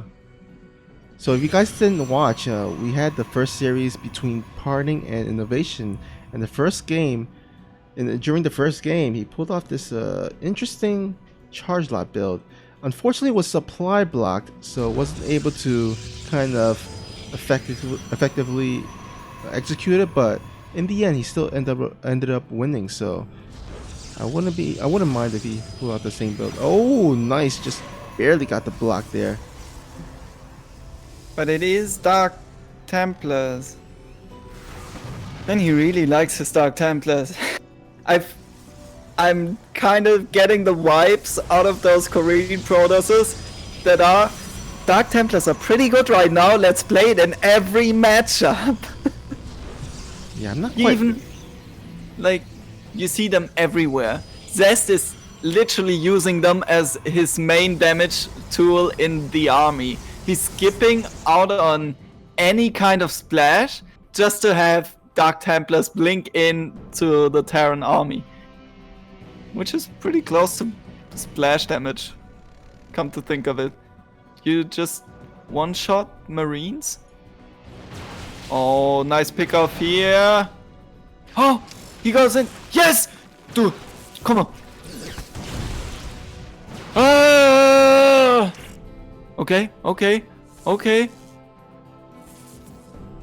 Oh no, is it a trap? You forgot to bow it. Nah! Okay, Dark Templars are closing in on this base of Cure. He knows there are Dark Templars, he knows about them, but can he defend them as well? First ones are in the main, he gets out both scans. Defends the one in the natural immediately, but loses 10 worker. How did he lose so many workers in the main base? Oh, he had a second DT in the natural, so that also added up. Yeah, but he scanned there, right? Like you're supposed to not lose any SCVs when the scan goes down in the natural and the main base. I guess he did a nice job focus firing those DTs on the SCVs. I mean, that's my best guess. Well, Cure kind of behind after this. He lost 10 SCVs, killed like what two probes with his Widowmine drop. Yeah, and didn't really lose anything. He's yeah, the Warp Prism and the DCs are still alive, so I think the No, only... disable. Ah, Yeah, he hasn't lost any units. Only lost 2 probes out this whole game, so definitely parting. Really, I think gotta give him the lead here. indeed. Harding and his DTs. I wonder if those DT shenanigans will just continue for another season of GSL. If after the season Blizzard will just go, DTs look pretty strong. Maybe we'll buff something or nerf them. Yeah, maybe a nerf on maybe cooldown on the blink or longer research time or something. But so far, you know, I don't think it's been too overpowered that people are like actively complaining about it. At least that not that I know of. I know, I've been complaining about DTs a lot because DTs are the #1 reason why I lose PVTs. Ah, I see. You go up to 4 or 5 bases, and then there's that one DT run by with like 14 DTs. They blink on top of your planetary and it's gone. Oh yeah. I see, I know what you mean. Yeah. And then you're like, okay, I just lost 500, 600 minerals and 400 and like 120 gas. And I didn't even have a chance to blink my eye before it's gone. Yeah. And it's gone. And it disappeared, poofed off the face of the earth. We will be investing your money into those funds, and it's gone. What do you mean it's gone? Yeah, it's gone. We invested it, and it's gone. South Park. Sometimes they just tell stories that are funny beyond topic. Well, let's see. we see Cure going for those Liberators with range upgrades once again. He's trying to get into a composition where he's really hard to break. He has tanks, he has wall offs, and now he's getting Liberators as well, which means any kind of frontal attack by Parting should be predestined to fail. He's trying to come in from 2 angles, but I don't think those 2 angles are actually going to be of any matter because Q is already spread out really far into a concave that would just crush Parting's army head on. Oh yeah, you even got the sensor tower to spot the positioning of the Protoss. Oh man, here he goes. Doesn't look like they're very promising. Oh man, so much buildings messing with the AI. Yeah, like, oh, Q just getting amazing trades right there. He's not even fighting with his army. He's just standing there. Like half of the army wasn't even fighting, and Parting still took bad trades because the positioning of those tanks, of those buildings was just so superior. What you need right there is disruptors, but you don't have them on Parting's side. He's trying to headbutt his way in once again. I feel reminded of that Nightshade game between Parting and TY, where Parting just tried to headbutt his way into where Parting tried to headbutt his way into TY's setup, and TY just stood there with his tank sieged, with his army stimmed, and killed everything. He just massacred those units out of Parting, and now he has some drops going as well. Parting is trying to come in from a different angle, but there's a big wall as well. Is this the map Golden Wall, or am I wrong? Oh man, it looks so ugly, this engagement. And meanwhile, well, it depends on what you consider beautiful. Because in the eyes of a Terran, this was beauty. oh my god. Oh, I healed. Oh man. Okay, never mind. It looks like he should be able to save that Nexus, but that Nexus was so close to being down. And meanwhile, there is another drop here onto the and main. He gets the Shadow Stride upgrade. Amazing play. Okay, Cure got in, got the Dark Shrine, got out again. He lost one Medivac, but that's a trade he can afford and that he is willing to take.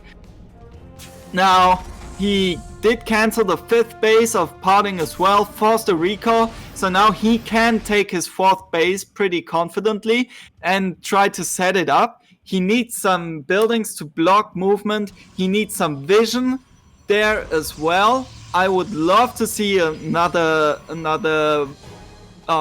sensor tower coming down at the 4th base.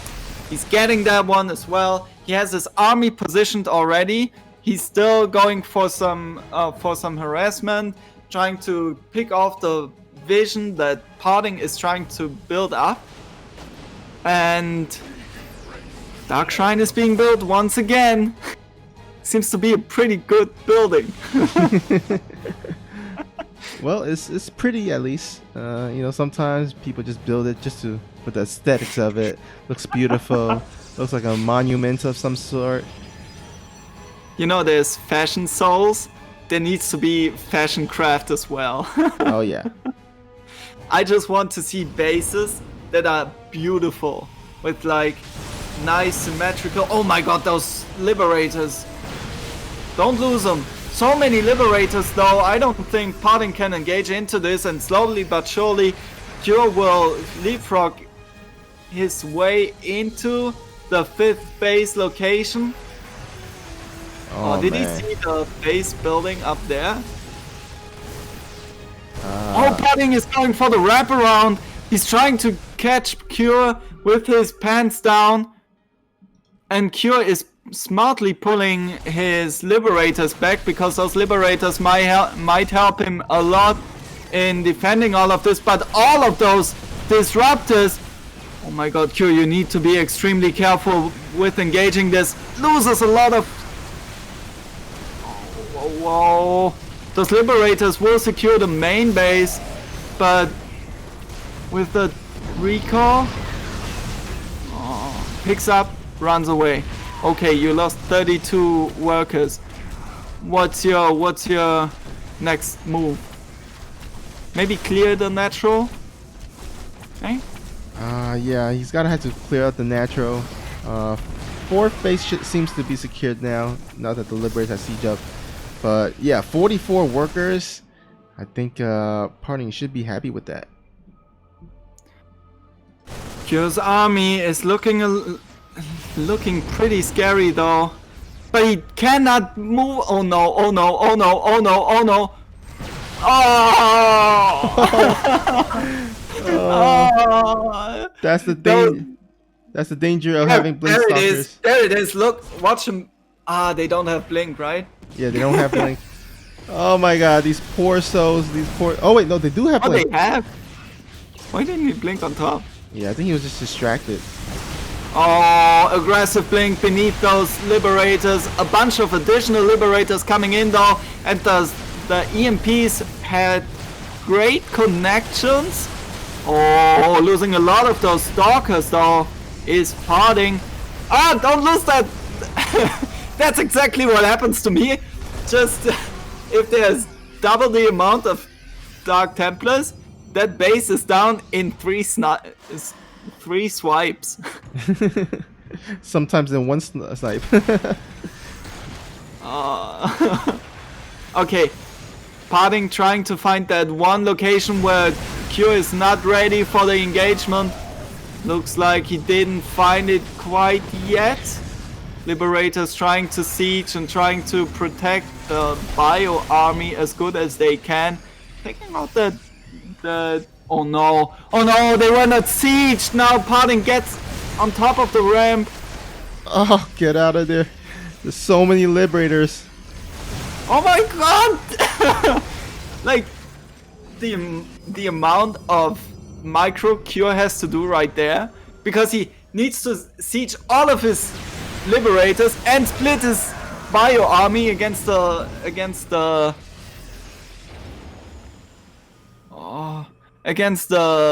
disruptors as well. Sieging all those Liberators though is Cure, and he has a drop going out, but that one will be met by a bunch of Dark Templars eventually.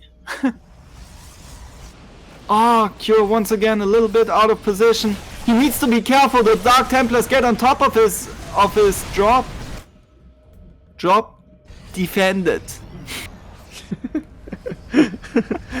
I feel like that was a bit lucky on for Parting with his positioning of his VTs. But man, still keeping at it, trying to break Akira, but Jesus, how many Liberators is that? Watch those Dark Templars. 11.